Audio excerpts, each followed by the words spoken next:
Before we get started, because we got a lot to talk about, I just want to remind everyone, here on DSP Gaming, there is zero tolerance for outside drama and nonsense.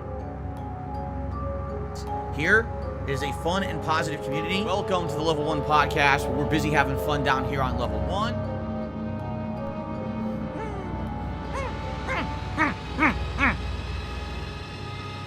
Hey guys, Darish here, and hey guys, Darish here, and My new YouTube channel has launched.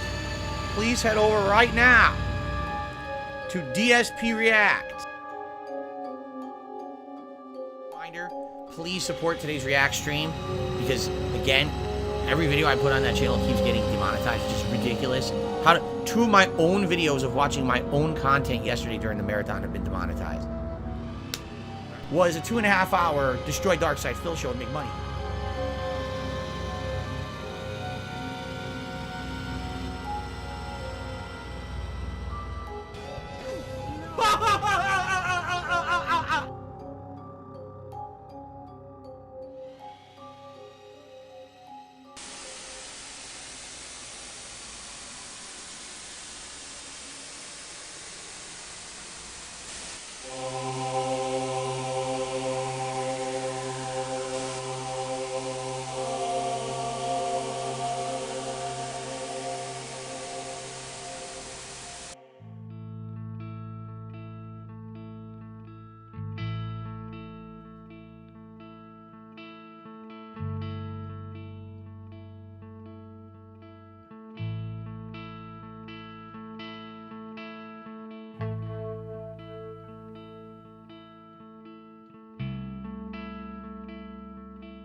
Hey, good evening, everybody.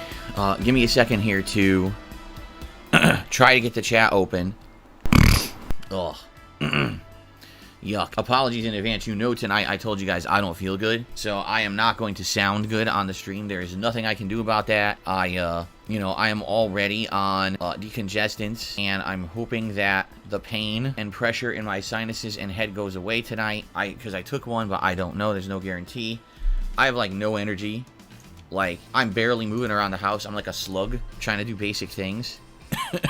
And got my drip going down the back of my throat into my throat. And it's making me cough constantly, pretty consistently here tonight. So that's the situation I'm in. I feel awful.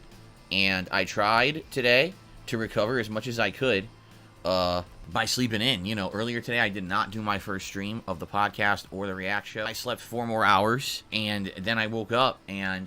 You know how you can tell when you are sick and you have a fever? Because you're delirious. Like, I had, like, crazy fever dreams that make absolutely no sense.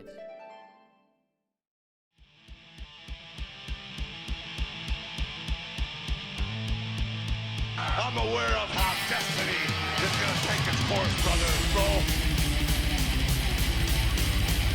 Brother.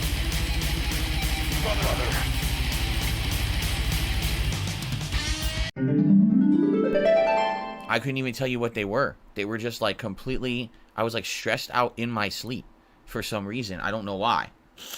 Probably because of the post-nasal drip and the cough. You know, it's in the back of my head. Oh, it's dripping in your throat. It's dripping in your throat. You're going to cough. You're going to cough. So it ends up being like, oh, you got to clear your throat so you don't cough. You got to clear your throat so you don't cough. So I keep thinking about that when I'm trying to sleep. And it's just, ugh. See, guys? Like, I pretty much look the same. I just look like I don't have as much energy. And I don't sound as good, obviously.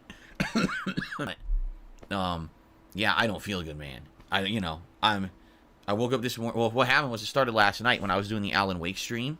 I started feeling tons of, like, tickle and drippage in my throat. And I was like, man, I wonder what's causing that. He got the dick all in his mouth. Look. Shaboing boing. Get the dick out your mouth, dummy. I didn't do my stream earlier. No podcast. I'm now falling behind.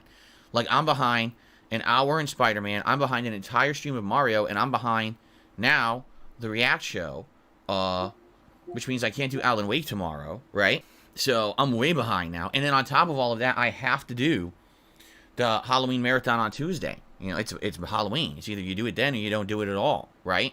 So I've got to do it then. So it's like it just has to happen all when all this is going on, right? You know, it's just life. It's just life. I'm not gonna sit here and bitch. I don't want to sit here and bitch all night. I want to have fun with you guys.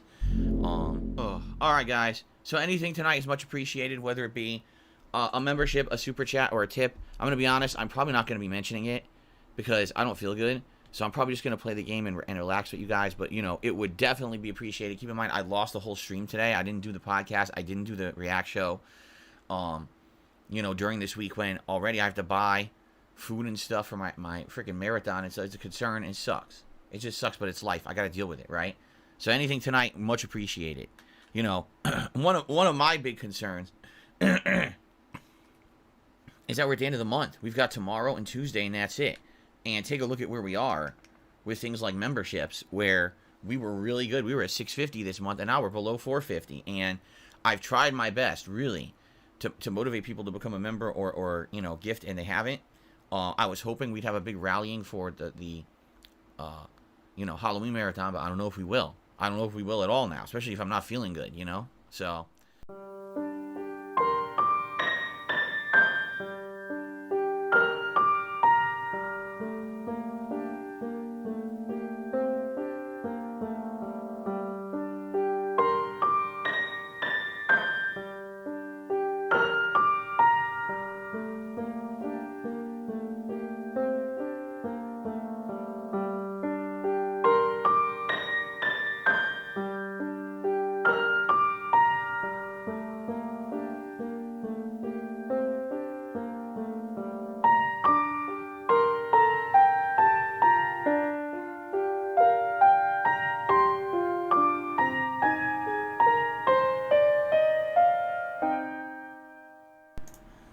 What is up, everyone? Well, Phil here, and this is certainly not exactly the kind of video that I was planning on making this week, but it's a video that I wanted to make for a couple of days, and every single time that I felt that it was time that I could do it, that I could make it, and I could give you guys an update on what's going on with my health, things would just take a turn for the worse again. So what I'm going to do with this video is give you an explanation of what's been going on with me all this week, how sick I've been, how serious it's been, because it's been pretty darn serious, and where I am at right now in the course of my recovery, why I'm still not streaming, and to explain to you what you can expect coming up in the future as a result of all of this, because I know there's a lot of questions from my fans here, like when am I coming back with a stream or whatever, and I'd love to answer that for you. I don't know if I can definitively answer that yet. Okay, so first of all, I'm actually filming this at 10:38 p.m. on Wednesday, November 1st. The last time I streamed was this weekend, Sunday night, which was, what, the 29th? So that is the longest gap in the history of me being an actual streamer. Nobody cares! So, here's what's going on. This last week was a very stressful week for me. My internet was having all kinds of issues.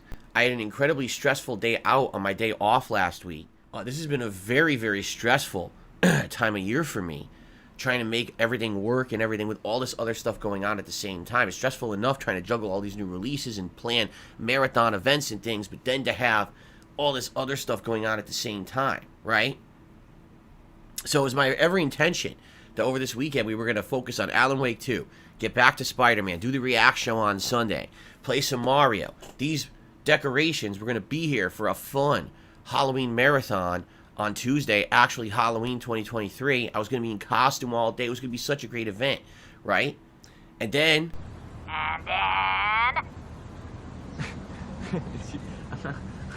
And then, you can put it in a brown paper bag and come put it in my hand, because I'm ready to eat. And then... I refuse to play your Chinese food mind games. And then... No! No, and then! And then... No, and then! And then... No, and then! And then... No, and then! And then... No, and then! And then... No, and then! So, I get to the Spider-Man stream, and you guys saw, if you were on that Spider-Man stream, if you've seen the videos, I was not my normal self at all. By the way, I think the lighting is off. Was not my normal self. I was congested. My eyes were burning, like really badly. And my eyes were watering the whole time. My sinuses were all clogged up. So this was a very bad sign. Because not only did I have a throat issue earlier in the day, but even after having slept it all in, I still was not feeling good. Okay? So I was like, this is not good. And I warned everyone that night. I don't know what's going to happen tomorrow. Let's see what happens. So here's what happened. All right? I went to go to sleep. And basically, that night, it was crazy. Like, I was delirious. I couldn't even have, like coherent thoughts. When I went to sleep, it was just like my mind was racing all over the place in bed. Like, you know what I mean? Like, when you have, like, fever dreams and stuff, it was bad. It was, like, all over the place. Time was just, like, passing at random intervals. Like, I would think, okay, I just slept for 5 hours, and I would turn and look at the clock, 5 minutes passed. And I would close my eyes and be like, all right, another 5 minutes passed, and I would turn and 5 hours passed. Like, what the fuck? What is going on? Right? Just crazy. Progressively over the night, my sinuses completely filled up and clogged. Okay? Insane head pressure. Some of the worst I've ever felt in my life. Started to fill up above my eyes, up into the top of my head. So you could tell it was the entire sinus all the way up and down through my face on both freaking sides. Okay? So it wasn't like, okay, one side is clogged, I need help with that. No, I couldn't breathe. So how do you sleep when you can't breathe? Right? So I got up on Monday morning, and I knew there was no way that I was going to stream. Okay? I immediately took my temperature. 100-degree fever. Okay, this is awful. So what am I going to do? I'm going to pop a maximum strength Advil. We have them. They're migraine strength. And the way it works is you could either take it once every 12 hours or 2 at once, but then you can only take that once every 24 hours. So, well, I'm going to meter this out. I'm going to take one. I'm going to try to kill this freaking fever. Hopefully it'll alleviate some of this inflammation and things I'm getting in my head. And so I did. I took it in the morning. I want to say it was like 9 a.m. Here's the thing. Ever since this started, I can't really taste anything. All right? Now, I know, you're already going to start to say, this starting to sound like something. Okay? Well, let me finish the story. So, it could be because it's COVID. Let's be honest. So, I don't know what's going on. I'm like, all right, well, I took this pill. Let's go back to sleep. And that was when I told you guys there's no way I could do the Mario stream. And the Halloween stream is canceled. I don't even know what else is going to happen. All right? And that's really like where the end of my coherent thought ends. At some point, I think I wrote my dad an email to tell him that I was sick and I didn't know what was going on. I don't even remember if I posted up anymore. I think I had said, since the Halloween marathon isn't going to happen, you know, and that was something I was counting on for the end of the month. If anyone wanted to do a last-minute contribution, like if you were thinking of maybe gifting a membership to the channel, please just do it. Like, I don't even think I posted right, because I think what I meant to say was the Halloween stream is open. You could still go to the stream, and I think you could leave, like, a super chat or a membership or a gifted membership. I think. I don't even know how it works, but I think you still could. And I think that's what I meant to say. But again, I don't think I said that in the post. So I think people were confused, like, why is Phil saying this when he's not streaming? We can't contribute if he's not streaming, right? Which is a valid point. Really disgusting. And again, I don't know if it's that I've lost my sense of taste or just because my sinuses are not clear. They have not been clear all week. So I can't really breathe, so I can't really taste, you see? Here's the real problem, okay? You're going to hear it in a second. Excuse me. I have postnasal drip. I've had it my whole life, all right? It's awful. I don't wish it upon anyone. whenever I have a cold, it makes the cold twice as bad. Here's the good news and the bad news. All right, I have good news and bad news for everybody. The good news is, after what, 3-4 days of this, I do feel better now. Like, I'm actually feeling like tomorrow, Thursday, which is my scheduled day off for the week anyway, November 2nd, by the way, I should be getting back to normal now. And here's the other part of this whole equation I have to tell you guys. So, my wife, putting up with me all week, because I've been so sick, right? And she was working when I was sick, you know, and doing everything around the house while I was sick. Now she's sick. She got it from me, you know? So now she has exactly what I have, and she's just starting with the symptoms. So I was like, I mean, hallelujah, that I am feeling better or starting to feel better when she's starting, because what would have happened if we were both deathly sick at the same time? And who's going to take care of us, right? We're going to hire a maid or a nurse to come to the house? Of course not, right? So here's the other part of it. Because of everything going on, and because, yes, I'm well aware, the risk could be that I have COVID. It could be that I have COVID. It's a very strong chance, I would say. Some of these symptoms sound like COVID symptoms to me. We are treating it like we have it. We don't have a COVID test in the house, but we're going to act like we have it anyway. So we are quarantining. We're doing exactly what we're told to do if you have COVID. So we're not going out, all right, at all. We have, for what we need, we ordered pet supplies. We ordered all of our groceries for the week. It's more expensive. We had to pay way more money to get these groceries delivered this week. We don't even know if the groceries are going to be everything we ordered, because you're not guaranteed to get everything, because who knows, I ordered today. It doesn't mean that tomorrow when they deliver, all the shit will be in stock. We may end up with half our groceries. I don't know how it works. But we had to do it. We can't be at risk of going out there and spreading COVID to everyone out there if we have it. And we're not going to waste time, let's rush order a test to take it and see. Fuck that. We're going to act like we have it. All right? Now, when can I stream again? 'Cause I know that's what all you guys want to hear. When can I stream again? I don't know. Obviously, the Halloween marathon, guys, is done. It's not happening. There's no point in doing it in November, right? And I apologize. We planned for it for so long. I'm not kidding you. I spent a lot of money on the costume this year. This is the second most. Actually, no. I think when I added in the extra prop, it was the most expensive costume I've ever gotten, because I wanted to go nice all out for you guys this year. This is supposed to be the year that the marathon wasn't based on contributions. It was just us having fun. And I really liked doing marathons this year as a result of that. And now it gets canceled because of this shit. It pisses me off. I'm already so far behind. There's no way that we can do it. You know, we got to wait till next year to do it. I'm sorry, guys. It's too late for it. Now, what's the other thing that's been happening is this React show that was supposed to happen. DSP versus the Internet was supposed to happen on friggin' Sunday. You know, here it is. We're going to be Thursday. You know, how can we do it? Well, I'm going to be honest with you guys. At this point, I'm going to have to ask for some understanding. We can't do 2 React shows in 2 days. It's not going to work. And there's not enough time to even post up like a thread and say, hey, nominate your clips for a double show this week in 2 days. It can't happen. So here's what's going to happen. Hopefully, I'm good enough to start streaming, if not tomorrow, Thursday, maybe Friday at the latest, right? And if that's the case, then this Sunday will be the next React show, and it's going to be the same submissions that we had from last week are going to be this week's show. And then there'll be a new thread that night to post up for the next week's show. And I know exactly what everyone out there is going to say. Well, Phil, how is that fair to those who were members? And they were owed an extra show's worth of nominations. It's not. Life's not fair. A day I don't work, a day I don't stream, is a day I don't make money for my family. And I haven't now worked half the day. Well, think about this. I missed part of a Spider-Man stream because my internet was out. I missed the late stream that night because my internet was out. I missed part of the stream on Friday because the internet tech was here, right? So that I could play Alan Wake 2. Then I missed the React stream on Sunday. And then I just missed Monday, Tuesday, and Wednesday. So that's what? 7-8 streams? There's no way to make that money up. Alright? None. Zero. So I'm sorry. I really wish it didn't happen. I wholeheartedly apologize to everyone out there. I didn't want to get sick. It wasn't my intention, obviously, to get this sick and to feel this shitty and to not be able to work and not be able to stream and not be able to provide for my family and not be able to enjoy games and to give you what I promised you. I promised you a marathon. It can't happen. I promised you a React show that I never intended to get this sick. There's no way I can do 2 at once, and there's no way I can make up for it. Not with the schedule the way it is or how behind I am right now. It can't happen. So I got to ask for some understanding.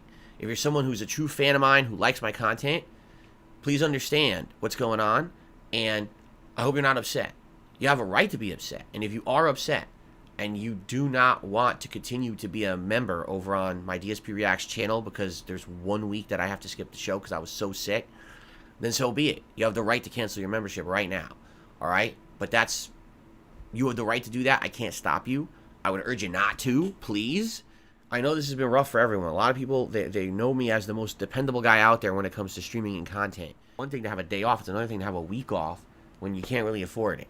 So that's what's going on, guys. I hope you understand. Hopefully this video clarifies, all right? I'll do my best. Maybe I'll be back tomorrow. Maybe I'll be back Friday. Keep your eyes and ears peeled. You know where I'll post up, either on the community tab on the channel or on my Twitter or both. But I'll let you know. All right, everyone. Thank you so very much. Hope you enjoyed the video and the update, and I hope to be back soon. Thanks for understanding. See you soon. I hope. Wish me luck. I hope that cat feels better soon, too, because she's now got to go through what I just went through, and I wouldn't wish that on anyone, and now she's about to go through it, so. All right, everyone. Peace out.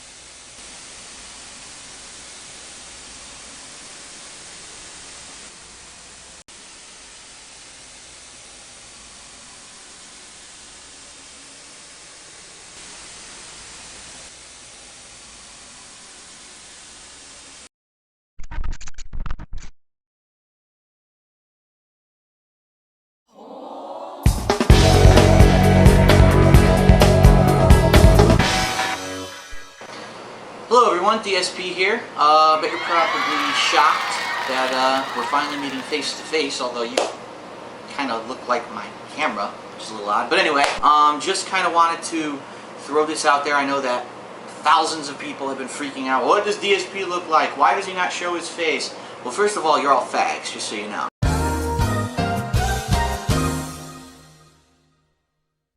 I'm gay, I'm gay, I'm gay, we're totally gay.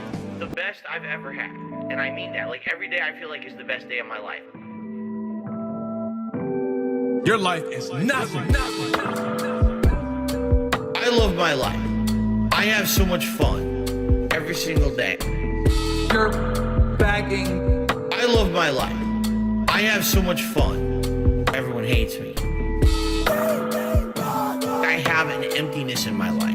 Oh man, there's something huge missing from my life. I need a large group of friends. All I do is sit around drinking gin all day. Ladies and gentlemen, I play mobile games. Yes, I spend money on mobile games. I love my life. I have so much fun every single day. You're bagging. I love my life. I have so much fun. Everyone hates me. I love my life. I have so much fun every single day. You're bagging. I love my life. I have so much fun. Everyone hates me. You're still bagging for $10 donations and $20 donations to pay your electric bill, to pay your fucking rent, alright? I get it. I'd hate me too. See you, Phil. Have a good one. It's been a rough year.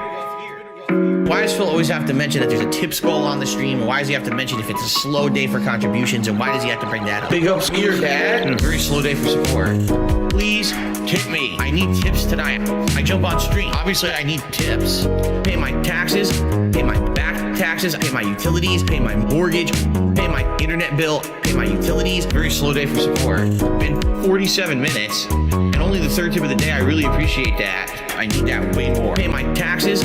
Pay my back taxes. Pay my utilities. Pay my mortgage. Pay my internet bill. Pay my utilities. I'm a positive guy. I focus on positivity. I tell you guys every day on my stream. I'm not a person who revels in hurting others to get over. I will put out positive, fun gameplay content for you guys, and I will continue to be successful that way. And if I fail, I fail, but at least at the end of the day, I can say, hey, it was a slow day.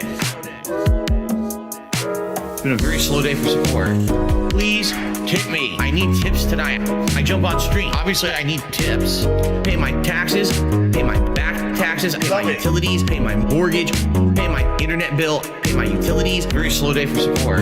Been 47 minutes, and only the third tip of the day. I really appreciate that. I need that way more. Pay my taxes, pay my back taxes, pay my utilities, pay my mortgage, pay my internet bill, pay my utilities. Please tip me. I need tips tonight. I need to pay bills over the weekend. I appreciate those who contribute in any way, but please, if you can tip me, do that rather than these super chats and membership. I need that way more, okay? Now it is time. It's a segment that everyone looks forward to, one of the highest rated segments of all time that I've ever done. All right? Ladies and gentlemen, it is time. Phil's day off. What's up, Piggy? Let's get it started. Big up Spear Cat. It's my day off. Might leave the camera on and jerk off. It's my day off. Spend money on posing dumb shit. It's my day off. Might go out with my bitch wife cat. Give me money today. Give me money today. This is where my fucking money goes to every month. Garbage dump, grocery shopping, pay my taxes, pet store, pay my bills, blowing his money on mobile games, blowing his money on this and that. I'm spending all this money by DoorDash for my business. I need to put disgusting food in the mouths of my family members. Obviously, I need tips. Yes, I spend money on mobile games. Okay? These are my life priorities. Pay my taxes. It's my day off. Might leave the camera on and jerk off. It's my day off. Spend money on posing dumb shit. It's my day off.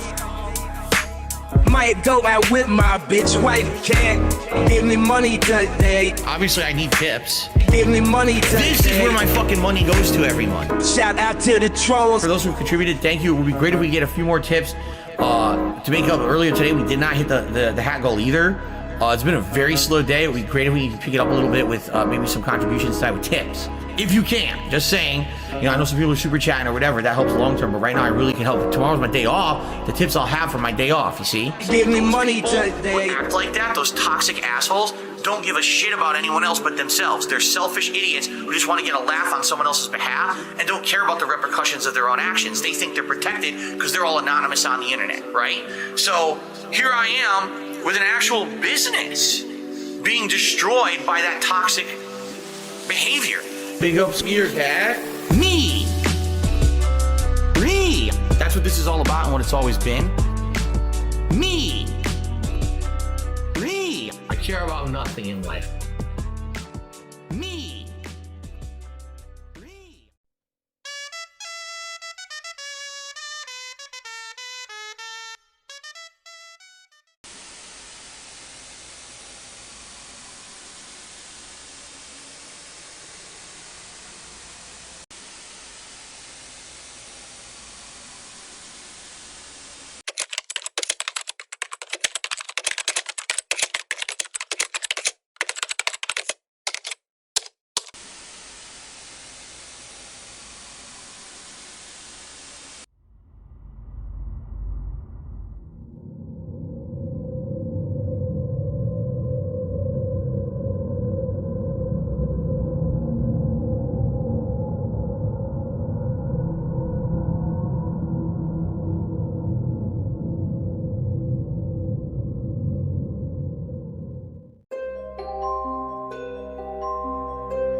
From my perspective, what really happened that summer, and why? Because I'll tell you. Here's something very easy, very simple, very simple. You have my email, and this is a small ask. It's also a big ask. You can say whatever you want. Will you?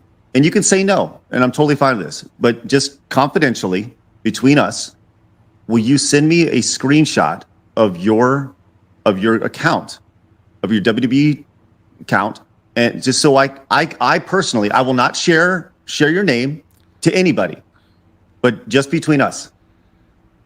Man, I have to think about and vouch for you. I would put out. Yeah, and I will vouch for you either way. I have to think about what kind of risk that. I don't want to say. Here's the thing, I'll consider it, but I can't agree to it yet. I have to see exactly what's the risk. Buy it, you know. And once again, there's an easy out here, Phil. I'm offering you the easy out. All you got to do is just take a quick screenshot. You can email it to me. It's done. We all move on. The detractors move on, and everybody goes, okay, you know what?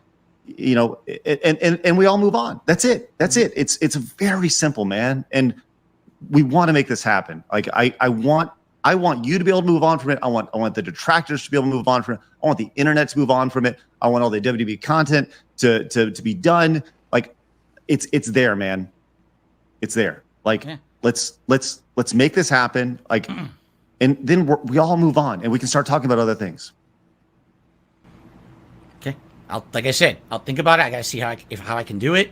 And, you know, again, what liability? I'm not going to 100% agree to it, but I'm very strongly considering doing it. Let's see if we can do it before the end of the stream. We have a captive audience here. They want to know, right? Oh, no, hold on. I told you I'm not even doing anything with my phone or anything on the stream. I'm definitely not doing it today on the stream. Okay. It's just, you know, you got to understand there's liability here. This is not just a discussion for me either. I'm talking to my wife, you know, everything here. Because if this account gets out, that's a lot of stuff that now can be compromised.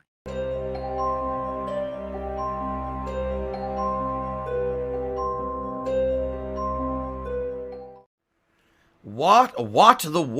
Tip me $1 saying, I'm a big fan of your content. I feel like you're my only friend. Well, just so you know, to clarify, I'm not your personal friend. I don't know who you are.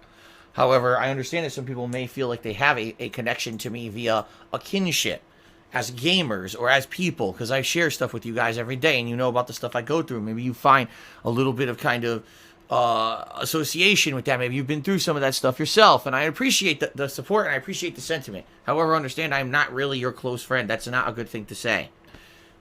Let's be realistic here.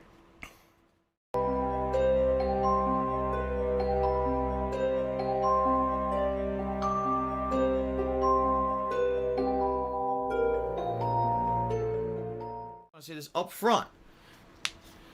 I am happy enough just to have people on the stream hanging out with me. You know, I don't do this for money. Even though it is my job, I really don't do this for money. I made gameplay videos on YouTube for 2.5 years before I was ever monetizing them to make any money.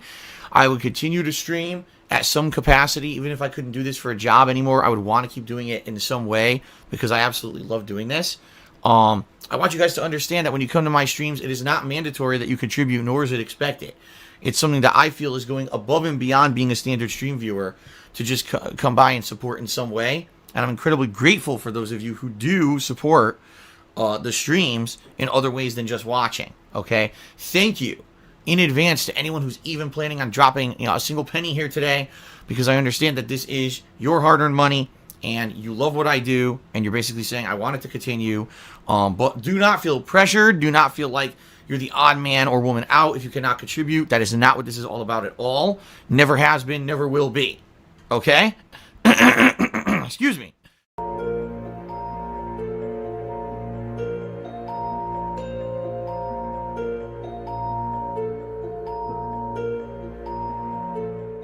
Into his fucking vortex of drama a couple of times now. And I don't understand why. Alright? I don't really care. Alright? You guys know me. Again, I'm not into this shit. Alright? I'm the last person to try to get wrapped up in any kind of drama on purpose. I just try to do my own thing. My ideal scenario would be to be able to do fun streams with you guys every day, have no drama involved, make a living doing it, and we all have a good time together. That's all I ever care about. I don't want to be rich. I don't want to be famous. I don't want to blow up in notoriety. I don't want to be involved in drama and go viral. I don't care about any of that shit at all. Okay?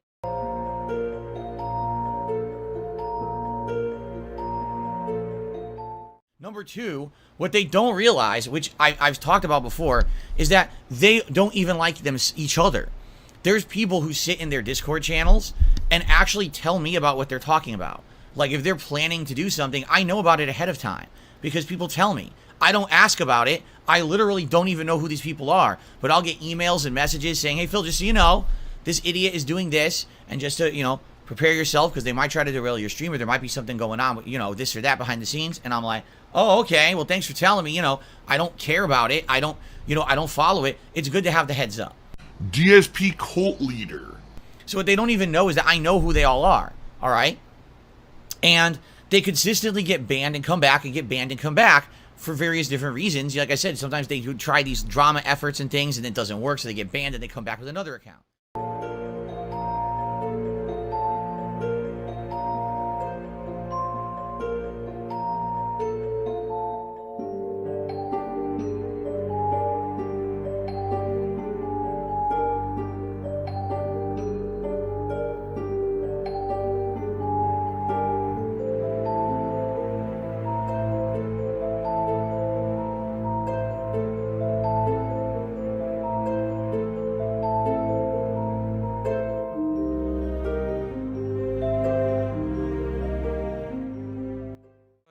Take back what they took from you and just fucking lean into that, dude. Fuck them. You know, I mean, just do what you want to do. Do you, man. But like the best thing to do is be honest and own up to whatever, right? So if you truly you said multiple times you don't know what you could do. I think Craig has given you a good out. If you want to use it, like I understand you got to like think about it. That's fine. Yeah. Again, we didn't even get into the identity theft stuff of what's happened to me, and that, you know, that's why I'm so afraid. It almost ruined me, you know, and that's what I mean. Even just doing this is a risk. Let me ask you a question, because this is interesting. Let's say, you know, the screenshot. I send you a screenshot. You see it. Okay, this is his account. This is, you know, this is not what he said was true. So then, how did that happen? How did they make this bank? How did they do that? I don't know how they did it. I wish I knew. Just like you just mentioned, the Discord chat stuff.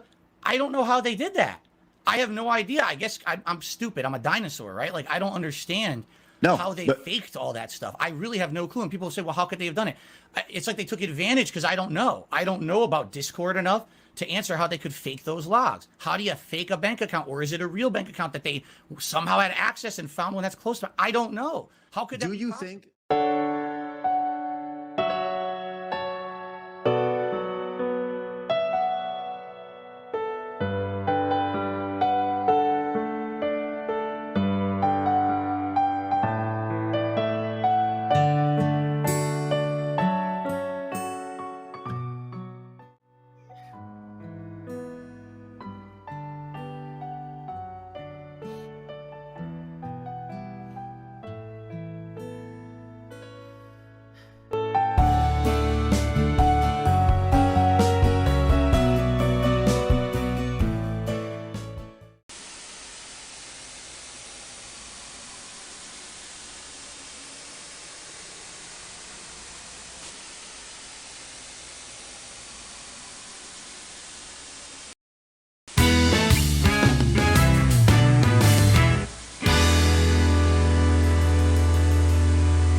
You're kidding me!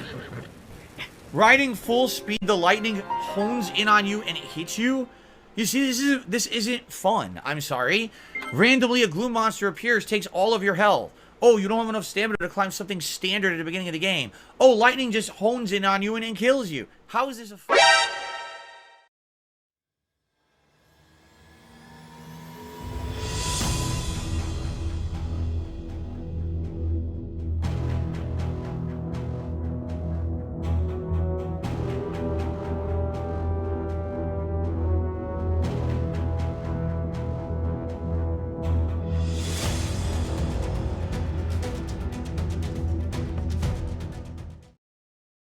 Experiences, 100-hour RPGs.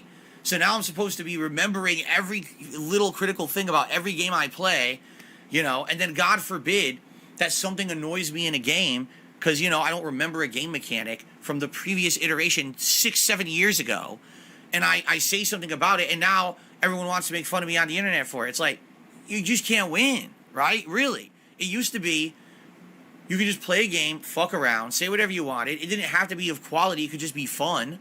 put it out on the internet, people would watch and enjoy it. Now it's like, if you want to make content for the internet, man, you better be doing it in a certain time frame. You better be doing it at a certain difficulty level. You better be doing it in a certain methodology. You better not make a mistake. You better make the game look good at every moment. Don't joke around. Don't make any criticisms. Don't do nothing. You have to be in this one fucking line of content. If you don't make that, your content's shit, and you're not worth it, and you shouldn't be making content on the internet. Fuck that. All right? Ladies and gentlemen, I'm here to tell you, fuck that bullshit, try hard, you know, get good mentality nonsense. The world is not about that. Video games are not supposed to be about that. Do you understand? Video games are supposed to be about fun. You understand? Fun. If you're having fun playing a game, it doesn't matter if you're good or bad. It doesn't matter if you beat it in this amount of time or this amount of time. If you do all the content or 10% of the content. As long as you're having fun, that's all that matters when it comes to video games, because that's what they're supposed to be. A way for you to get amusement out of life, to escape the realities of your real life and the stresses and all the things that you're dealing with in real life, and unplug from that stressful nonsense for a few minutes and jump into a virtual world. It shouldn't be about, oh, I need to play this game, but by the way, it's 100 hours long, so I need to meter my progress, so every night I'm doing exactly this and I make no mistakes and I don't do that. What the fuck is that? What kind of a mentality is it to go into video games like that, right? I feel like you've completely missed the mark if this is who you are. And God forbid you make a mistake, now everyone's gonna make fun of you on the internet. How about you kiss my ass, right? Like, that's ridiculous. I should walk on eggshells when I play Zelda. Doesn't work. Hold R, press up, release. Nope. Still brings out the arrows. Still brings out the arrows. Press R. Nope. Press regular R. Hold up. Release. Oh, is that it? Is that all I had to do?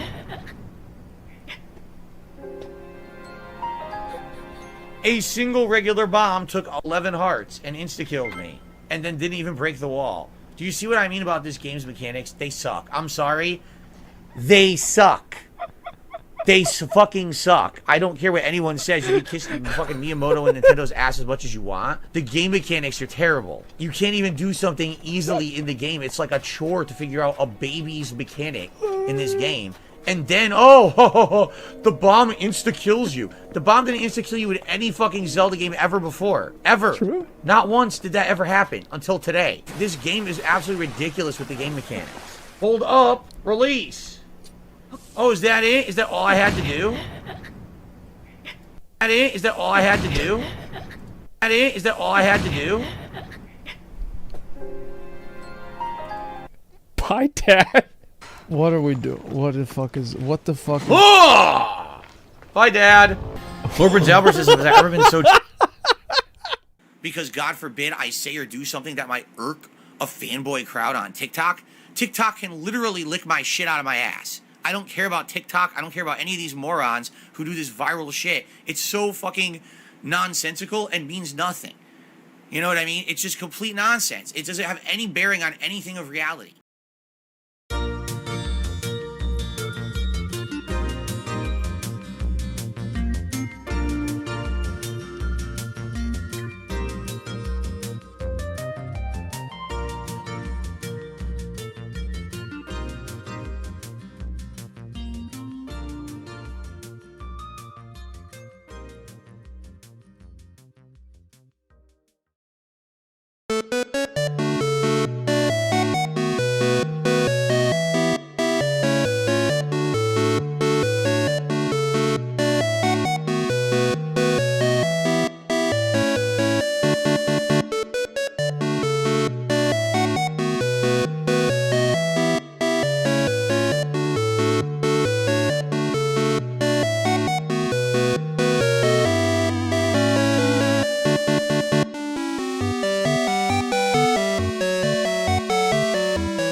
want you to know how disgusting that sounds. You're milking a human.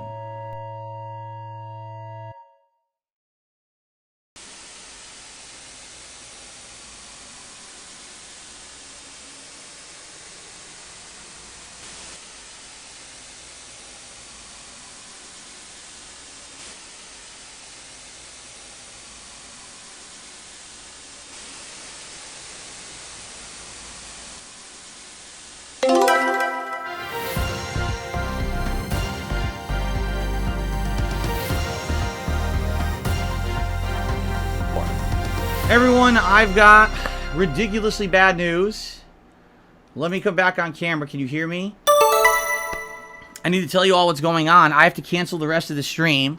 I don't know if I'm going to be able to stream tonight. Here we go again. This is insane. Are you ready? Here we go. Let me, I guess, I'm not going to even, I don't even know if I'm going to be able to upload this right now. So, first of all, let's do a $7 tip shout out here. To Darren. So Darren is saying that this meme today is derailing the chat and you guys need to fucking stop immediately. Well, guess what? I agree. Everyone stop with the cherry meme right now because I don't even know what you're talking about. And I'm done with it. Because now I'm really upset and it has nothing to do with you guys, but I'm done with it. Stop it right now. Everyone just cut this shit out with the dumb fucking meme. Okay? Alright. So here's what's happening. I go on break. I check my phone. My wife has been texting me saying, call me immediately, I need your help. Alright? I call my wife, she's at work. Do you want to know what happened? You ready for this shit? You're never gonna fucking believe this shit. Are you ready for this? Jasper, I'm sorry, you gotta get off my lap right now, buddy. I'm not in a good mood. She gets out of work, and it's not even, like she wasn't even getting out yet, she was on break. So she went to the car. The fucking car is on a jack. Someone stole our tire off the fucking car. So they took the whole tire and the bolts. Meaning they took the tire off and they didn't leave the bolts. So now we have a spare, but we can't put the spare on the car because we have no fucking bolts to put the spare on the car because they stole them. Okay? So my wife is stuck there. She can't leave, obviously. And she was waiting for a coworker to be able to go on break and take her to the car store, you know, like one of these car parts stores, and explain to them our car make and model, and hopefully they'd give us bolts or sell us bolts so we can at least get the spare on to drive the car home. This now means I now have to, at some point, I doubt it's going to be tomorrow, because tomorrow, do you really think that a place is going to be able to take us in emergency tomorrow? I can try, but likely, within the next day or two, I'm now going to have to take time off of work to take this to a car place, to explain I need a wheel immediately, right? I need a new fucking tire. I can't drive on 3 tires, and I don't want to drive on the spare more than just, you know, a minor thing. You know, this sucks. I have to buy a whole new fucking tire now. And the other thing is when you get a new tire and you're weighing it with other tires, now the alignment's off, right? Now I can't afford 4 new fucking tires for this car. This is an emergency. Now I have to buy 1 tire to replace the stolen one. Like, this is so fucked up, right?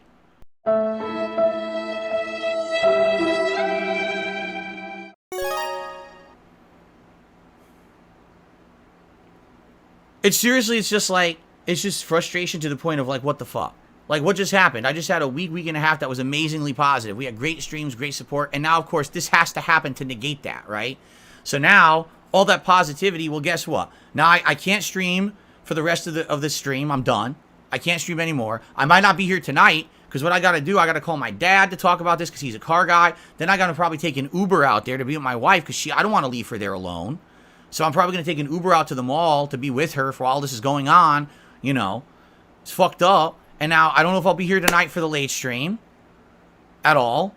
And I don't know what's going to happen. Tomorrow's supposed to be my day off, but I have no fucking tire for this car. I don't even know if it's safe to drive on a spare for my day off just to do my errands and shit. That's what I mean. I got to talk to my dad about this and figure all this shit out. Okay? So I'm out of here for now, guys. Obviously, I didn't want to end the stream now.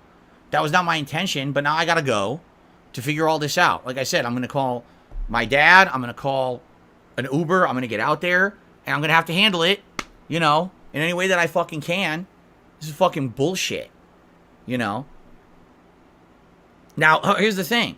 Now, how do I even tell my wife, how do you feel safe when you're at work if at any point someone could just fucking rob our car in a normal parking lot? This is not an empty parking lot. There's people in and out. So that means people, you know, they just did it and no one said nothing. No one cared, right? It's unfucking believable. So, sounds like I'm going to have a story to tell you guys. If I do come back tonight, on a late stream, it'll probably be just me talking about this and doing Q&A rather than gameplay. I'm going to be pretty fucking frustrated. Okay?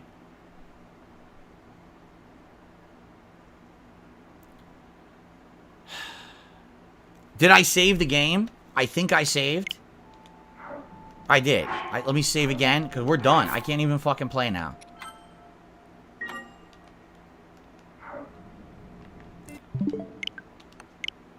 Fucking piece. I'm gonna go beat the shit out of someone. Right? It's all it makes me want to do is go fuck someone up, but... Okay, guys, so that's it. I'm ending the stream here. Tonight, there may or may not be a late stream. If there is, it's probably not going to be Final Fantasy like it was supposed to be. Thanks for understanding. And this was a great stream. I was having fun with Zelda, but now I got to get out of here and make some phone calls, all right? So, guys, thank you for understanding. Maybe I'll be here tonight. Follow me on, Twitter. I'll let you know. I'll post up here on the channel page. I'll let you know what's going on and go from there, okay? Insurance should cover it. Yeah, but I still have to pay for it first, right? Like, I still have to go there. I still have to get the spare on. I still have to contact a place. I probably have to look for my car insurance, call the car insurance company, tell them what's going on, and they'll probably say, well, likely I'm going to have to file a police report. That's another thing. When I get there, what do? Call the fucking police? I don't even know what to do. Do you file a police report for a stolen wheel? Are they even going to do anything?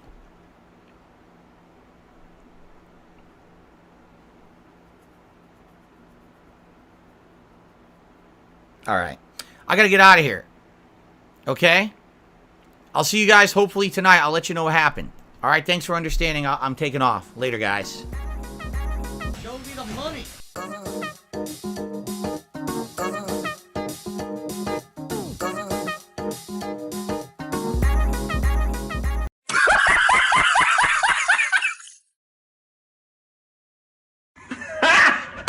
Got him! Got him! Bruh.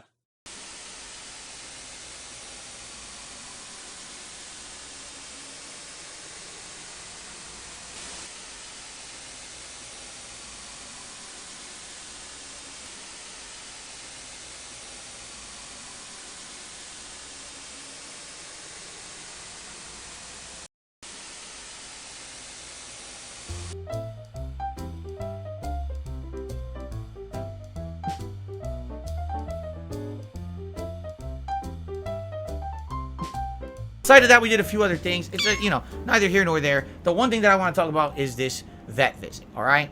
I'm pretty upset. Let's explain what happened, all right? So, for the record, Jasper Kitty is not sick, all right? He's perfectly healthy. He has nothing wrong with him at all right now. He was going in for his yearly checkup, and he was going in to get his rabies vaccine follow-up, okay? Now, I don't know how the rabies vaccine works. That's on the doctor to explain it to you, right? But I was under the understanding that he was going to probably need his rabies vaccine follow-up, but we had scheduled him just for a checkup, and we figured while we're there, we'll get everything done, right? So, here's the thing, all right? We've taken Jasper to this vet for 3 straight years. The first year, they were still at the end of COVID. So back then, everyone was still wearing masks here in Washington State, and you couldn't go in anywhere. It was like, oh, God. It's like everyone has to have a fucking hazmat suit on. So, oh, my goodness, here's Jasper. Oh, sorry, sir, you can't go back there with him. We'll take him into our sterile room, and we'll examine him ourselves, and we'll tell you the findings. It was like, what the hell is this? Stupid COVID was so bad, and everyone was so afraid. Here in Washington was one of the worst. We were like some of the worst afraid states there were. So you couldn't do anything, right? Now, the good news is last year, all right, all that was finally over with. No more masks, no more being afraid. So last year, we took Jasper to this same vet in the summer. We were allowed to go into the exam room with him. And here's the thing about Jasper, okay? Jasper Kitty absolutely hates being in the carrier. Whenever he's in that carrier, He's very upset and nervous. If he's in the car, he's panting and he's meowing. He's just afraid. He hates the carrier for some reason. I don't know why. I don't know if he had a traumatic experience in his past, but he hates the carrier. When he's out of the carrier, he is perfectly fine. So to give you an example, last year, they allowed us into an exam room, so we opened the carrier. He comes out in the exam room. He's having a blast. He's crawling on the desk. He's jumping all around. He's having fun. He actually enjoyed his vet visit last year because, for the first time since COVID ended, you could go in the exam room. He was allowed to run around, have free reign. Had a great time, okay? And it was great. So I remember last year, the vet examined him, explained everything that the vet had found. They said he was a little bit on the overweight side. We need to cut down on his food, which we've done in the last year. All right, the good news is he lost some weight in this last year. And a few other observations, whatever. That was great. And by the way, it was quick. Like, I remember last year, we basically waited in the waiting room maybe 10 minutes, got right into our room, our exam room. That was maybe like a 10-minute wait. Vet came in, exam, done. We were out within like 40 minutes. The whole visit was done. It was awesome, and we were on with our day, okay? So here's what happens this year, okay? So, I know, you already know what's going to happen. You already know it's going to be some fucking bullshit rigmarole, right? You ready for this? Okay. We show up early. We actually showed up 15 minutes early because we were hoping that if we showed up early, maybe we could get in exactly when our appointment was and we could get out early to do the rest of the stuff we needed to do during the day because we had a very busy day planned. So, first of all, we show up early, okay? And I'm not kidding you. This is what they tell us at the front desk. Oh, you're early? Well, we can't check you in until it's time for your appointment.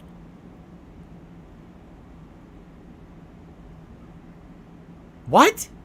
Yeah, we're not allowed to check you in until it's time exactly for your appointment. So, you're just stuck. You came for no reason. Just sit here in the lobby. Great. Well, Jasper hates being in this carrier, and now he's stuck in the carrier for extra time because they don't care that we're there early. They just wait. All right, fine.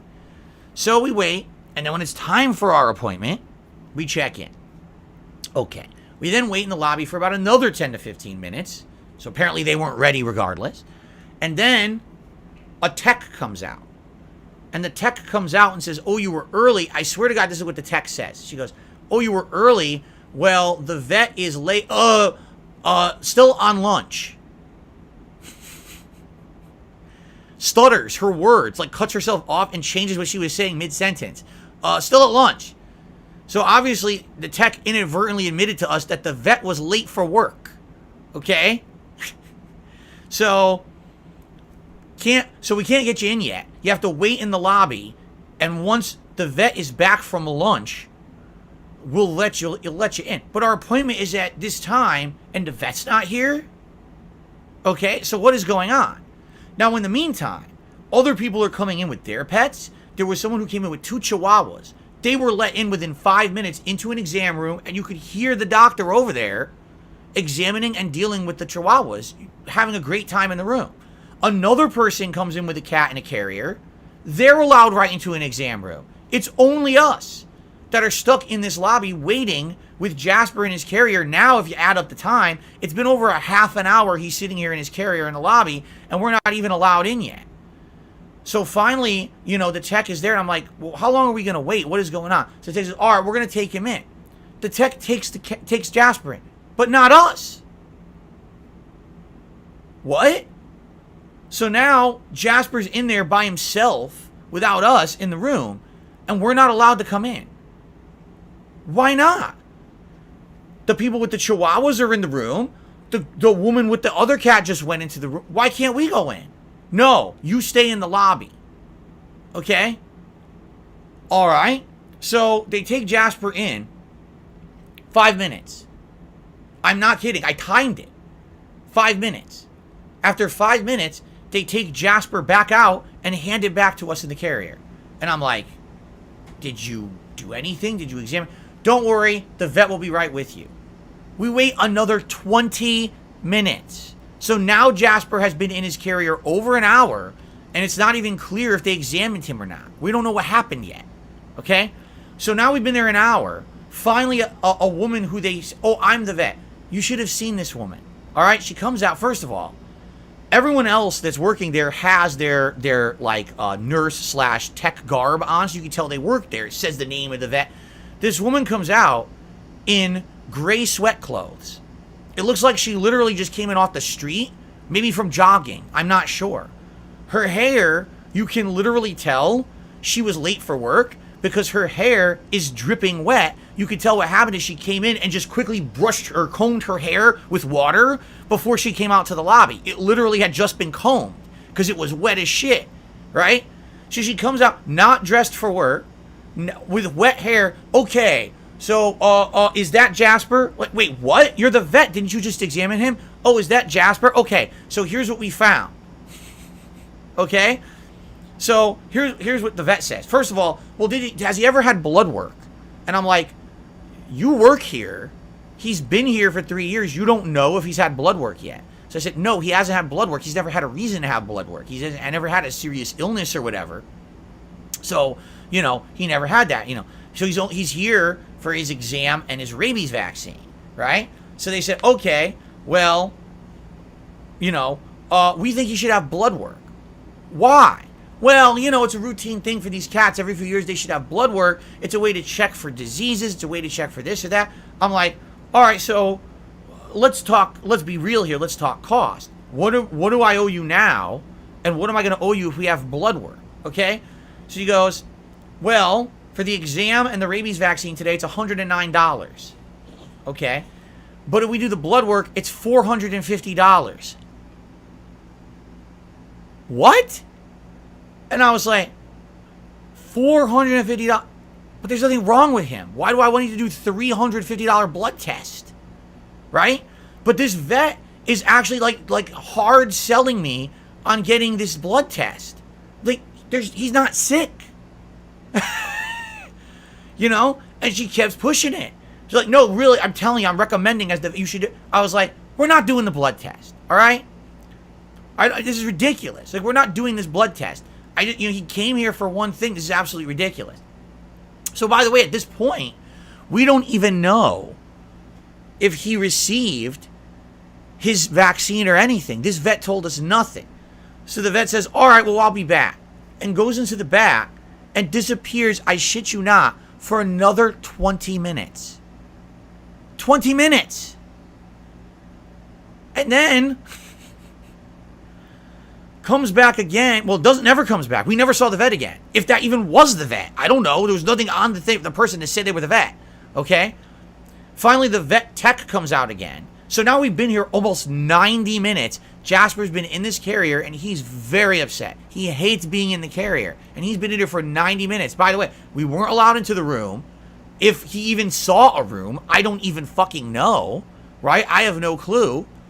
And, you know, what you want to talk about a night and day experience. Last year, they're nice, they're kind. Within 20 minutes, we're in an exam room. Jasper's out of the character. He's out of the carrier. He's playing. He's enjoying himself. He's having a good time, right? He gets his vaccine, which is quick. We're out of there within 40 minutes. We're 90 minutes into yesterday's visit, and we don't even know what's happened yet. I was ready to walk out. Kat was very upset. She's like, I want to get out of here. This is absolutely ridiculous. I said, if they don't come within 5 more minutes, we're leaving. And then they can figure out how to bill us. Because I've had enough of this. This is fucking ridiculous. How we're being treated, right? So, finally, the vet tech comes out again, not the vet, and says, all right, we're all set. I said, what do you mean you're all set? Well, we're ready to go. What do you mean you're ready to go? Did he get his vaccine? Oh, yeah, when we brought him back before, we examined him, we got him his vaccine, he's good to go. You didn't tell us. We've been sitting here an hour and a half. You never even told us that you did that, right? So I go up to the front, and I pay for the exam and the vaccine, and they give me that tag that says that he's been vaccinated or whatever. And they hand me a ton of paperwork. Now, I don't know what any of this paperwork is, okay? I wouldn't know until I have a chance to read it. Now, I said, we got Jasper home. We had a ton of shit to do. We had to go grocery shopping. We had to do a ton of stuff. So later that night, all right, I come home, and it's time. Let's read the paperwork. It's like 8, 9 p.m. now, right? So I start reading the paperwork. And on the paperwork, all of a sudden, it says all this shit on the paperwork that this vet never told us about. All right? Number one, it explains the whole vaccination process. It says last year he got his first dose. This year's the booster. Now that he got the booster, he doesn't need a rabies vaccine for 3 more years. So we don't have to worry about getting him back to the vet for his vaccine next summer. It's taken care of. Cool. We got 3 years to wait till 2026. Did the vet tell us that? No. Never explained. Another thing, and this really got me, okay? There's something on there that we absolutely should have known. The vet didn't tell us. It says Jasper is starting to show early signs of a little bit of dental plaque. Now, it's early. What you can do is you can do like dental treats. You buy cat dental treats and things, and it'll actually start cleaning their teeth nicely. And as long as you do it regularly, it should not be a problem at all. He should be good.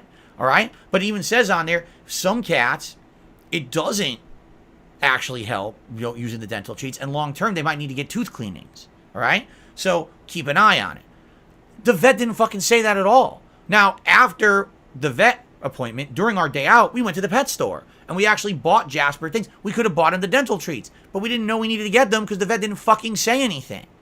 Okay? So literally, we went to the vet for an hour and a half. Jasper was seen for 5 minutes. And literally, the vet told us none of the information that we should have known while we were there. And expected us to just figure it out later by reading this giant stack of fucking paperwork that they gave us to go home with. Okay? So, after that, we're like, we are not going back to this vet. And it's a shame. Because we actually had a great experience with this vet last year. We thought the vet was great. Now that COVID was over and you're able to go into the exam rooms with your pet again, we had a great time. He had a great time. I have pictures on my phone of Jasper having a blast at the vet last year. I'm not even kidding. Let's see if I can find it. Here's Jasper at the vet last year when they let him into the exam room and he was chilling on the counter. He's having fun. He had a great time.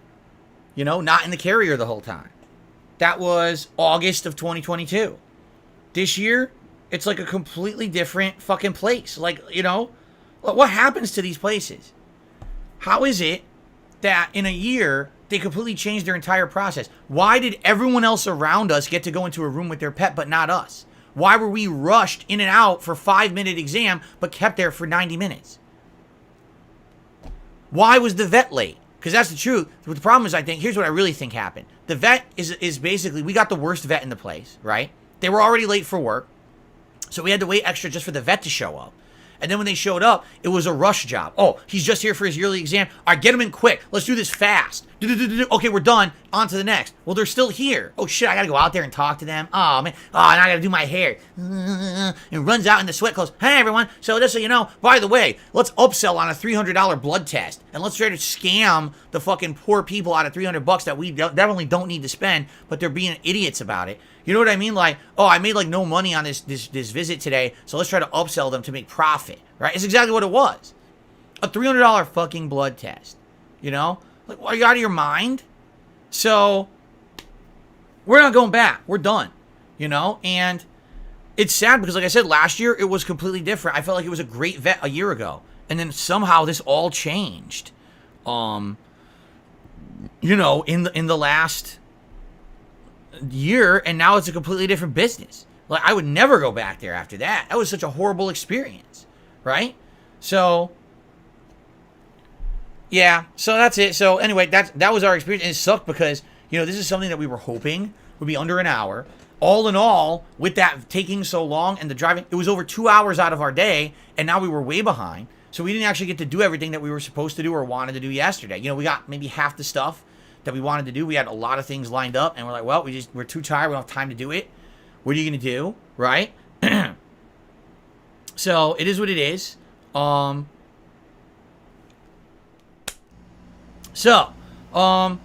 Yeah, that's that. And, you know, they'll get our feedback, and it is what it is. It sucked. It sucks to even have to talk about it, but, you know, something to vent about, something to tell you want to know about what happened on my day off. That's what happened on my day off, okay? All right. Let's talk about today. Let's talk about the schedule, okay? So, someone literally said the entitlement. Wow, you're a fucking idiot. You think that a consumer be asking to be treated like all the other consumers in the same business and getting the money, you're getting what they pay for, getting a good experience, especially when there's competition in the area, you think that's entitlement. No, you're an asshole. You're a complete idiot. Go fuck yourself. I mean, it's a pretty dumb statement, don't you think?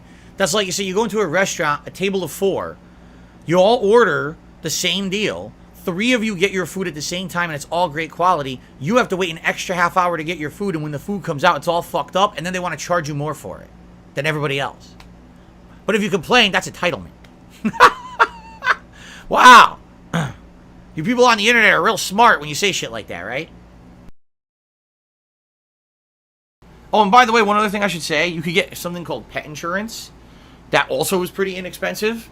And for, you know, a little bit a month, basically what they do is they cost up to a certain level of medical cost, etc. And we have that for him. So, you know, a few bucks a month, if something goes horribly wrong and we have to end up paying thousands of dollars in medical bills, the insurance will cover up to a certain amount. Will cover the whole thing? Of course not. But as long as you can prove that it was some kind of a weird circumstance that happened, the pet insurance will usually cover it. And that way you don't have insane amounts of cost out of nowhere that you can't afford. And I'll be very honest here as well. My parents are pet lovers. They're cat lovers.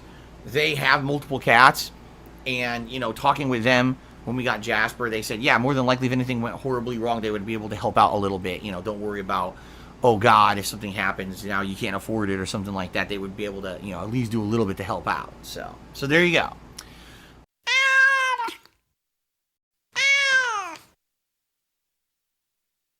Kill me or release me, parasite.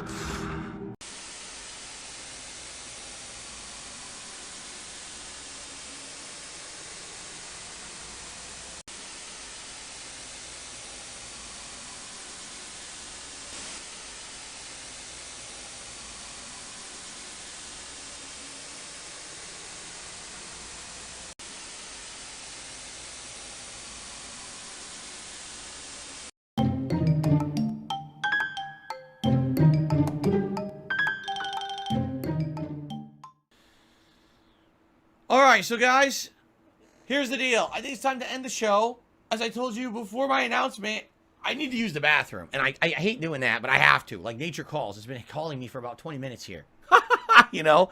So, let's end the show. I'll take like a 5-minute break, and then we'll come back, and we'll get ready. It'll be the big announcement you guys have been waiting for. So now is the time. Get ready. Don't miss it. Alright? Thank you all for watching the show. And by the way, it's time to get romantic.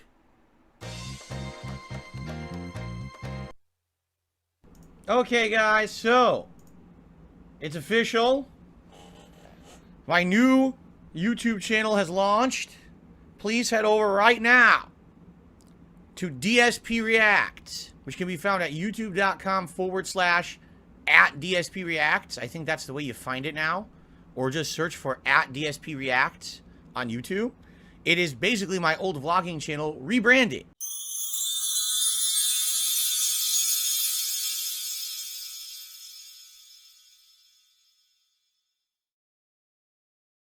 And this channel is going to have multiple new pieces of content, not just what you're thinking.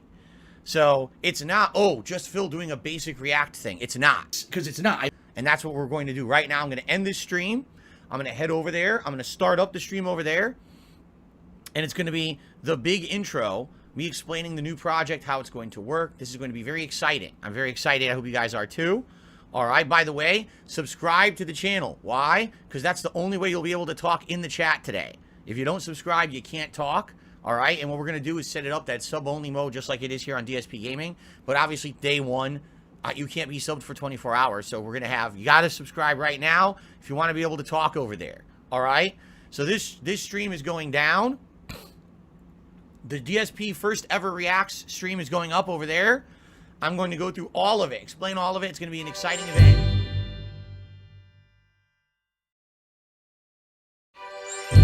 Okay, here we go. All right, well, ladies and gentlemen, it's been a long time coming. A lot of work, a lot of effort, a lot of hype, a lot of anticipation. Today is the day. Today is Sunday, February 12th, 2023. I'm DSP. Welcome, everyone, to DSP Reacks. That is correct. This is my brand new, or is it, YouTube channel. This actually used to be my old vlogging channel from many, many years ago. This channel has actually been in existence for a very long time. However, it has been defunct for over a year. And since it's been defunct for over a year, I said we should do something with it. And let's be honest, the year of 2022 was a very interesting year. I branched out from just being an online gamer, and I decided to do many different various things outside of just playing video games on the internet. You guys really enjoyed the things that I did that were very different. You understand? Like, in general, gaming's great. I've been doing gaming on the internet for 15 years. But things advance, things move on. And in this case, we're in a situation where basically things got more exciting when I branched out and did different things. So based on your feedback, you guys kept telling me, guys, we want you to do different stuff. All right, we want you to do all these different various things. Okay, I will branch out. I will do the different things that you guys want. All right, so that's what we're doing. We're doing completely different things. And so that's what DSP Reacts is all about here. Okay, so thank you for coming for the premiere. We got some bugs to work out, some things to do. For example, Nightbot is in the chat right now, okay? And I don't think it's doing anything. It's tracking chat right now, from what I can see, but I don't know if it's actually doing any of the moderation it's supposed to be doing. Okay? I don't know why. I'm taking a look right now. I got all these spam protections on. Seriously, I got all these things on, and I don't think Nightbot is working. I don't know why. Maybe Nightbot has to be in the chat for a set amount of time. I'm not sure.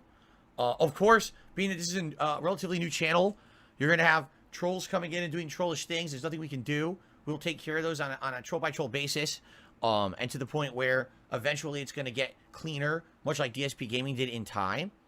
Okay? What is that now? I clicked on that, and I don't even know what that did. Did that just shut down the chat? Oh, God. Now I don't know what happened. What is going on? I clicked. Yeah, I didn't. Nightbot is working. Nightbot just started working. Nightbot is hard at work. Nightbot is kicking ass. This is exactly what I wanted. Hello, everyone, and welcome to DSP Reacts. This is my very first video here on the channel since rebranding the channel here in February of 2023. I realized something. Man, you know, I've been around for so long. And yes, there's quite a lot of people on the internet who know me as the guy who plays video games and comments on them. But that's not what I want to do for my whole life. So, after having done some successful React style content last year, I said, you know what? I would like to branch out and do some different things. And we talked about it actually over the course of last year about what you would like to see. And after thinking about it and mulling about it in my head, and also seeing how you guys reacted to the React content that I did on DSPGaming, I realized a couple of things. Number one, the React content was doing well, but likely should not be on DSPGaming. All right? Why? Because DSPGaming is known as a gaming channel. And yes, for the podcast that I started there last year has been doing very well. All right? And that podcast, the Level 1 podcast, will remain on DSPGaming as a daily morning staple. That's not going anywhere. Now, there's 3 different shows that will be housed here on DSP Reacts. Allow me to explain all 3 shows and see what you think. Show number 1 is more long-term, something that I want to do, you know, within a month or 2. But it's not happening immediately. The first show will be called, you ready for this? DSP Asks It. This will be an interview series where I will interview people across the internet. And who will I interview? Well, that's going to be a lot of the times determined by you guys. You guys are going to be the ones who are going to be submitting your suggestions of people who I should try to reach out to and interview here on the show. And it's going to be a one-to-one conversation. A lot of the times it's going to be covering what this person is up to on the internet. And it could be people from all over the place. It doesn't necessarily have to be someone who I've had any kind of involvement with. But at the same time, a lot of them will be. Like, for example, I've already lined up a couple of these for future events that I don't have dates set yet. But basically, I have it lined up so that, by the way, the chat is crashing again, which is not good. The chat is like crapping out on me, and I'm wondering what's going on there. And I've already got about 2 people lined up who are very interested, but I don't have dates and times set yet, because what I'd like to do is establish exactly how this is going to work.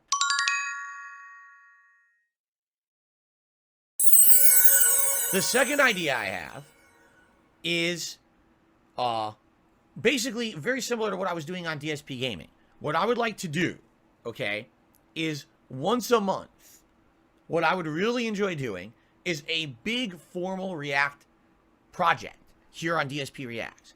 So think some of the bigger projects that I did over on DSP Gaming, reacting to the Wings of Redemption documentary, reacting to my own Down the Rabbit Hole documentary, you know. So that's the kind of thing. And the thing is, those projects take a while. Those aren't things that are like, oh, I'll just do it and it'll be done within a couple of hours. In fact, it's kind of the opposite, where those are things that could take a whole day.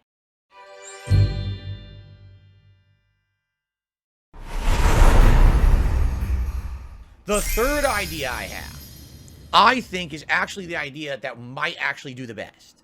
All right, you ready for this one? I have not even told anyone this. I haven't told my moderators this idea. No one. This is the first time you guys are ever hearing it. My third idea for the channel is called DSP versus the internet. What is this? Well, here's what it's going to be. Once a week, I have a dedicated stream where I am going to be reacting to various things on YouTube as submitted by the viewers. Think of it as a pure Phil just reacts to clips kind of show. Here's the difference between this and a formal react. A formal react is a dedicated project where I'm watching the entirety of a documentary and I'm watching it and commentating completely on it. Okay? This show, DSP versus the internet, is a show where it's just going to be like, send me a clip. You want to watch me watch a clip, see my reaction to it? If I laugh, if I, what do I have to say about it? And it could be anything. It could be a news story. It could be a clip from another content creator. It could be, a piece of a TikTok video or music. As long as it's on YouTube, all right, it's fair game. All right? And essentially what this will be is a good way for me to give you my opinions on things that are going on, whether it's news or pop culture or whatever it may be. I feel like this is going to be an opportunity for me to branch out.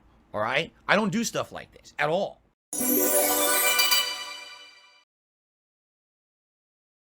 All the content that I'm suggesting is going to be user submitted. All right? But it's going to be user submitted by channel members. So if you become a member of DSP Reacks, you are getting a tremendous amount of control and input on the channel. Members are going to be submitting videos for DSP versus the internet. Members are going to be voting on the long form reacts that I do. Here's the criteria of the kind of stuff that I want to react to. First of all, it can't be licensed music and content that's going to get me, blocked, muted. If you became a member, thank you. Head over to the community tab right now, post up videos for me to react to, and vote on that poll. Because within a few, minutes, your shout outs, me explaining everything, doing some Q&A, I'm actually going to do some live reacting to videos that you members are posting up, within a month or two. When I launched this channel 3 months ago, I told you all my intention was that I also wanted to do a show called DSP Asks It. And this was supposed to be an interview show, interviewing people from all over the internet. In fact, I'll tell you right now, I had 2 guests line up. 2 that had agreed to be on the show. What happened to that idea? Right now it's suspended. Why? Because I very stupidly fell for a trap. I went into an interview that I shouldn't have done. Basically, the entire internet, yet again, was in a tizzy. It's time to crap on Phil. It's the crap on Phil party. Let's just do it times 1,000, right? Who in their right mind is going to want to be in an interview with Darkside Phil, who just got crapped on collectively by the internet for the millionth time in a row, right? So if I'm ever going to look to do that interview show, we have to let things cool down a bit to the point where I'm not looked at as someone to be shat on constantly every 5 seconds. That will never happen. But that show is basically on hiatus. No one in their right mind will say, oh, now's the time to do an interview with Darkside Phil. They're like, no way. Stay away from him. Okay? The second idea I have is very similar to what I was doing on DSP Gaming. What I would really enjoy doing is once a month, a big formal React project. Oh, I'll just do it and it'll be done within a couple of hours. So think reacting to the Wings of Redemption documentary, reacting to the rise and fall of DSP Reacks, make a living off of the work of others. And so that's something that I want to do basically once a month. Those will likely just be called DSP Reacts to whatever the name of the video or documentary or whatever it is that I'm reacting to. Okay? So there you go. Now, the third idea I have, I think, is actually the idea that might actually do the best. You ready for this one? I have not even told anyone this. No one. My third idea for the channel is called DSP versus the internet. What is this? Here's what it's going to be. Once a week, I have a dedicated stream where I am going to be reacting to various things on YouTube. Fast-paced variety clip style show, you see? Well, how are you going to determine what you're going to react to? All the content that I'm suggesting is going to be user submitted. by channel members. That's what this is going to be. Members are going to be submitting videos for DSP versus the internet. Phil, I don't get it. Why are you doing everything based on members? There's a very good reason. I just care about money. I just can't help it. I'm so just enveloped in greed and money. I need money, okay? Even though memberships are huge on this channel, tips very much are still available as a way to contribute. They're giant. Yes, gifted memberships are allowed, Kagome. Memberships, super chats, super stickers, super thanks, gifted memberships, tips, all enabled on the channel. You can contribute in those ways. Contributions coming in out the butt. Over on DSP Gaming, the #1 complaint I got every month was the members don't get enough. The members just don't get enough, value out of becoming a member. So if you become a member of DSP Reacts, you are getting a tremendous amount of control and input on the channel. The membership tiers on DSP Reacts actually will give you more benefits. What does that mean? Ultra members, get this. Ultra members are $20, I believe, $20 for the membership. You're guaranteed to have me watch a video. Is that it? If you're an ultra member, I'm guaranteed to watch the video you submit. Is that it? No. There's no guarantee that's going to happen at all. Please return cards here. Yeah, and the card's right there. But that doesn't say please return cards there. You're getting Wait a minute. This is Perry Caravello. This is 1,000,000% staged. I don't even want to watch it. Sorry to the Ultra supporter who submitted that. Submit another one later on that's not bullshit. What's going on, Derek? It's good to see you here today. Okay, I'm going to abstain. I don't know who this is. I've never seen the content, so I'm not going to watch this. All right, people said LTG is the black DSP. Do you see it? Wait, hold on, you don't sound like that. Okay, that's enough. That's not funny. Wow. I think it's time to go to the next video. It's interesting. I'm guaranteed to watch the video you submit. Guaranteed. All we're gonna do, I'm gonna take what you submitted, press play, react a little bit to it. There's no guarantee I'm gonna watch the whole video. This is the pilot episode of DSP versus the internet. He's a clown. He acts in front of the camera like a clown. That's not even funny. Oh! It's literally just overreacting with your face.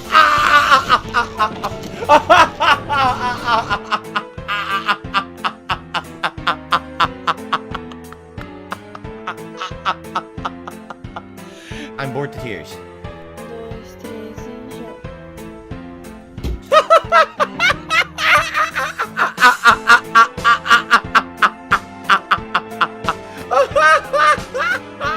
What is this? Like, it's a clown show at this point. Very good. You guys obviously seem to like the idea. I would already say this is a success.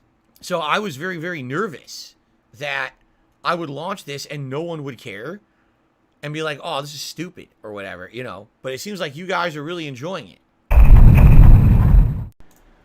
Okay, everyone, so what I actually like to do in this recap video is essentially tell you how I'm seeing the content on this channel doing 3 months in, all right? What I'm seeing is mixed reactions from my viewership.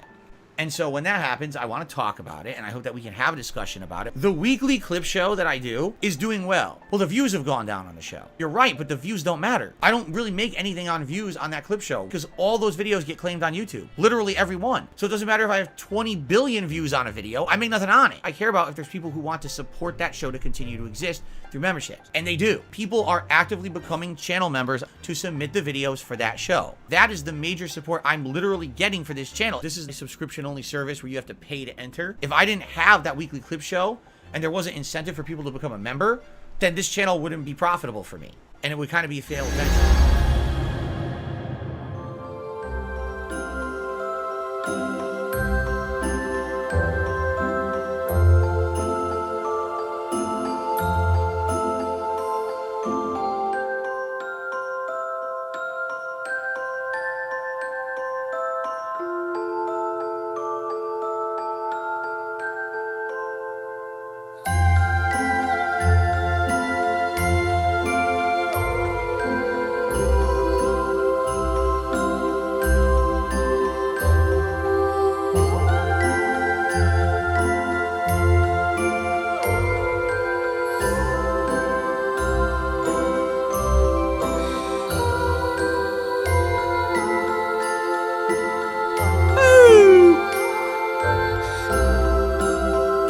tense, more risk, more fear, more threats.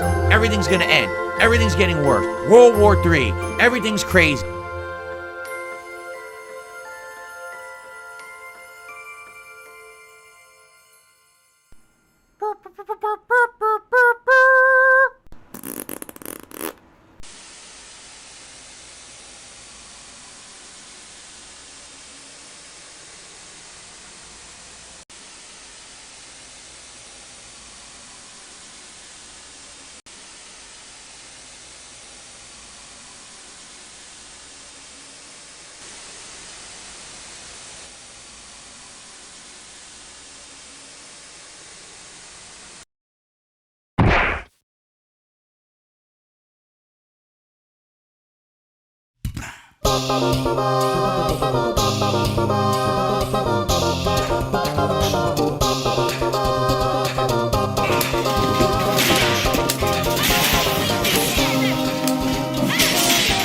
I literally got counter hit by every single button she pushed.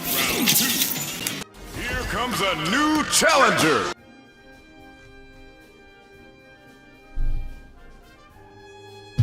React to what who said about me, he watched what?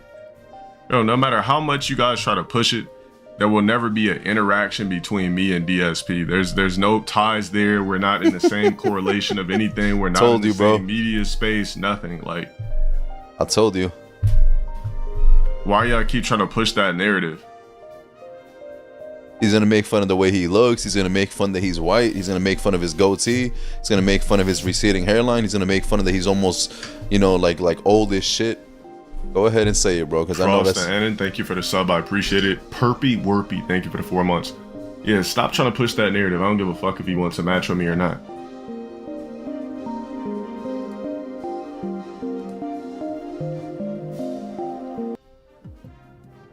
My services cost.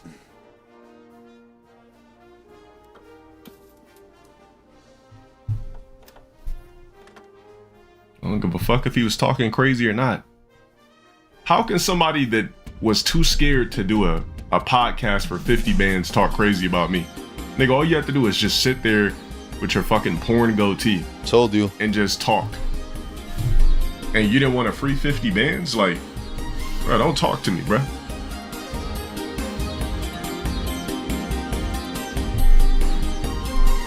Like, a man that doesn't hit the gym daily or weekly, you can't speak to me. On top of that, if you're not properly groomed, you can't speak to me. On top of that, if your voice box and vocal cords never deepened, you can't speak to me. If you're still rocking a goatee in 2023, you can't speak to me. If you're 5 foot something, you can't speak to me. If you never upgraded your camera quality to pristine for your audience, you can't fucking speak to me. Yo, we are not on the same level. We are not in the same space. I'm low tier god. I don't even know what the fuck a DSP is, bro. Stop trying to push that narrative. Seriously, stop trying to push that narrative. If I was him, I would literally focus on trying to rebuild my brand. Like, hit the gym, get hair transplant surgery, or wear hats 24/7 on stream. Stop wearing a pussy ass, pussy face goatee. Like, you know what a goatee looks like on people? Pussy hair. It's not even crispy lined up, bro.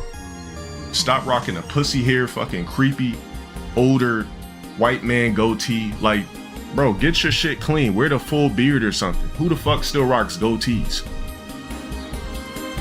I told you, bro. I What the fuck did literally I tell don't you? see anybody with a goatee. The only people that have goatees are fucking the guy you guys just mentioned, DSP and fucking Robert Whitaker. Those are the only 2 motherfuckers that wear goatees. I'm talking about the goatees that fully connect. We're not talking about just this little shit. We're talking about the full square around your motherfucking mouth. Fuck out of here, bro.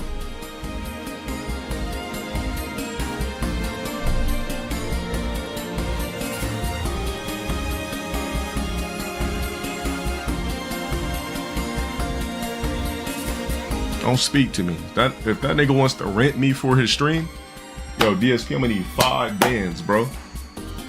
I'm gonna need 5 bands. You could have gave me the 5 bands if you wouldn't have been too pussy to do the podcast for 50 racks. Don't mention me again. There is no beef. There won't be any interactions. I don't even know why I'm speaking on this type of shit. Focus on your sexy, bro. Focus on your health.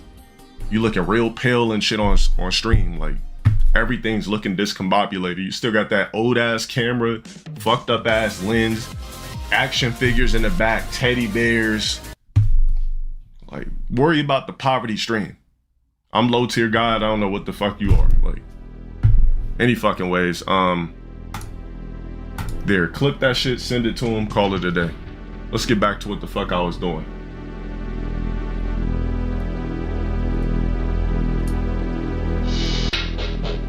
All right, when you say he was talking mad slick, okay, what was he saying? How can you talk mad slick about me? Let's hear what he was saying.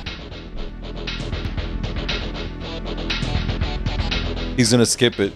He's gonna skip that video a bunch of times. I just want to know what he said. If he watches the video, he's talking about my stream layout. What about it? He's gonna skip it like crazy.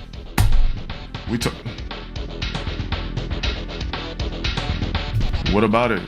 What about my stream layout? Guys, what's wrong with my stream layout? It's inefficient as hell, bro.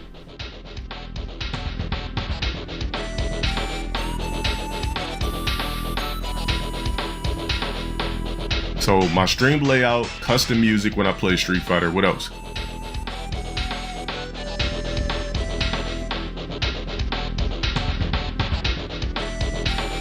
I rage quit, which I don't do in Street Fighter 6. What else? Bro, what's up with the 2014-15 shit? I rage quit? Like, who cares? Like, I don't even rage quit anyway, but who gives a flying capital fuck? Anything else? He's hating on my stream overlay? Alright, I got something for that, guys. Extremely grown-ass man, by the way. Like, go fuck some bitches or something, bro.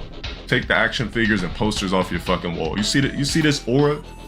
You see this ambiance that I have set? You know what's funny about this shit? Like, hold it's on. Sexy. You know what's funny? Shit. He's trying to make it seem like he didn't know about that video. The reason why he's giving this big ass reaction is because he knew about it. He knew about it and he was pissed already about this shit. Well, you know how Dale is. Dale always has to make it seem he's not, you know what I'm saying? Like he doesn't know about shit. That, you know, he has his life and stuff like that. It's complete bullshit, bro. Complete fucking bullshit. This motherfucker been knew about that video, bro. How Twitch works. You don't need donations to have a successful stream on Twitch. But I guess when you're not keen to business, when you turn down a $50,000 bag for sitting on your fucking ass, I mean, you really can't speak to me, bro. Beef, exactly, bro. You know what? I know what it is. He's probably like, you know what? I'll just diss low tier God and maybe I'll get some of his trolls in my stream and my stream will pick up. I mean, get this, bro. Focus on that hairline, bro. How about this? Your next stream goal should say turkey transplant hairline trip so that we can rebuild your fucking hairline. He's pissed, bro. He's mad right now. You shouldn't be speaking to a man with a crispy, symmetrical jawline, crispy hairline, chiseled, crispy skin, peanut butter complexion, hits the gym daily, body to kill for, height that heightens. I don't even need to say the rest. Who we talking about? This Walmart NPC that I would just pass by when I'm picking up some fucking walnuts. Bro, get this. I don't even know why I elaborated on it that much. But somebody will clip it, pull it up. I really don't give a fuck about this dude. I don't know what his beef is. Focus on Boogie or some shit, or Wings. Don't you have a podcast to do for 50 bands? How are you too pussy to accept 50 bands? How does that work? We played the Tekken beta already. Yeah, it's just basically him trying to steal my clout, whatever. But I hope it works because your shit's looking real poverty, bro.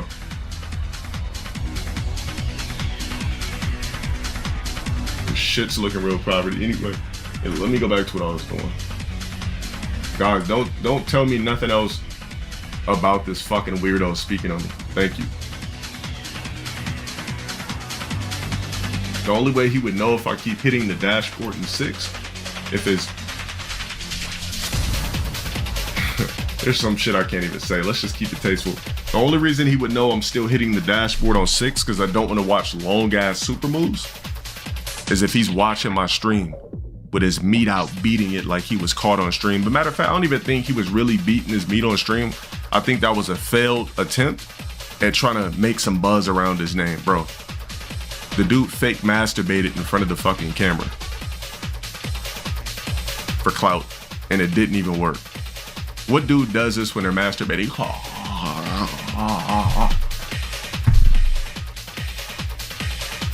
Anyways, there's your clout. Now use some of that money you might get off reacting to my shit to rebuild your fucking hairline. And I already know your midsection has at least 5 to 6 creases. Now let's turn on the layout that he probably dislikes. Get off my fucking dick, motherfucker.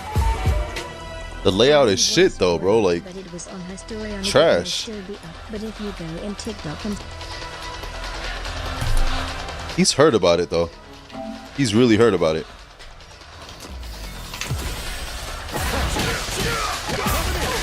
He's still gonna talk about it. That's how hurt he is.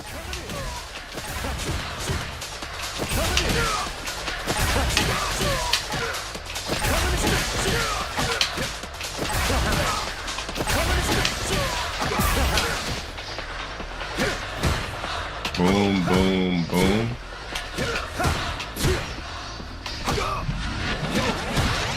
And they want you to do it again.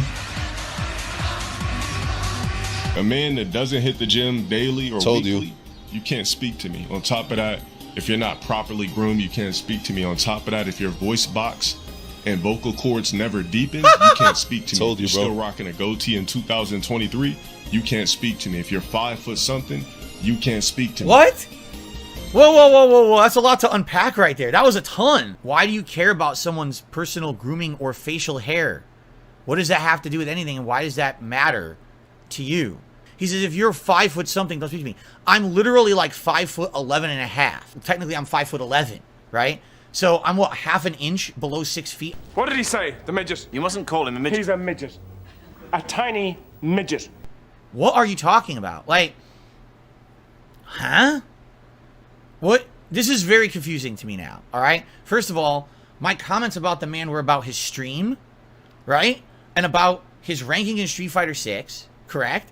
I talked about his criticisms of the game, which I agreed with. He comes back at me with, you're unkept, right? Like you're not groomed well enough.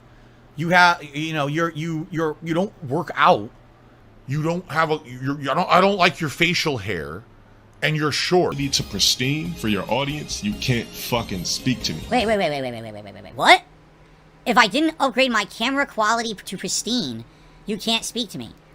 Do you see my camera right? Hold on a second. Yo, we are not on the same level. We are not in the same space.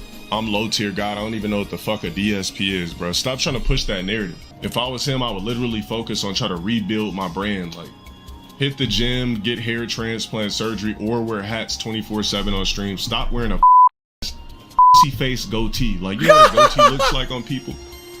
Pussy hair. It's not even crispy lined up, bro. What? My goatee is perfectly lined up and fine, but it's all white hair, so it looks like shit. I'm rocking a pussy hair, fucking creepy, older white man goatee. Like, so what do you want me to do? I'm an older white man. What should I do? Bro, get your shit clean. Wear the full beard or something. Who the fuck still rocks goatees? Who cares about a full beard or a goatee? I literally don't see anybody with a goatee. The only people that have goatees are fucking the guy you guys just mentioned, DSP and fucking Robert Whitaker. Those are the only two motherfuckers that wear goatees. Ronald Whitaker? Who the fuck is I'm that? talking about the goatees that fully connect. We're not talking about just this little shit. We're talking about the full square around your motherfucking mouth. It's actually called a Van Dyke, by the way. No one cares. Don't speak to me. If that nigga wants to rent me for his stream, yo, DSP, I'm gonna need 5 bands, bro. Focus on your sexy, bro. Focus on your health. Focus on my sexy? Old ass camera. No, I don't. Fucked up ass lens. I don't have a fucked up ass lens. Action figures in the back, teddy bears. That's my old setup, right? Before I started actually putting out nice 8-bit art, and people have really approved of my lighting and everything this year. He definitely has not seen a stream of mine recently. You don't need donations to have a successful stream on Twitch. But I guess when you're not keen to business, when you turn down a $50,000 bag. Here we go again. For sitting on your fucking ass. But again, he's talking about the podcast. You really can't speak to me, bro. Focus on that hairline, bro. How about this? Your next stream goal? Here we go. Should say, turkey transplant hairline trip. So you're talking about why are you talking about my looks? Who cares about how I look? Yes, LTG is more physically fit than me. Yes, LTG is better looking than me. I think he is. Chiseled, crispy skin, peanut butter complexion. What does that mean? What is peanut butter complexion? I have an answer to this one. Obviously, you're physically fit. Good for you. But everything else, you didn't earn it. You were just handed it. So you're handed a gift, right? And now all of a sudden, like, everyone's supposed to kiss your butt because of these things you didn't earn. Dude, why? Like, that's nothing. Like, of all the checklist things you have for, what do I look for when I'm looking for a good streamer? Man, they gotta be tall. Oh, man, they gotta have a peanut butter complexion. Man, they gotta have all perfect hairline. That's exactly what I look for in a streamer. I don't care what kind of content they're putting out. I don't care if anything's worth a shit on their stream. I don't care about their layout or if I'm having a good time. Yo, give me that fucking perfect hairline and the peanut butter complexion. I'm on that stream throwing thousands of dollars at that person. What are you talking about? You're nuts. You're actually nuts. I don't even need to say the rest. Who we talking about? This Walmart NPC that I would just pass by when I'm picking up some fucking walnuts. Guys, don't tell me nothing else about this fucking weirdo speaking on me. With his meat out, beating it like he was caught on stream. But matter of fact, I don't even think he was really beating his meat on stream. What? I think that was a failed attempt at trying to make some buzz around his name, bro. What? The dude fake masturbated in front of the fucking camera.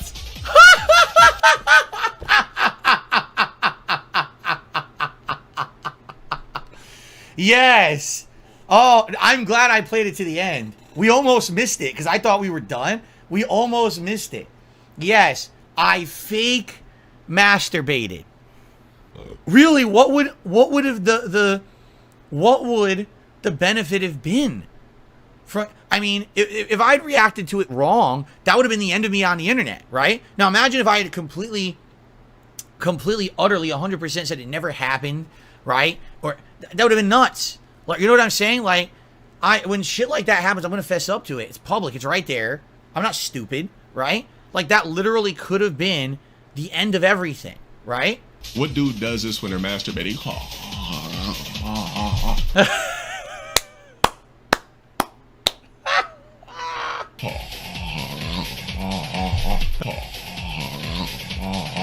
Already know your midsection has at least. This is what he sent me yesterday. Stop clout chasing, bro.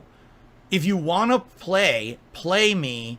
If you want to play me in anything, so I guess it's a grammar error. If you want to play me in anything, it's going to cost you $5K. This is sad AF. Stop mentioning me and upgrade your streams. Godspeed. So now, it's time to get a little real, all right? LTG, you fucked up, all right? I was being very reasonable. I was being very nice to you. I had calm, very commonplace, non-accusatory, non-criticizing questions about your content, all right? That's all it was. I had no problem with you at all. And you took it upon it yourself to do a 10-minute rant about my personal appearance, about the quality of my streams, about a million things about me that were all unqualified, including continuously bringing up a 50K podcast, which obviously you're incredibly jealous you're never going to get offered. You fucked up because you took the first step towards a public feud. Now, I don't like feuds. I don't want to be involved in a fucking public feud at all. I don't want to go back and forth with you endlessly because that's a waste of everyone's fucking time. The only reason that I would ever involve myself in something like this is because I feel like we can get something out of it. All right? So, I have some recommendations for you. All right? I want you to reassess your own streams. Since you're going to give it to me, allow me to give a little bit back to you. All right? You know how when you're criticizing yourself and you're praising yourself and you say, I don't want to talk to anyone. All right? Because I don't want to talk to you if you don't go to the gym every day. I don't want to talk to you if you got a high-pitched voice. I don't want to talk to you.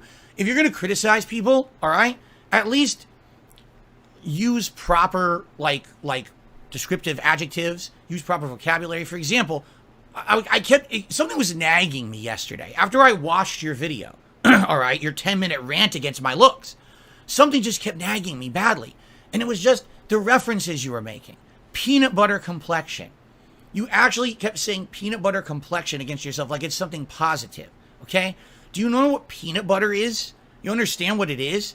It's fat, it's oils, it's grease, and it's all smashed together into this ooey, sticky paste. You ever actually touch peanut butter? You know what it feels like? It's gross. It's disgusting. You get it on, you're like, oh, it's stuck on my hands. I gotta go wash my hands. I can't get it off. There's peanut butter all over me. It gets stuck to the roof of your fucking mouth when you eat peanut butter. Huh? It tastes good, but it's actually gross. It's like I said, when you say peanut butter complexion to me, right? I think you're taking peanut butter, like chunky Peter Pan or Jif peanut butter, and you're like spreading it on your face, and you got these big lumps of peanuts stuck all over your head, and it looks like you're covered in fucking giant zits, big infected zits ready to pop. When you say peanut butter complexion, it makes you think your skin is gross. That's the worst adjective you could use. Stop using it. Say, I have a clean complexion. I have a nice smooth complexion, acne-free. Then I would understand what you're saying. If you're saying peanut butter, no one knows what the fuck you're talking about. You sound like an asshole, okay? Let's do something else. You know something you kept saying that really drove me nuts? A nice, crispy hairline. Nice, solid, crispy jawline. He loves the word crispy, okay? Now, when he's saying that, what he's meaning is my hairline is neat, symmetrical. Look at my face. My face is like proper, like if you know geometrically proper. My hairline is good. He kept bringing up my hairline, how my hairline's fucked up right here. See how fucked up this is? Yeah, he keeps bringing that up. But he's like the crispy hair, crispy, okay? Crispy. Do you know what the word crispy even means? Okay? Crispy is referring to something that has been cooked or scorched to the point that when you touch it or you bite into it, it makes a crackling or crisping sound or sensation. That's what the word crispy means, all right? The word you're looking for is crisp. A crisp hairline, a smooth and equal hairline, a crisp jawline, not crispy. The only way that your appearance is crispy is if you're dumping your fucking head in a deep fryer every morning before you go to stream. So what the fuck are you talking about? You're not crispy, dumbass. You're crisp. Use the right fucking words. You sound like an idiot every time you open your fucking mouth and you say something dumb like this. Fucking grow up and use an iota of the I know you're intelligent. I know you're an intelligent dude. But you say the dumbest shit and you're trying to use it as an insult against someone. Say the right fucking words, you moron. Like, seriously. Shut the fuck up about other people's appearance if you can't even describe your own in a way that makes any kind of fucking logical sense to the audience you're talking to. 90% of the people listening to you are laughing at you because they don't know what the fuck you're saying. 5 bands, crispy, what the fuck? Get a fucking dictionary. Get a thesaurus. Let me get this fucking stupid fucking thing off. Okay? Now, I'd like to finish this in a way that it's going to kind of be productive rather than destructive. All right? You fucked up. You insulted me for absolutely no reason. You didn't have to, but you just thought, it's free reign for me to just say and do whatever the fuck I want. Wrong. Wrong. You don't just get to say and do whatever the fuck you want on this planet without consequences. You know, consequences have actions, pimp. So, it's this simple. Play me in Street Fighter 6. Stop being a bitch. Stop making excuses. Stop demanding unreasonable money that no one's ever going to pay you because no one values you that much. Play me in fucking Street Fighter 6. Let's make it a rivalry. Let's make it one of the most epic Street Fighter 6 rivalries ever. Let's make it the big first rivalry ever. Let's do it. Evo weekend. Play me first to 10. We'll lay down some rules. We'll make sure that both parties agree and both of our fan bases and hater bases are on the same page. It'll be one of the most streamed events ever in Street Fighter 6. People will be super fucking hyped for it. Let's do it. Or shut the fuck up forever.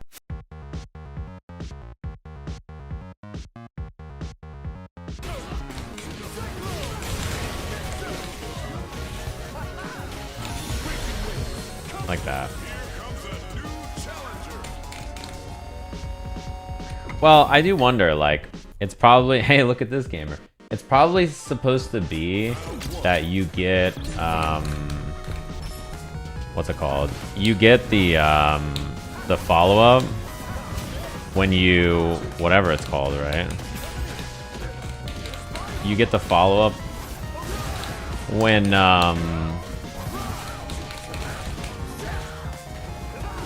what was I gonna say? I don't recall.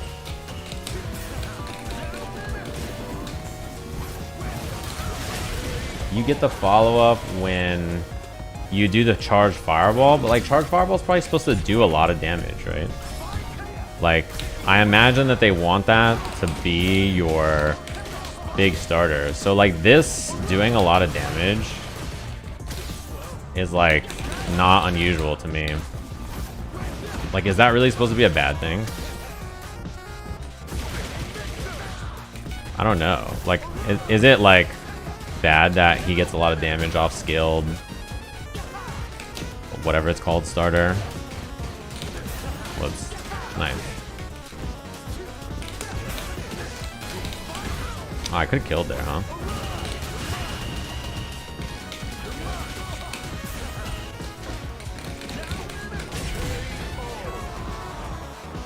So I'm wondering, like, is him doing, like, is it a bug that he does a lot of damage off charge heavy mixer, or is it like he just does a lot of damage off it because that's supposed to be the move that does a lot of damage? You know what I mean?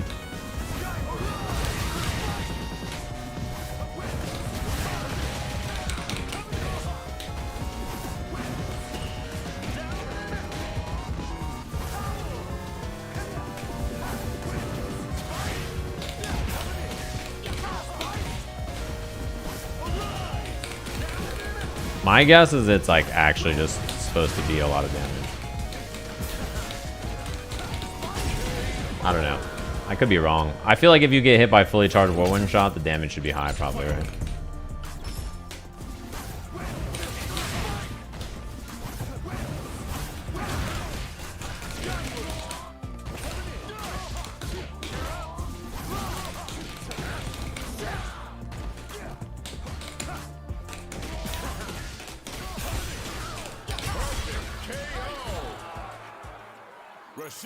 Because, like, if you hit someone in the corner with this move, like, you're supposed to do a lot of damage, right? Like, this is like a huge starter.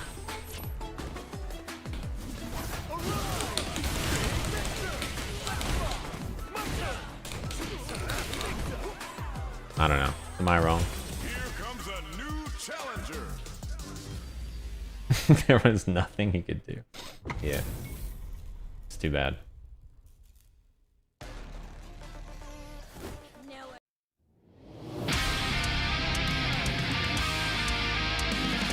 Still, I'm trying to do a basic combo. I drop it.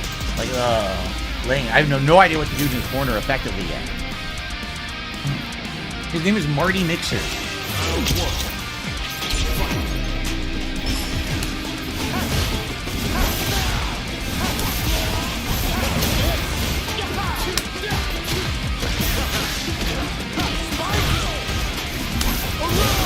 That's nice.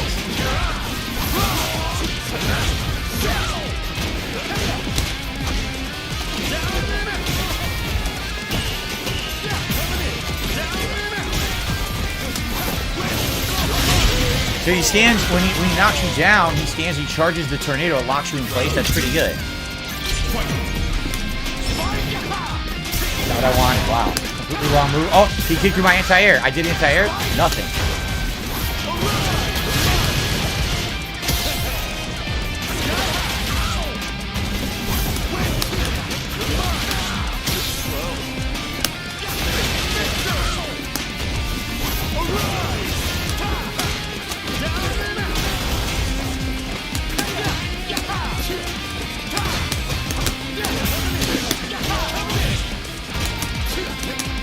Wow, got my move, missed it completely.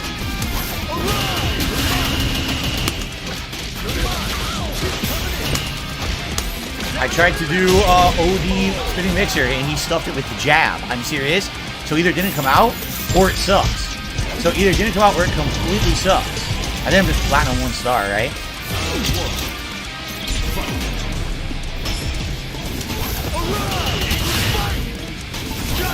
I pressed the wrong button again. I'm so used to doing fireballs with punch. I keep pressing punch.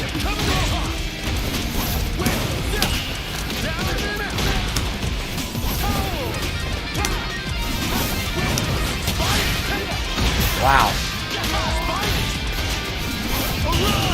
You can tell he's been playing with Rashid like for 24 hours since he came out. I don't know what the fuck I'm doing. I've been playing for an hour, you know? He's just locking me in the corner. I don't know what to do to it at all. How do you get out of that?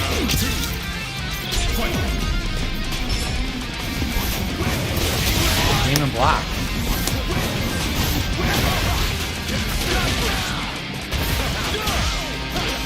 I seriously can't block anything he's doing.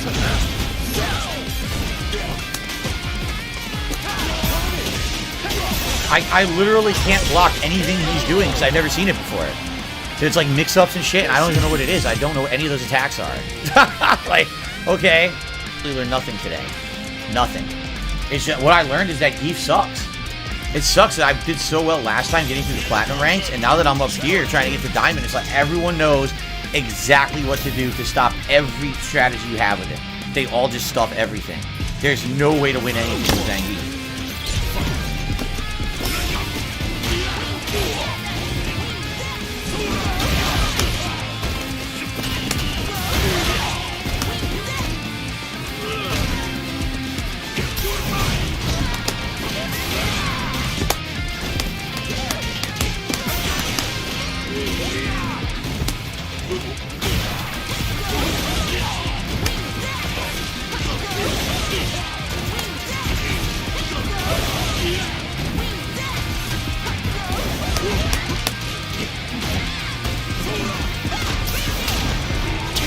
Nothing you can do.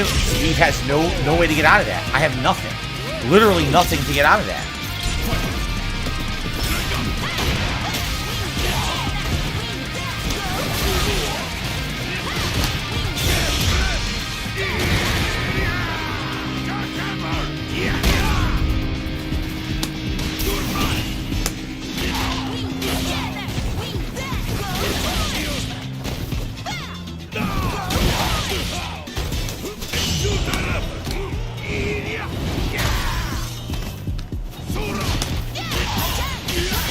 Even the strategy that works against other players doesn't even work against her. When you do the roundhouse, she can do fierce or jab, and you can't 360 it. You do it against other people, you can't do it against her.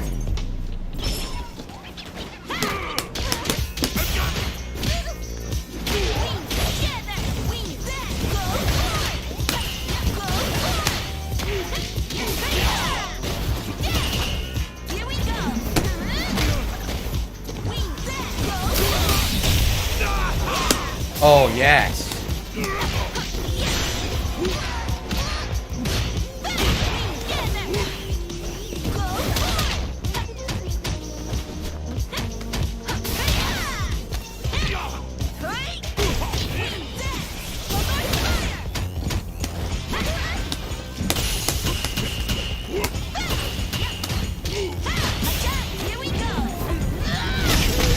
I don't know what to do against her at all. It seems like she's completely unstoppable against Zangief. He doesn't have anything to get through her. Like I said, the Condor's Fire is a guaranteed hit string after, and he has nothing to do to stop it or anything. Like, he has no reversal. So she can just keep him in lockdown the whole round. I tried to link up super.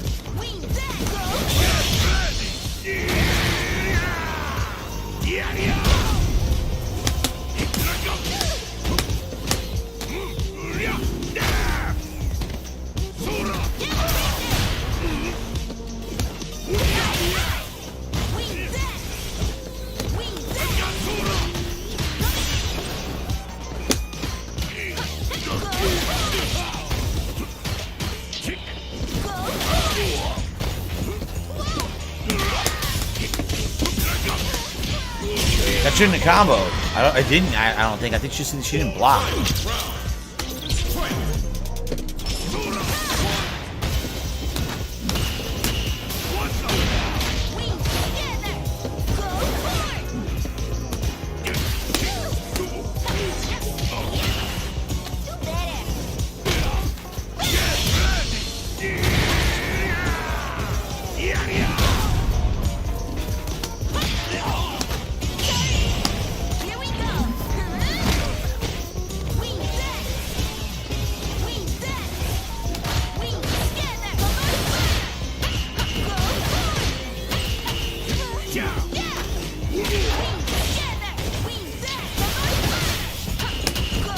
Can't do anything. I can't do anything. She can do that the whole round. She can literally do what she just did the entirety of the round, and you can't stop it. Until she runs out of drive meter or runs out of charges, she can do the jabs into the rush, into the jabs, into the rush, into the jabs, into the rush. There is no answer for it in the whole game. Because Zangief has no reversal. His 360s get jabbed. You can't drive impact. It beats it. You can't do anything. So she beats him clean. That's like, that's like a 10-0 match. I don't even know how Zangief would get in on her. I have absolutely no idea. Her anti-air beats everything she does. Like everything. Literally everything is stopped by what she does. I have no clue. I'm not allowed to hit the button. I'm holding both buttons, but the game eats your inputs when this is on. I want to see what drive rush crouching heavy punch is on blocks. I'm very curious. +2. Hey, look who it is. Is drive rush crouching heavy punch +2?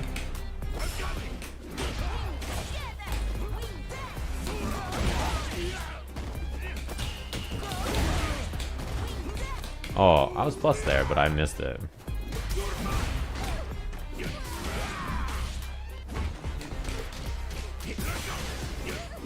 Okay.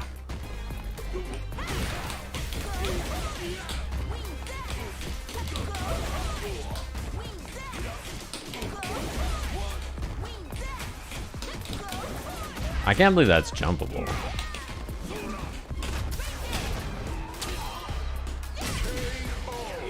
That's like so bad for her, huh? How do you make it not jumpable?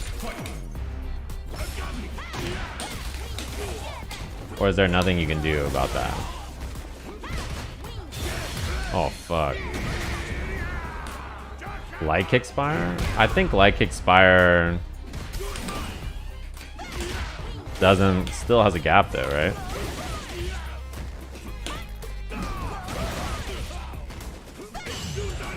Oh god. You have to do one light punch? Okay, that sounds right.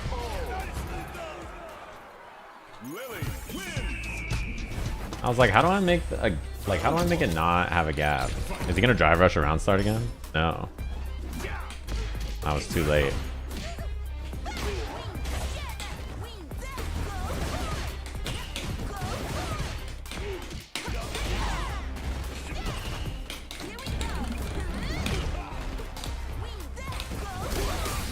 Nice. I gotta do EX to beat that, right? Whoops. It's too bad that doesn't reach.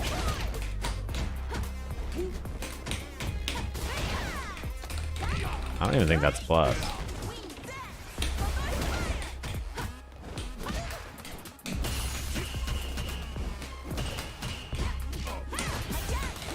Whee!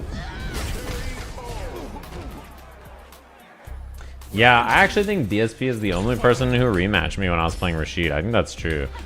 Like, I got one and done so many times.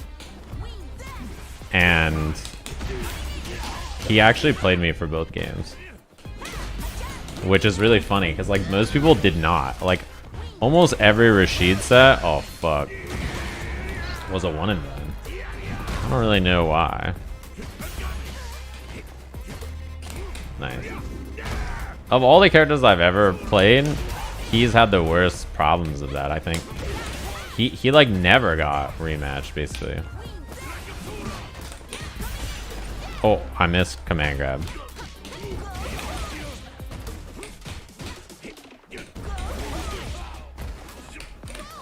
Too far. Oh, I didn't even combo. Whoops. I forgot what I was supposed to do.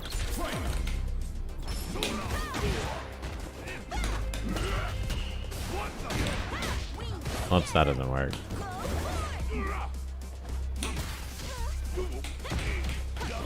Well, that doesn't work either. Fuck. How many wake up supers have I been hit by? It feels like a lot.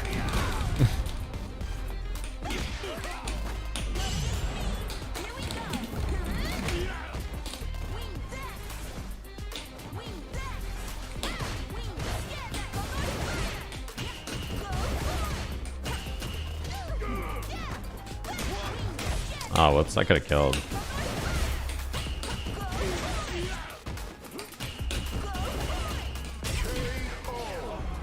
I should have done crouching heavy into EX in the level 2. Like, that would have been better, right?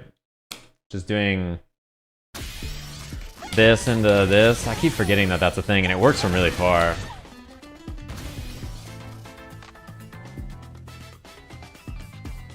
And then also, I had like a this hit. I can do this into level 3.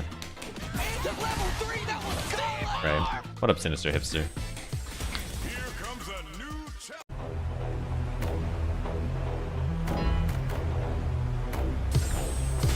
Here comes a new challenger.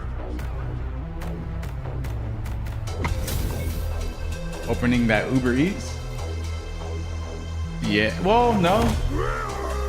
I just cook like rice, chicken, and like I put some other stuff in it. That's me being lazy. You gonna sit there?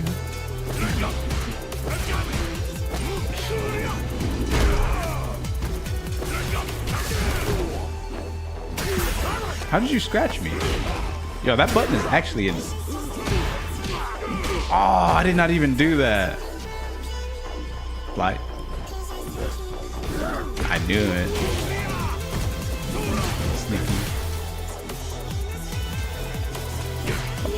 Yeah, I committed to that actually. SPD. Man. DSPGaming. Wait a minute. What? How did...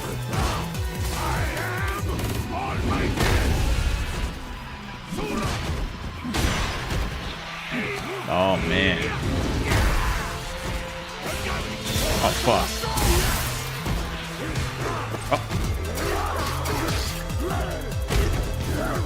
Oh, I did EX.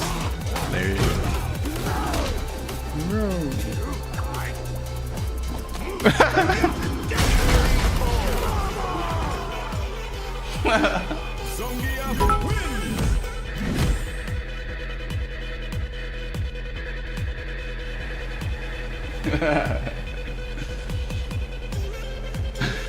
He's going nuts? Yeah. One game away from Master.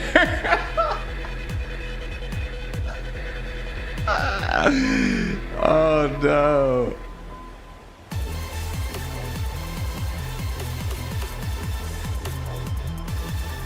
Why one and done?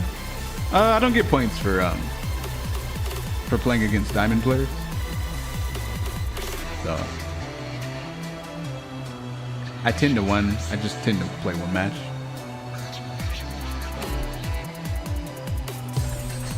Here comes a new challenger. I should have boosted his MR, but if I lose, people might think it's, oh, he's yelling and shit at me. Why does Gal have such a deep voice, and then when he throws a perfect, he's like, perfect! What? How does it, like...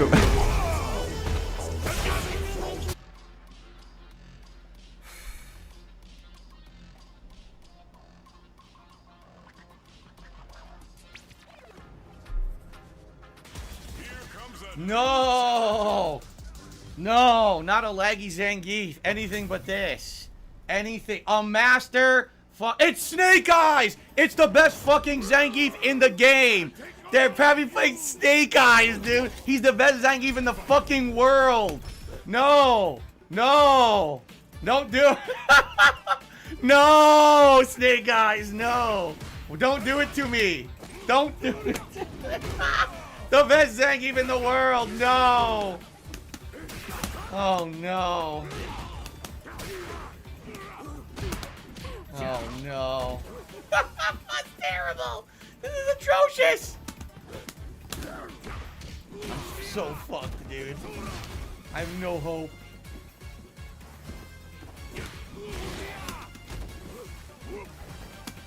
Got me. I'm so done, dude. There's no chance I'm winning against Snake, the best Zangief on the planet.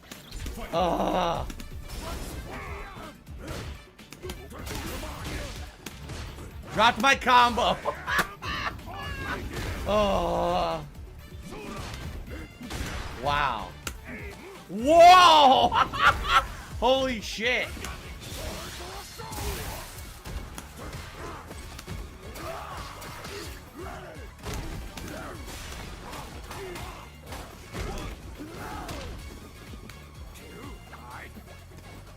Oh my god! Yo, did you see that shit? He backstepped a centimeter and got a perfect 360. Oh my god, dude. Oh, he quit. That was, dude. There was zero chance I was going to beat him. He quit after one. Come on.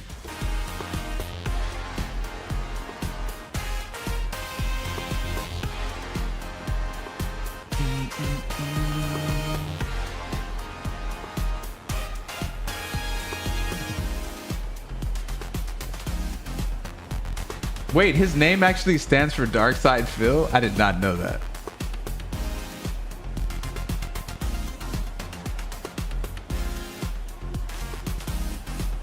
Video already out? What's this?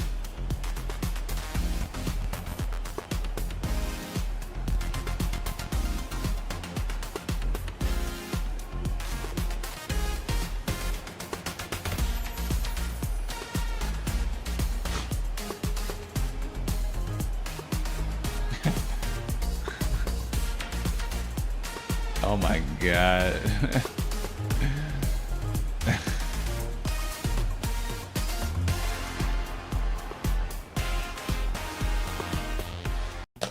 If we just get one Master Rank player, that's all we need.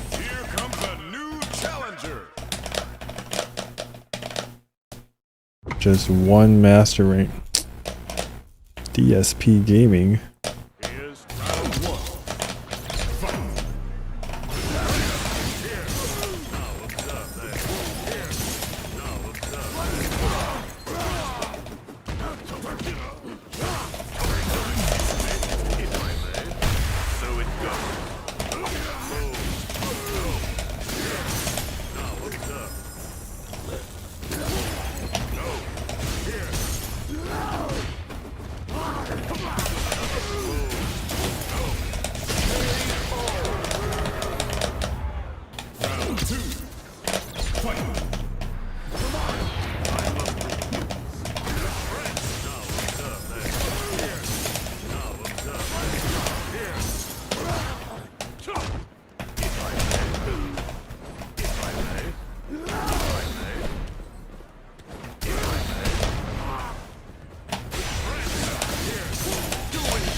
It says he's Diamond 5.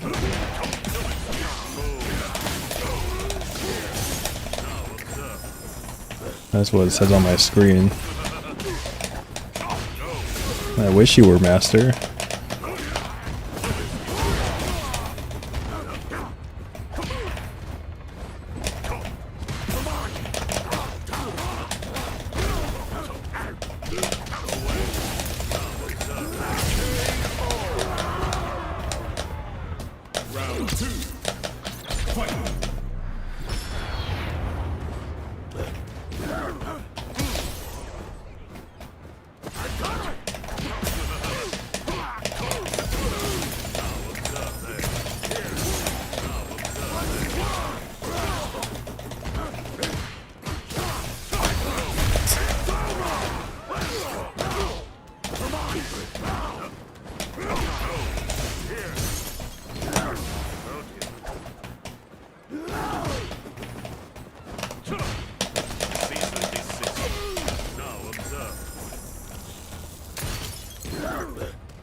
don't know.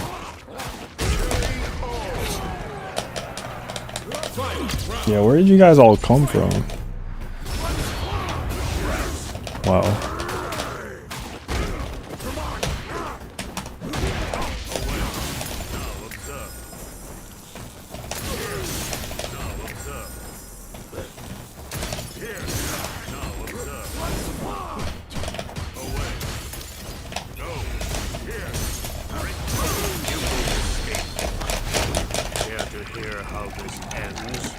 I think that's dead, right?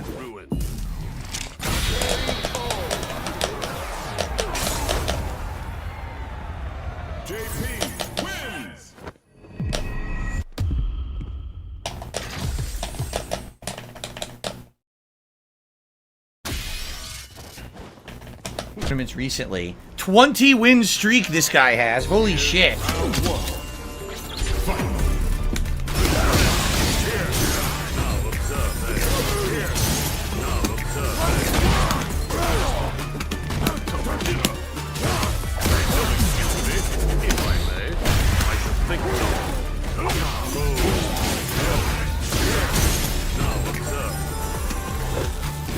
Oh, Jesus. Wow.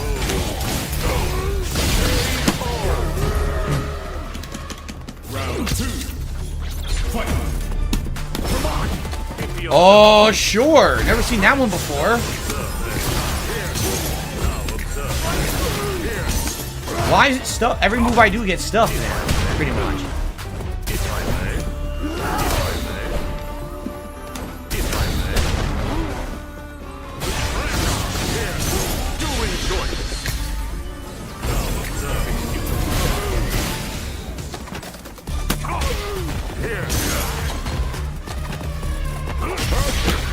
They know these patterns that are crazy, and I don't know how to get around them. I'll try again.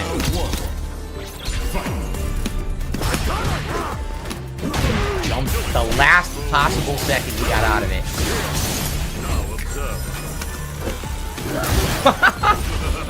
That distance! Jesus, dude!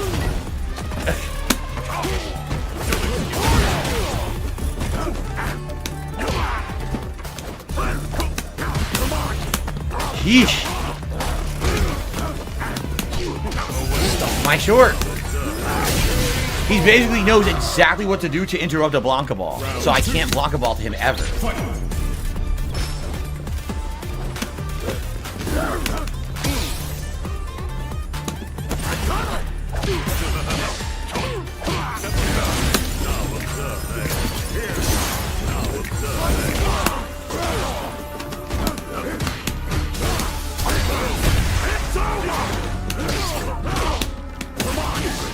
Damn it.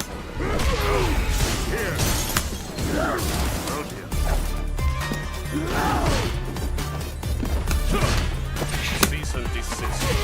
Now observe. Pointed.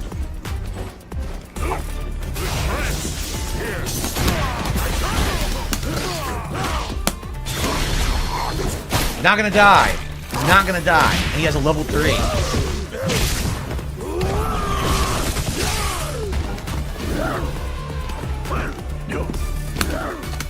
Got around. Jesus, I actually got around. This guy is good.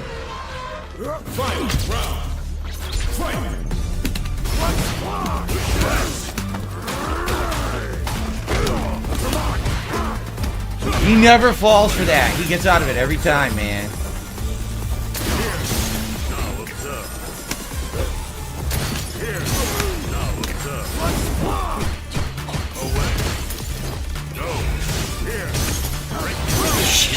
That's level 3. Wow. Everything. He's like, anything you press will stuff you. Any button you press, this will stuff you. Like, goddamn, dude. Like, what do I do to that? I don't know. The best, that's by far, this nephew is the best JP I fought in the game. By far, hands down, ridiculously good JP. That's who you, that's the kind of person you give credit to. That guy knows the match. He's completely locking me down. I don't know what to do because every input is predicted. That was an amazingly good player. That's who you will applaud. You say, I want to play more people like that. Because Because now I'll learn the game for real if I play better players who aren't spammers. That guy didn't spam one move. That guy knew exactly what he was doing. That was super duper good.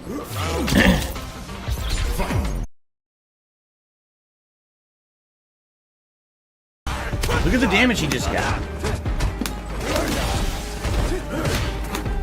What am I getting hit for? Are you out of your mind? Yo, this game is so busted. This game is so busted. He earned no hits. Literally 0 hits earned, and he wins the whole set. Fuck you and your mother. You fucking suck. You earned 0 hits.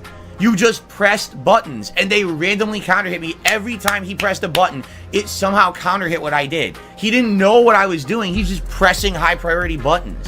This is absolutely ridiculous bullshit. What a fucking scrub motherfucker. Unreal. Unfucking real. Real, it's just pathetically bad gameplay that I have to put up with because that's the game of top tiers, man. That's fucking lame oh no. Oh my god, super lag at fights. Do you see this lag? The lag is real bad. Oh my god.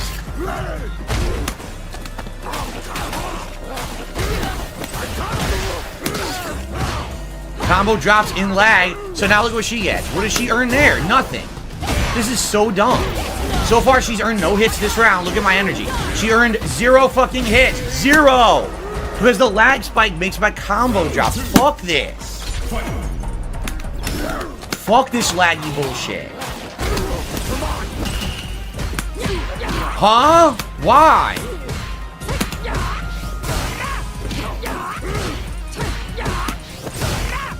I'm not doing anything! Enough of this shit! That's it, she just won. Unbelievable, dude. You didn't earn anything again. You didn't earn a single hit in the whole fight. You literally mashed medium punch, did the same move over and over, and because of the lag, I couldn't do anything about it. Fuck you. You suck. You did absolutely nothing, mashing medium punch the whole round. What a fucking piece of shit player. Fuck you. Now, medium, medium. Oh, look, move, medium, medium, medium. Oh, it's still working because the lag spike. Keep doing it. Medium, medium. Medium, medium. Medium, medium, medium, medium, medium. Don't disappoint me. I parried the drive impact. He still has fucking advantage. The Jamie's fucking bullshit. He didn't earn his fucking hits. Fuck this game. Fuck this game. You didn't earn it. You fucking piece of shit. God damn it, man. I do everything right. Perfect parry to the fucking drive impact. Still can't do anything. You're frozen in place. Everyone gets free hits against you. Fuck this. This is, why play? Why am I fucking playing this fucking piece of shit at this point? It's not fun anymore.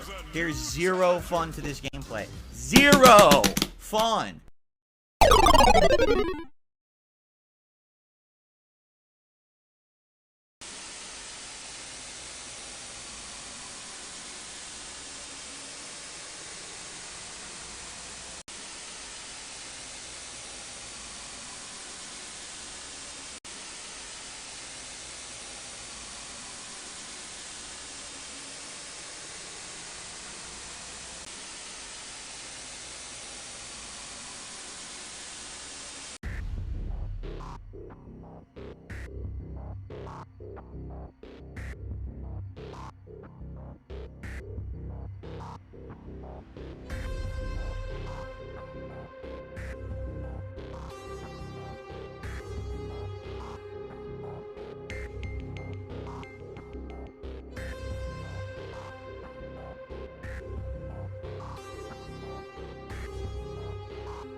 DSP or Dark Side Phil on the internet, and I run a YouTube channel called DSPGaming. It's been my job for over 13 years at this point, and I'm a full-time internet content creator and live streamer. Although I am a long-time content creator and streamer, sadly there is a malicious community of people that follow me around the internet who don't like me. And they've done things over the years to hurt me and my family because they don't like me, for various reasons. But that's not why we're here today. I am broadcasting a special stream and recording this for YouTube as a way to document what is going on in my life right now, and as a cry for help, because I need help right now with this situation, and it seems like absolutely no one is willing to help. So allow me to explain what's going on, because to be clear, I don't like drama. I didn't want to make this video. I'm supposed to be doing my standard broadcast today. As you can see, here's my setup. I'm supposed to be doing a podcast, playing a video game, and I'm not unable to do that because my internet has been compromised and keeps getting interrupted or reset. Okay? So allow me to tell you a story, because I need to tell you the background story in order for this to make sense. Who fucking cares? However, my internet likely will go down while I tell this story, and if it does, I am recording this locally and will upload this to the YouTube channel after the fact so that you are aware of what's really going on in its full entirety without being interrupted. Okay? My tale I'm about to tell you is going to sound very creepy, and it's going to sound very weird, but it's very true, and I have evidence to back it up.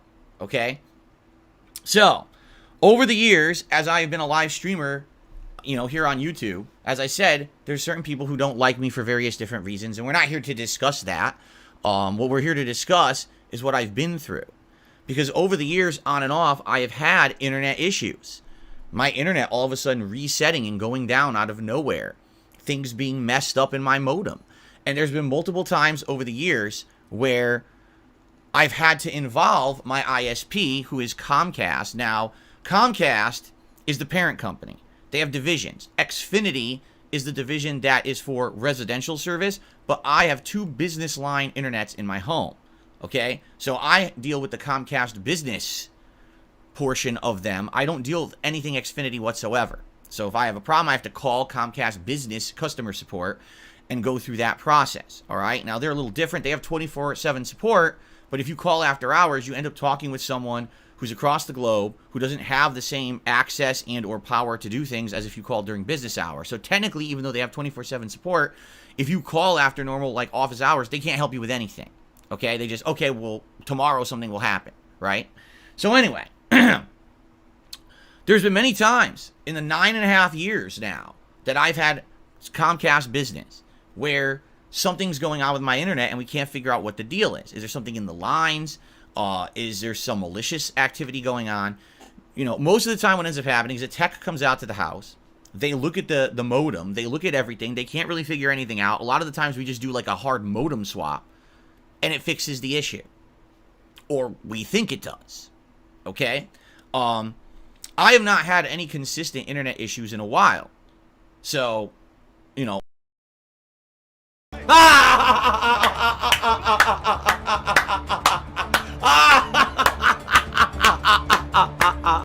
They sent out a tech that Friday to my house, all right, in order to look at what was going on with my internet. So this would have been like October 28th or something like that, okay? And you guys know, because I was on the stream and I said, okay, when the tech's here, I'm going to go offline or whatever. So the tech showed up, ran, you know, testing everything, trying to figure everything out.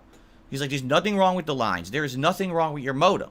He says, so let's go into the modem and look at settings and things.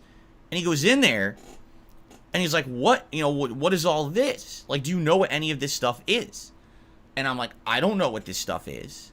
All right? So what I would like to do, so to show you the first piece of kind of evidence of stuff that's going on with me, this is what he finds inside of my modem. You ready? Now, I don't know how big this is going to be. I'm probably going to have to blow it up. Okay? So, the bottom is just, it shows what devices are connected locally. There's no information there that's important. But what you should look at is the information at the top. Someone had gone into my modem, all right, and actually set up content blocks, content filtering, all right, in order to prevent me to go on certain websites. and they blocked certain words inside of my modem. All right? So they wanted to prevent me from going to YouTube. They wanted to prevent me from going to Twitter. They wanted to prevent me from being able to access my PayPal. And they wanted to block the words Twitter, Phil, and DSP Gaming so I would have no access at all to that content. All right?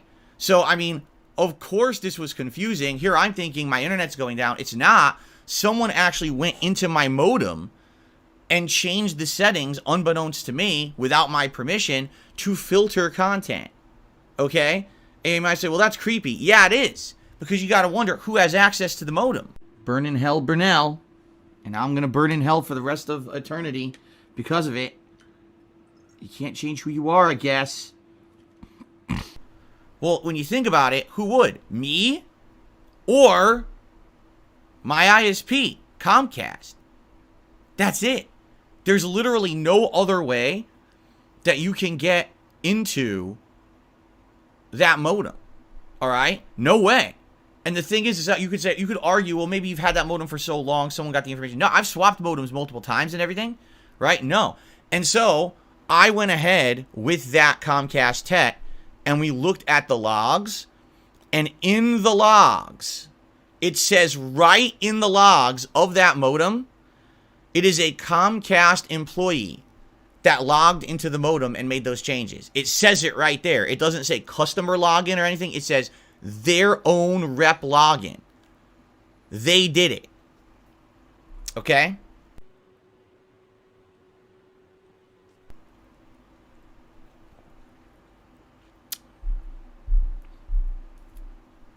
So, we have the evidence. You know, plain as day. We have evidence that this is happening, that someone at Comcast, someone who is employed by that company, my ISP, has access to my modem and is going into my modem and changing settings and doing things. Okay? So this was October 28th, okay, that this happened. And basically, the tech that was here was dumbfounded. He's like, dude, I've never seen anything like this before. Obviously, this is crazy. He called his manager, who's the regional tech manager out here in Washington or whatever, told him the whole story. He, of course, was dumbfounded, had never heard anything like this. He says, so here's what we're going to do. He says, there's two things that can be done. He says, number one, we're going to obviously launch an investigation into this, okay? And we'll let you know, you should get a call or whatever, or, he even gave me the regional manager's number and said, you can call the regional manager as a follow-up, if you're not hearing anything concrete from us, to say what's going on, we'll let you know. Okay? So this was October 28th, I was told this. Now, the other thing that you can do, if you absolutely are in a situation here where, it keeps happening, you can go buy your own modem. Like, you can go buy a cable modem that's not ours. And if you buy a cable modem that's not Comcast, then it's your own property. They can't log in. They can't mess with the settings. They can't do anything to it because it's not our modem. So this tech leaves my house. And I start to think to myself, wait a minute. What about all those times over the last few years when all of a sudden my internet would go out when I was in the middle of something important? And it dawned on me. The Side Scrollers podcast. When I was on that podcast in March, all of a sudden my internet went out exactly the same way that it was going out then. It just went off for a minute or two and then came back. And that was when all that crap went down on the Side Scrollers podcast, if you remember. Remember that? That came back and all of a sudden now Keemstar's on the show and all this drama and all this shit's going on. Right in the middle of my interview. And I'm thinking to myself, that's exactly what happened. This is some kind of a malicious person at Comcast who works for the company, who doesn't like me, and actually has been striking down my internet and fucking with my business over the years whenever they felt like it, because they thought it either was funny or it would hurt me or whatever it was. Okay? So, basically, it's now dawning on me. I'm like, I can't believe this. All right? But This is absolutely true. What's going on? This must be it. What else could it be? How is it that every time that something important is going on, my internet goes out, right? So I go into my modem, all right? And this is that Wednesday. And once again, they've done it again. This is the same picture I'm going to show you, but just to reiterate, this is basically what they did, is they did all this again, okay? A second time. And I'm like, whoa. So it's a month later, and they're doing it again. Now, I'm trying to put it in my head, why would they be doing it on Wednesday, on my day off before Thanksgiving? And it dawned on me. This is a Comcast employee, okay? This person only has access to do this stuff certain days of the week and certain times when they're working. So likely this employee wasn't working on Thanksgiving, wasn't working on Black Friday, and I'm pretty confident they don't work weekends. It seems like this is a person who works like day shift during like Monday through Friday, but of course it would have been the holidays.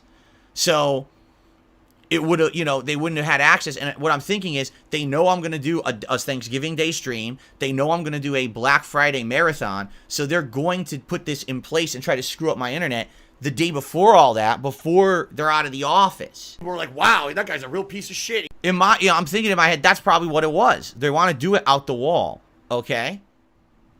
So that was on Wednesday. Okay. That was on Wednesday of last week. All right.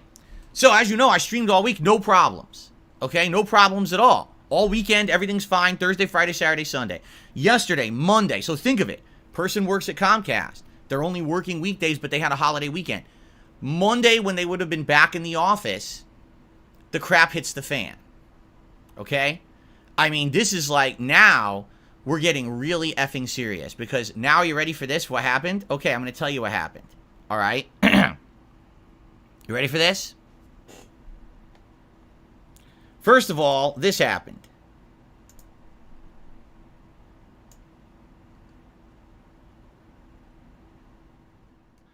They went to my modem, my Comcast modem, and they enabled the Wi-Fi, and they decided to name it Insulting Things. Now, the problem is, this is publicly visible to everyone who's in the area and is driving around looking at the internet. They can see that this is available networks now, okay? So they did this. That was number one. That was the first thing they did, all right? Now, as you guys know, my internet was also going on and off yesterday. So what they were doing is, while I was broadcasting my normal stream, they were resetting my modem over and over, just pressing the reset button over and over, so I couldn't continuously broadcast, okay?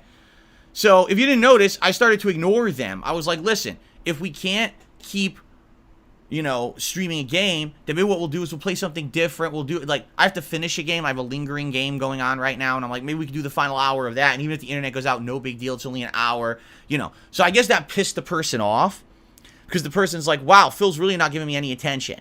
So what did they do? I'm going to tell you what they did, all right? Now, this is where it gets scary, all right? This is where you're like, you got to be fucking kidding me. So listen to this.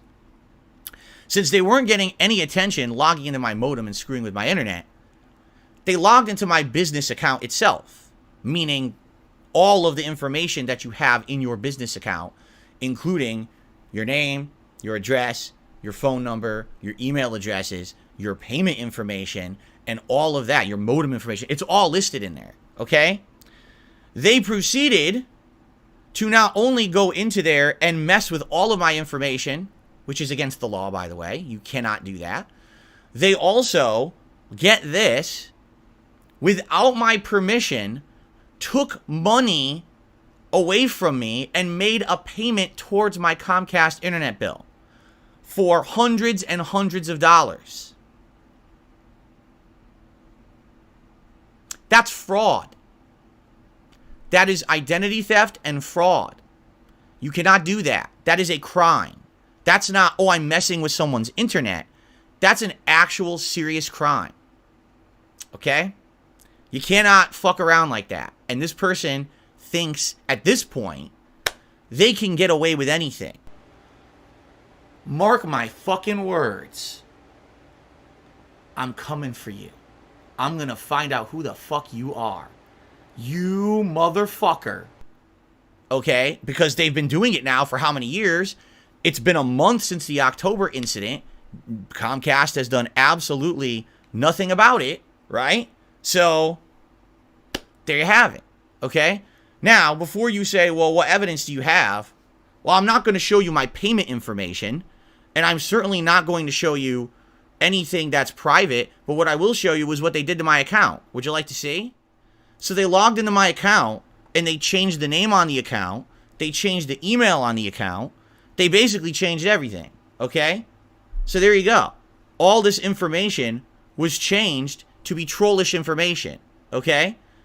So not only did they do all of that, as you can see, all the information changed to be troll stuff, right? Then they also, like I said, made a false payment in hundreds and hundreds of dollars towards me, okay? So this is obviously awful, right? This is not, okay, someone's messing around anymore, right? It's not. This isn't. This is, whoa, someone is seriously trying to hurt me. They're trying to take money out of my accounts and put it towards stuff that it's not supposed to be towards, right? And that's the problem. Like, that's horrible. Like, anyone could mess with my accounts now, right? If they have this access. So that is why yesterday when I was live on stream, I basically had to go offline. Like, if you remember, yesterday when I was live on stream, even though I said we were going to continue to stream and ignore the nonsense, I had to go offline because I had to immediately contact Comcast and say, you have to stop with all of this going on right now. You have to stop this payment. You have to stop this access, whatever it is. You have someone who could steal all my money out of my account. So immediately what I did is I called them. And the person who, you know, I got from billing basically said, all right, I'm going to remove everything. So he removed the payment information. All that stuff's removed from my account now. So there's no way that they could keep processing payments in my name. Okay? Thankfully. So at least that's done. All right? But the problem now with that is now all my stuff's messed up. I'm on a contract with Comcast that they call it an auto pay discount. Meaning if you have your account set up on auto pay, you put your account information into their website, you set it up, you get a discount. Now I've lost my discount. How's that fair? Did I do anything wrong to lose my discount? No. It's their own messed up system. Okay? So, now. So all that, you know, goes down or whatever. All right? And I'm like, okay, so today, hopefully, number one, hopefully I'm going to get calls from Comcast. I'm going to get support. They're going to help me. I'm going to wake up in the morning and I'm going to have multiple departments who are on this, who are working on this and escalated it. Because when you call Comcast, oh, sir, your security is of our utmost concern. 100%. You have to understand, your security is our biggest concern. Okay? That's what they say. Now, this is someone who has access to my modem, someone who can mess with my business on a daily basis, and someone who has access to all of my business information and my payment information and is filing fake payments, committing fraud, which is a crime, and I have it all documented, that it's all happening. I've saved all the information to prove that it's happening, and I filed claims with this company. I've got 3 voicemails in with the regional tech manager. So you know they're going to be right on top of this, right? Now, in the meantime, just to show you that, again, I'm not a slouch on this, I actually even contacted Xfinity's social media team. And I said, I don't know what to do in this situation. And they said, you got to go to the fraud team. I said, I did. Just so you know, I contacted that fraud team and I filed claims or whatever. I don't know what's going to happen, all right? But that's what they told me. Like, that's all you can do is you can contact the fraud team and that's it, all right? So, bushy-tailed and bright-eyed, I'm ready for the day because I'm feeling positive. Things are going to go good today, right? But now, I'm getting that groove back, getting that vibe back. I'm ready for fun stuff. I hope you guys are ready, too. And I check my phone. I got no emails. I got no phone calls. I got no voicemails. Nothing. Zero. Nothing whatsoever from anyone. Okay? Am I surprised and shocked? No. I'm not. But you would think that a company that takes your security so seriously, and we have documented evidence that fraud just occurred with their system, that they would probably be on it to prevent anything further from going on. I mean, we're not just talking someone's messing with you. We're talking this could be a legal issue for them. because my security has been compromised and it seems to be their fault. There is an internal employee doing all of this. Okay? Well, I'm like, all right, well, I'm not expecting much, but you know what? Maybe today I will get contacted and, you know, and maybe they will handle it. I don't know. But anyway, I can stream now. So I turned on my stream this morning, and within a minute of it being live, the person resets my modem. So what this tells me is, even though Comcast doesn't have access to that modem, like they can't go in that modem and change its settings, they've got a reset button. And they could just hit it whenever they want. They could press it right now during this live stream. They already did. They did before, and they could do it right now again.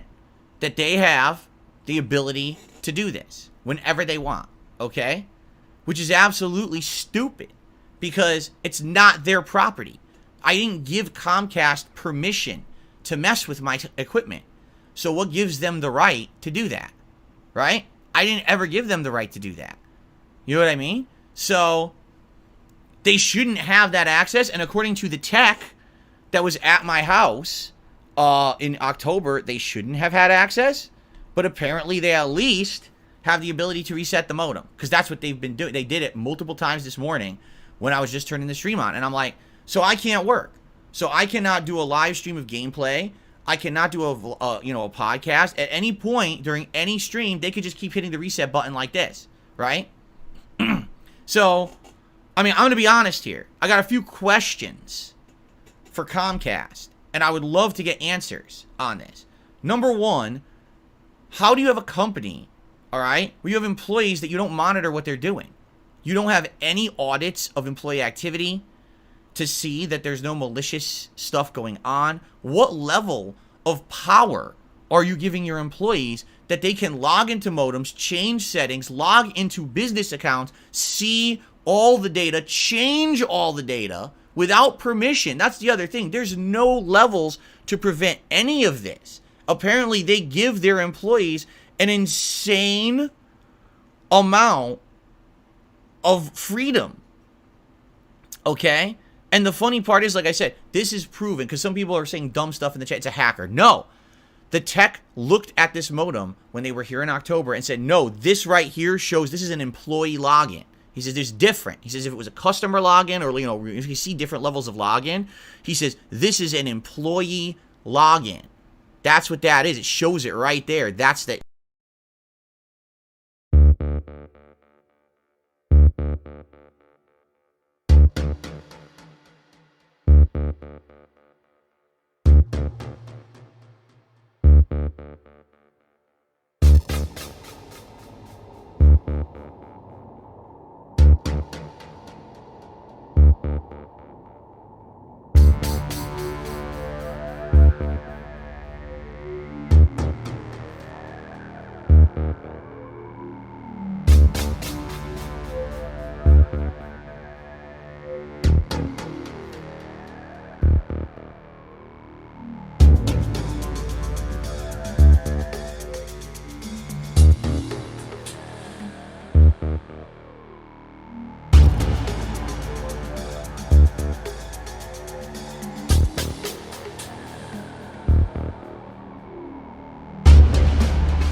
look, we're gonna have a great week, man. I'm really stoked. And on top of that, I'll say this: a lot of people are like, when's the Dark Side Phil interview? When's the Dark Side Phil interview? It has not been announced publicly. I'll tell you guys tomorrow. Okay, and we'll kind of go from there. Sounds good. Sounds good.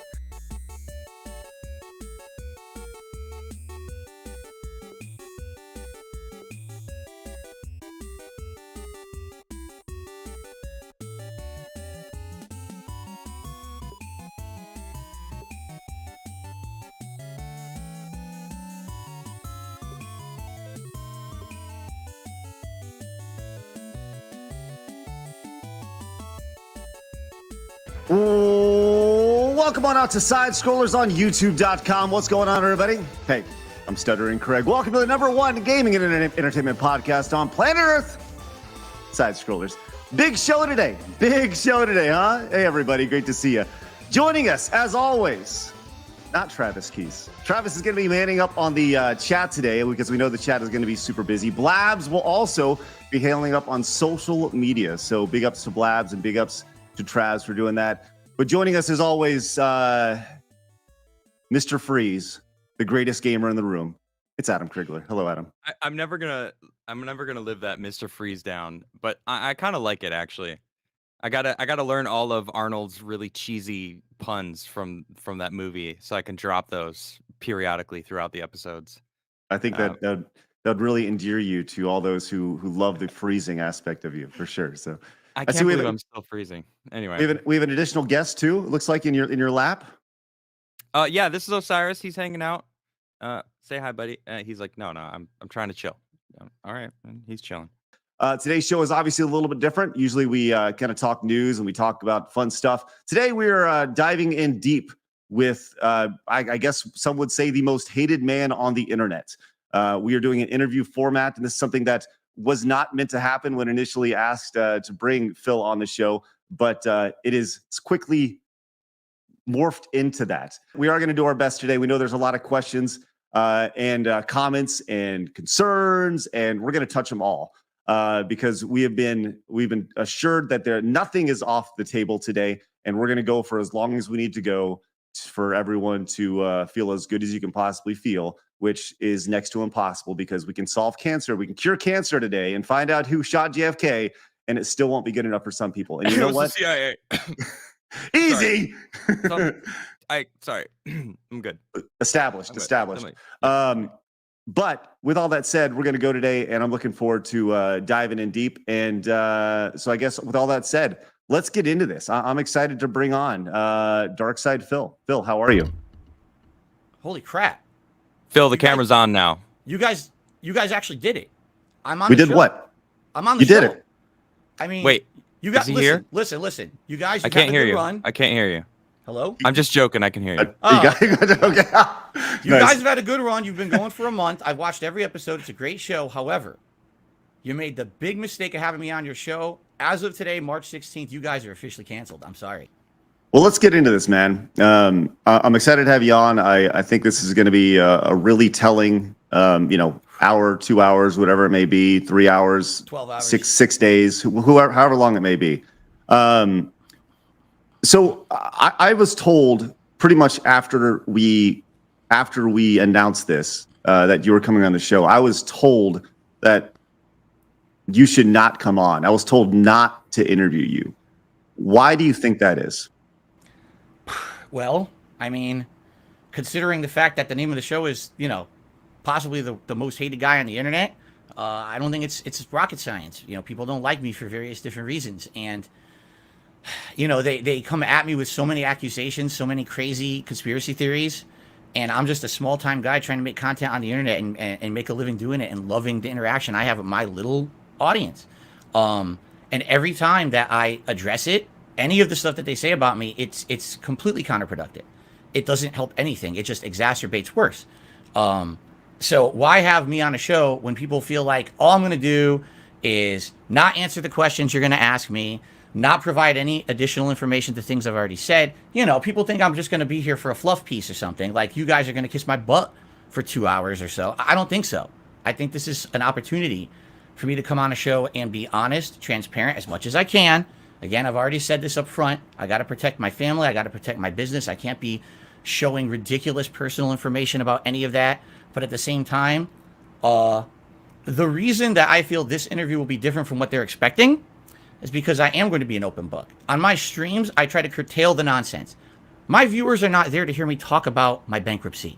They're not there to talk about accusations of spending $100,000 on a mobile game or how I groomed someone in the past. This is ridiculous nonsense. They're just there to listen to gameplay. They want to see me play a video game or talk about news or something. And every time it brings up, oh God, he's doing it again. He's entertaining the trolls. Why is he doing it? So now, this interview will be an opportunity for me to finally open up about all these topics. Nothing is off the table. I've said this to the guys here. Ask me anything. I will address every single thing anyone wants to ask me. I don't know how much I can talk about it. Again, there's some legal things going on and everything, but we'll talk. And this will be the focal point from now on. You want answers to all the drama?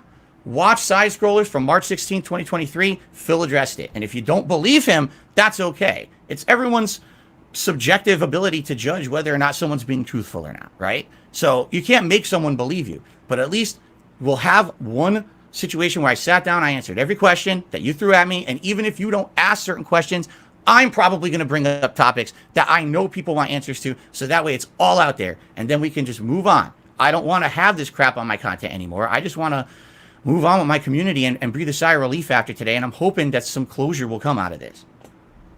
So nothing's off the table today. We can talk about whatever we want to talk about, which is great.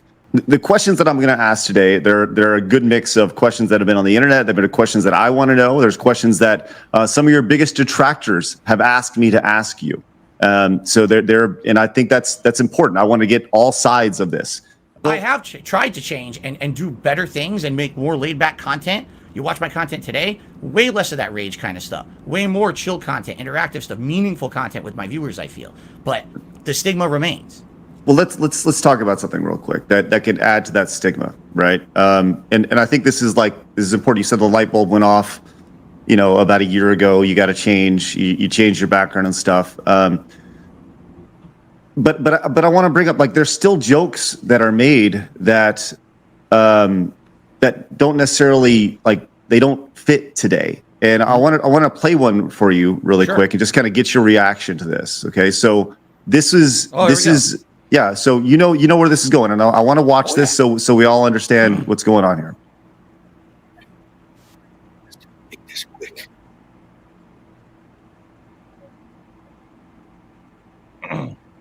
All right, boys, prepare the slave trade. We're selling her right off for profit.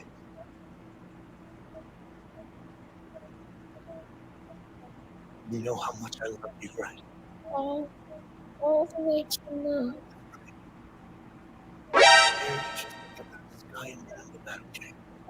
Okay.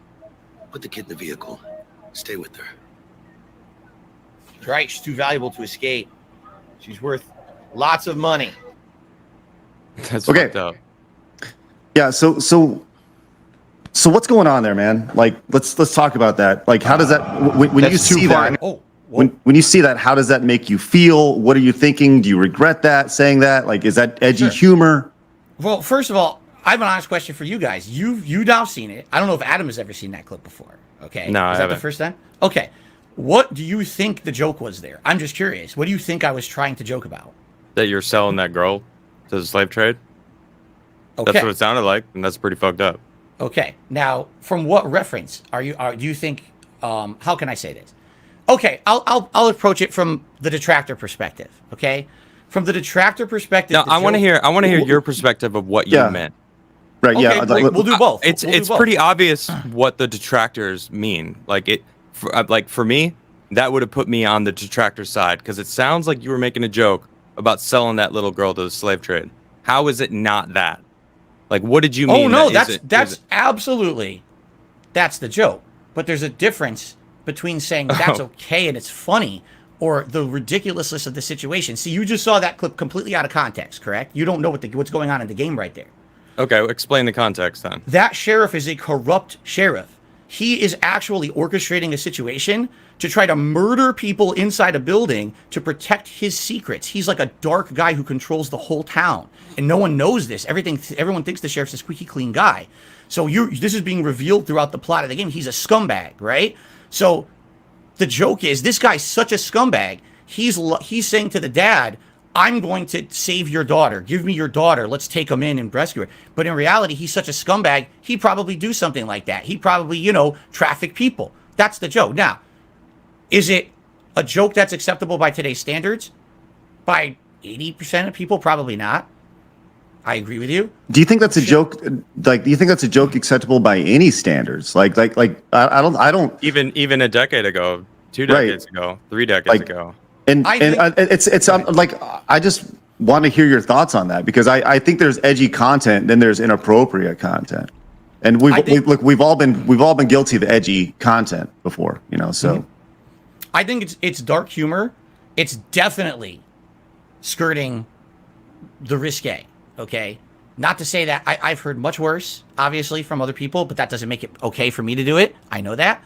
And there's especially with what's following you around, your reputation, right? Do you think that if the light truly went off in your head to say, like, I got to change, don't you think it would be like, well, maybe I should bite my tongue on this one? I may be thinking it, but how about I bite my tongue on this? Yes, I 100% agree with you, and it's a working process. It's something that has to happen naturally over time. It's not something that can be a switch that's flipped, because, again, I was someone who's done this for 15 years back in the day. That's what people came to watch. That's the content they wanted from me. That's what got me popular on YouTube. That kind of ridiculous, unacceptable, over-the-top, dark humor joke, okay? Today, it's not acceptable. I know that. But the thing is, those jokes still click in my head. I absolutely should have not done that joke. I will tell you that right now, 1,000,000%. But it's a working process. And here's where you have to have some kind of an air of fairness, or at least you have to see the big picture. All right. I've been doing this for 15 years. I've been doing it full time for a job since 2011. I do it 6 days a week, full time. 6 days a week, I'm here, full time streaming. I have over 100,000 videos on the internet. Okay. People will always find something that moment of weakness, that stupid thing that I said. And I know, stupid Phil, why the hell did I make that joke? But once it's out there, it's out there. And all you can do is apologize for it, say you're going to do better and try not to do it, and move on. Now, there's a reason why I'm on this show today, okay? This is March 16, 2023, and you had to show a clip, one random clip from last summer. You didn't show something I did in the last week, the last month. You showed something from the one moment of weakness. Whenever I do something stupid on the internet, it gets hyper-analyzed, looked in with a microscope, and blown away. This is what Darkside Phil is. Have you watched the last 5 years of content I've put out? There's probably, okay, yes, I'm a human. I make errors, absolutely. And I'm stupid, and I do dumb stuff when I get over-emotional. This is not the norm on my streams. People see that clip out of context, like you guys just did. And if all you knew of Darkside Phil was that joke, you would hate my guts. You'd be like, what a scumbag. He made a joke about child trafficking. What kind of a horrible person thinks child trafficking is funny? When you watch it in context, it's not as bad, but it's still bad. But when you watch the context that you explained didn't make it any better, I'll be honest. That's fine. I agree. That's fine. I'm not sure which character you're even portraying. So were you acting as the sheriff in that situation? Yes, that's why I did. That's why I did the accent. Yes.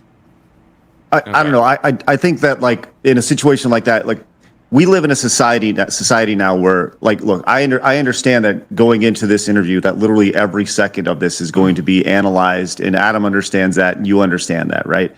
But literally everything you say, there's a camera on you at all times, especially when you're a live streamer, And I mean, for somebody who does this for a living, I just feel like you have to be able to bite your tongue at sometimes, and you need to know better. You said it yourself, the switch was flipped, and I understand that. I totally understand. I am very forgiving of mistakes, right? But when there's a pattern of these things that go back over the course of time, it's no longer a mistake. It's a continuation. So I don't know. I think, look, if you're saying that I'm also a big believer in taking people at their word, right? Up until their actions show different.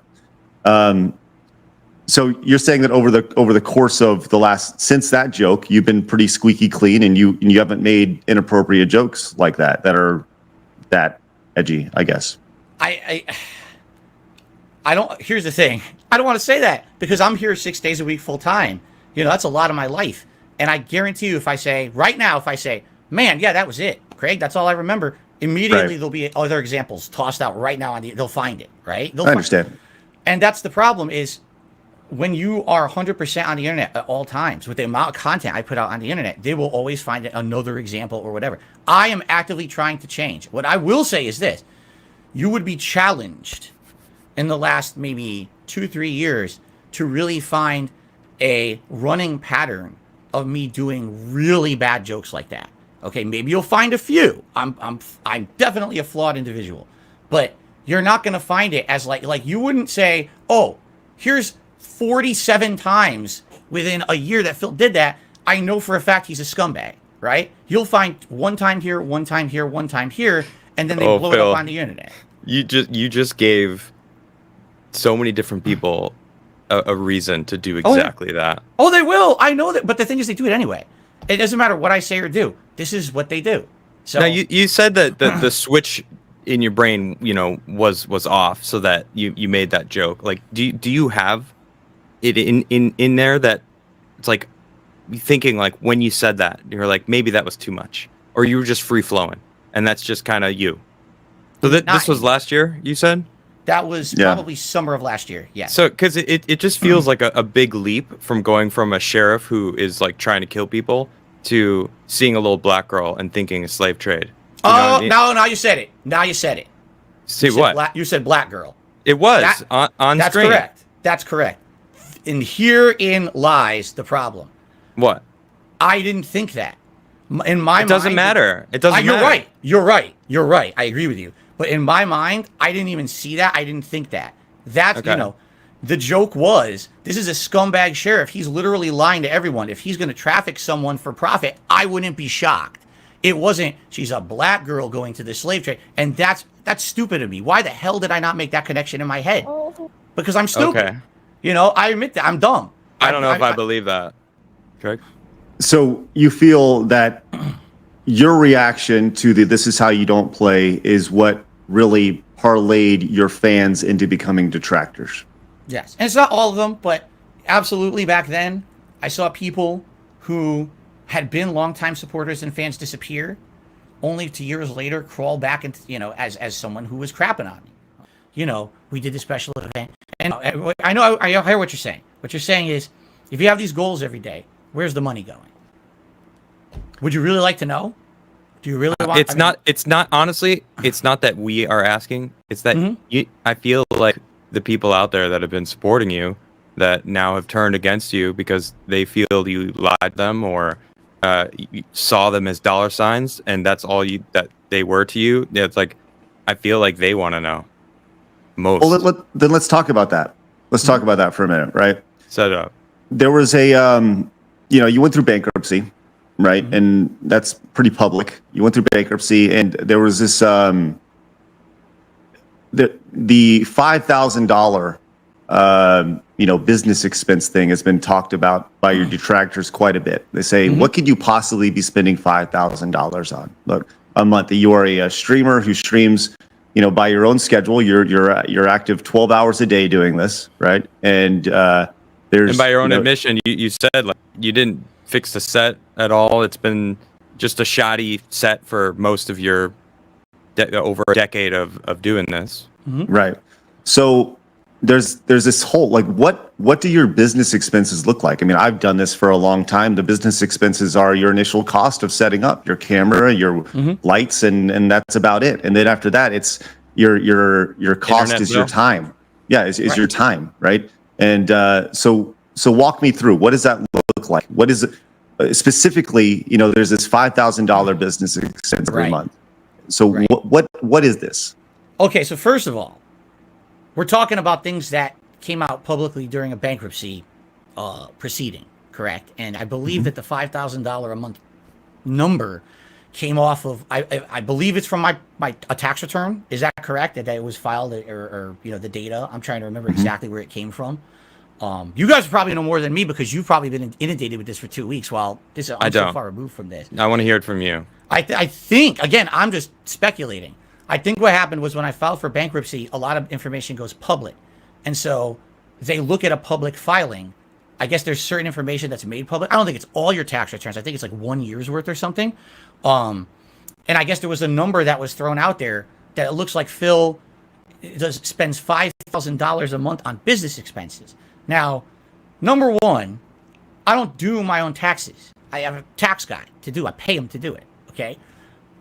Here's what I can tell you.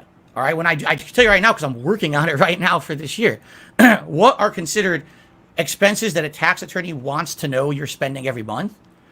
Geez. Your mortgage, because if you work from home, I guess that's part of it. I don't know. Again, I'm not a tax guy, but you cost your mortgage.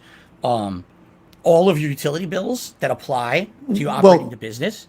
Correct? Hold on. Phil, you've been doing this for 17 years and you don't know what your business expenses are? You don't know what you get tax write-offs on and stuff? I mean, like... Specifically? No, I don't. Here's the thing. All right? Everyone, we're really going to get to the meat of it, is this stupid WWE Champions bullshit, which I cannot wait to talk about it. Well, we'll get to that, but I want to stay on this for a minute. Like, just once again, walk me through this, because, like, I'm trying to put myself in your shoes, and I'm trying to think through while you're piecing it together, building that up. I just want to remind you, Phil, like you said at the beginning of this stream, you want this to be where people can go to finally, like, you just go watch that video, right? Yes. I don't have to say it anymore. So like this, you said, like, what do we want to know? This isn't for us. This is for the people out there that are like, what about the $5,000 a month? You know, so what about WWE Champion, which we'll get into? Like, what about these things? So it's like this is your chance to now say, all right, it was the freaking business expenses, whatever. I mean, it was the mortgage, it was this. I don't know if that's actually considered a tax write-off. I don't want you to get in trouble, but I don't know. Just let me answer the question first, and then we can get to anything you want to talk about there. I would assume that the expenses are including everything that I do. Okay, that's related to the business, and that could include mortgage, any insurance that I'm paying that relates to the business, health insurance and or medical costs, legal costs, and that what I'm talking about is my tax attorney, but also other attorney and things that I've been involved in over the years, which maybe we will get into that today, or maybe we won't. I really can't talk too much about certain things. We'll get to that, about identity theft and stuff. I know it's the first time I ever mentioned that, you guys. So, among other things, all the normal things in a month, like I said, utilities and all of that. It adds it up. Here it is. Here's my tax return. All of a sudden, I'm being accused that was a lie or something. All right, here's what I can say, because I'm not going to sit here and go back to a 2010 tax return and say, here's what my accountant said or whatever. Right. This is from 2010. That's $5,000 a month. Oh, excuse me. Did I say 2010? I meant 2020. That's totally my fault. I meant 2020. My bankruptcy was 2020. So I think the tax return that must be referenced is like 2019, something like that. Well, but in the vast majority of time, winners in bankruptcy experience like some sort of relief, right? Whatever the debt is that you were paying, it's gone, right? So why do you have to go back to the well, going back to your audience, and ask your audience to crowdfund your content when you claim and you still say that nothing has really changed financially for you? Great question. Thank you for asking it, because this is one of the ones I get hit with every day. We just talked about 2021 and what happened with Twitch. Okay, so the bankruptcy goes through around mid to late 2020. I'm relieved of all this revolving debt that I had in my name, but there's still debt that remains. There's still my mortgage. There's still my car payment. There's still taxes. And taxes is a big thing, because for years there, I was not able to pay my federal taxes properly. And you couldn't pay them, or you didn't prepare to pay them properly. There's a difference. Because I thought you said that you paid a guy to do your taxes. I do. Correct. To file the taxes. Because I think the one thing that people need to understand is that you are acting as an independent contractor with YouTube and Twitch and whoever, right? So when you're paid, when somebody gives you $1 super chat, YouTube takes 30% of that, right? And so you get 70%. That 70% then needs to be taxed by Uncle Sam. Uncle Sam comes in and they take however much of that. So by the end of it, you could be getting anywhere between 50 cents of that or 35 cents of that, depending on what your revenue is for the year, and you're the tax brackets you're in. It sounds like, Phil, that you didn't necessarily plan accordingly for that, and you didn't save your money to ultimately pay. And if you have a tax person to do this, a CPA, which is for any online creator, that's like the number one expense is having a CPA to do your taxes. That's the number one thing, because going through and that's extremely important. But your tax, like, has your tax person ever came to you and said, hey, you should probably prepay your taxes. You should be paying quarterly instead of having one big lump sum at the end of the year, because seems really irresponsible for somebody who works online and has done so for 17 years to have a tax person who hasn't suggested that and haven't had you prepaid. Do not, please. That my tax guy is great. Okay. He I have an estimate of what I should be paying, not even quarterly, monthly. Like, basically, can I make this monthly payment? And some months I can easily make it no problem, and other months I can't.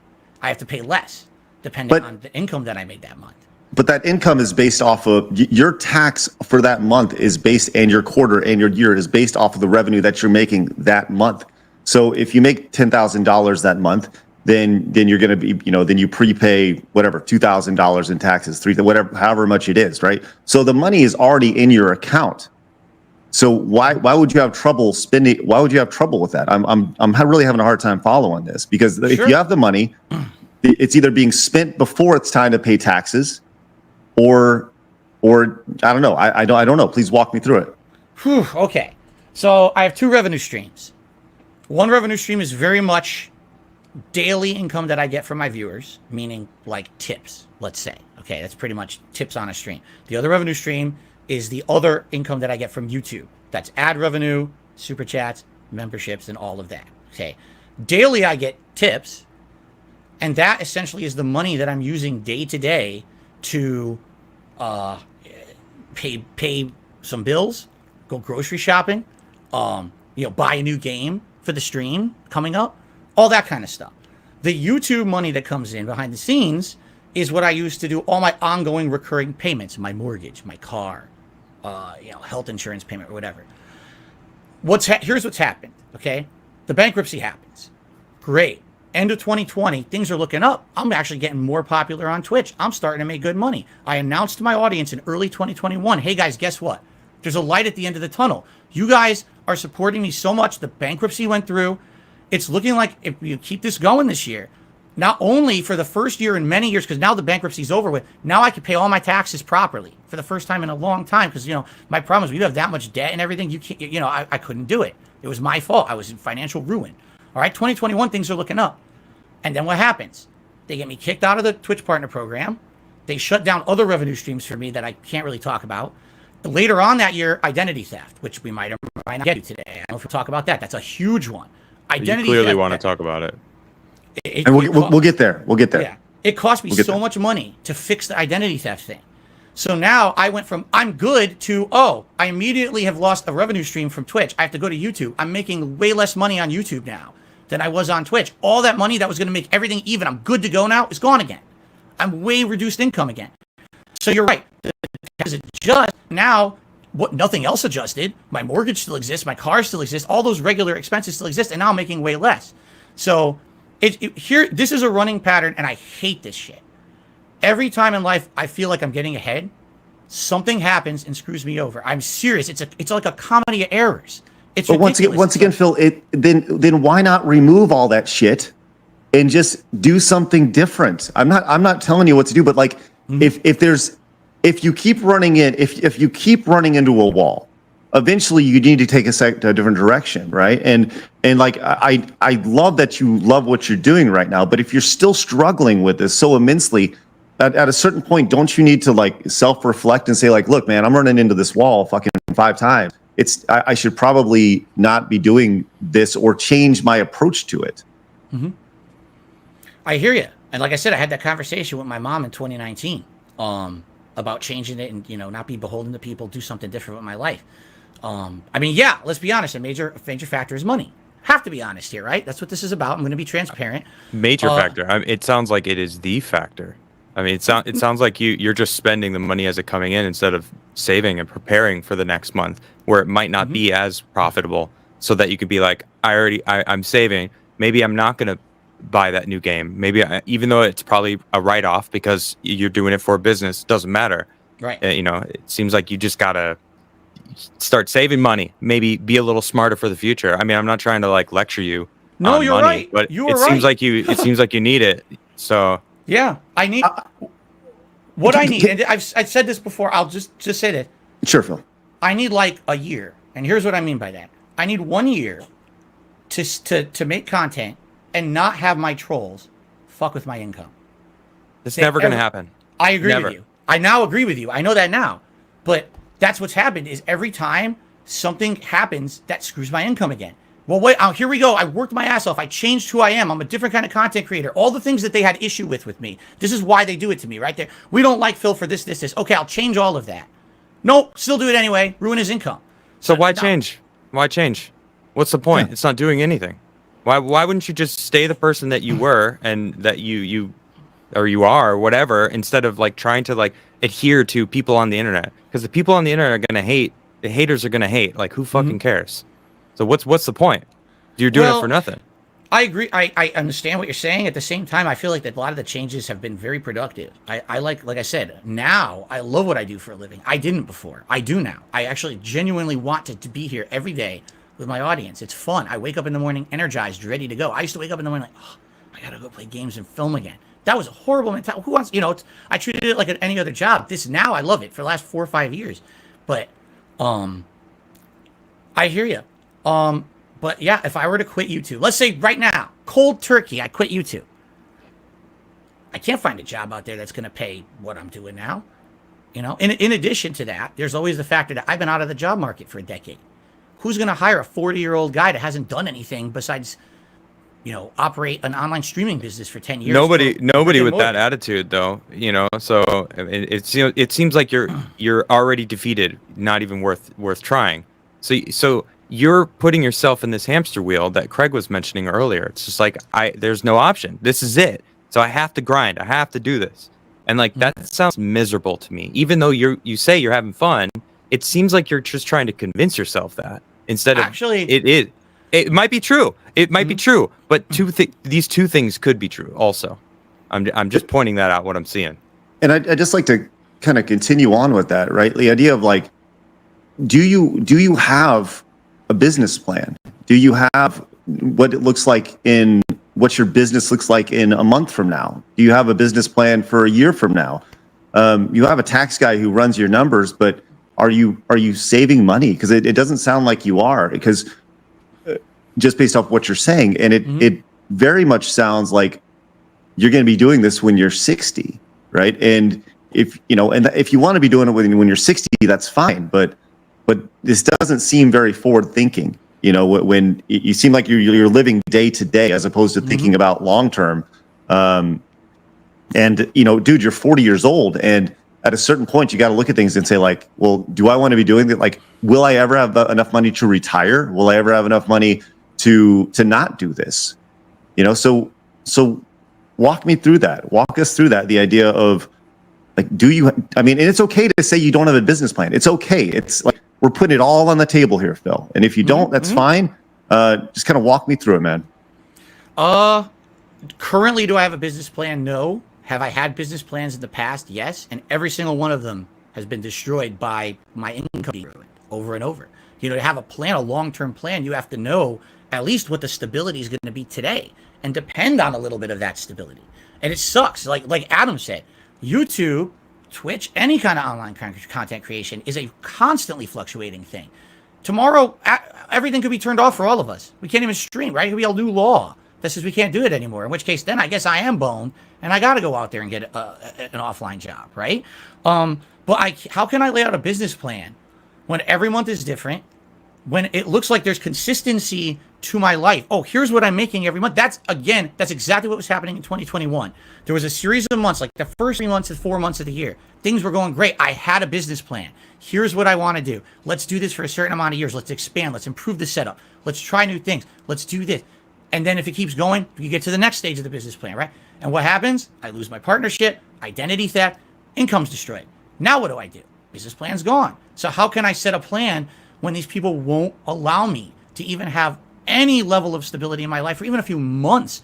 You know what you do? Stuff that they're doing. You make another business plan. You move forward. That's what you do. Like I mean, I don't. What choice do you have? Right. The only choice is to make a new one and continue moving forward. I agree. I will not be beaten by these people. You know, it's what you just said sounded like you were. Oh like no, you have been over not. and over again. One of the I'm major letting you things- know. I'm letting you know what you what you had just finished with. You know, I had a business. He asked what your business plan is. He was like, I had a business plan, but they kept shitting all over it. Like that was your response instead of this is my business plan, right? You don't have a future vision. I think that's what Craig was going for. Okay. I spoke. I do have a future vision. The problem is, if I fully explain it, they're going to try to ruin it. You understand? That's a good answer. That's a good answer. I should have said that. I'm sorry about that. Like, do I have an idea of what I'd like to do? Yes. I know exactly. Actually, I have steps in place to know exactly what I can do to try to fix my situation. I don't want to listen. Sounds good. I don't want to be here on stream every day saying to people, toss me a few bucks. Oh my God, that's the worst feeling every time I effing do it. I don't want to say, hey, tip me, do this, do that. That's obnoxious. I just want to play games and chill with my audience. And this is the funny part that my detractors will never mention. Before my income kept getting screwed over all these different times by them and by my choices. It's not just them, it's also my bad choices that did this. I never had any kind of crowdfunding. It was always just Phil's making a living on YouTube via ad revenue.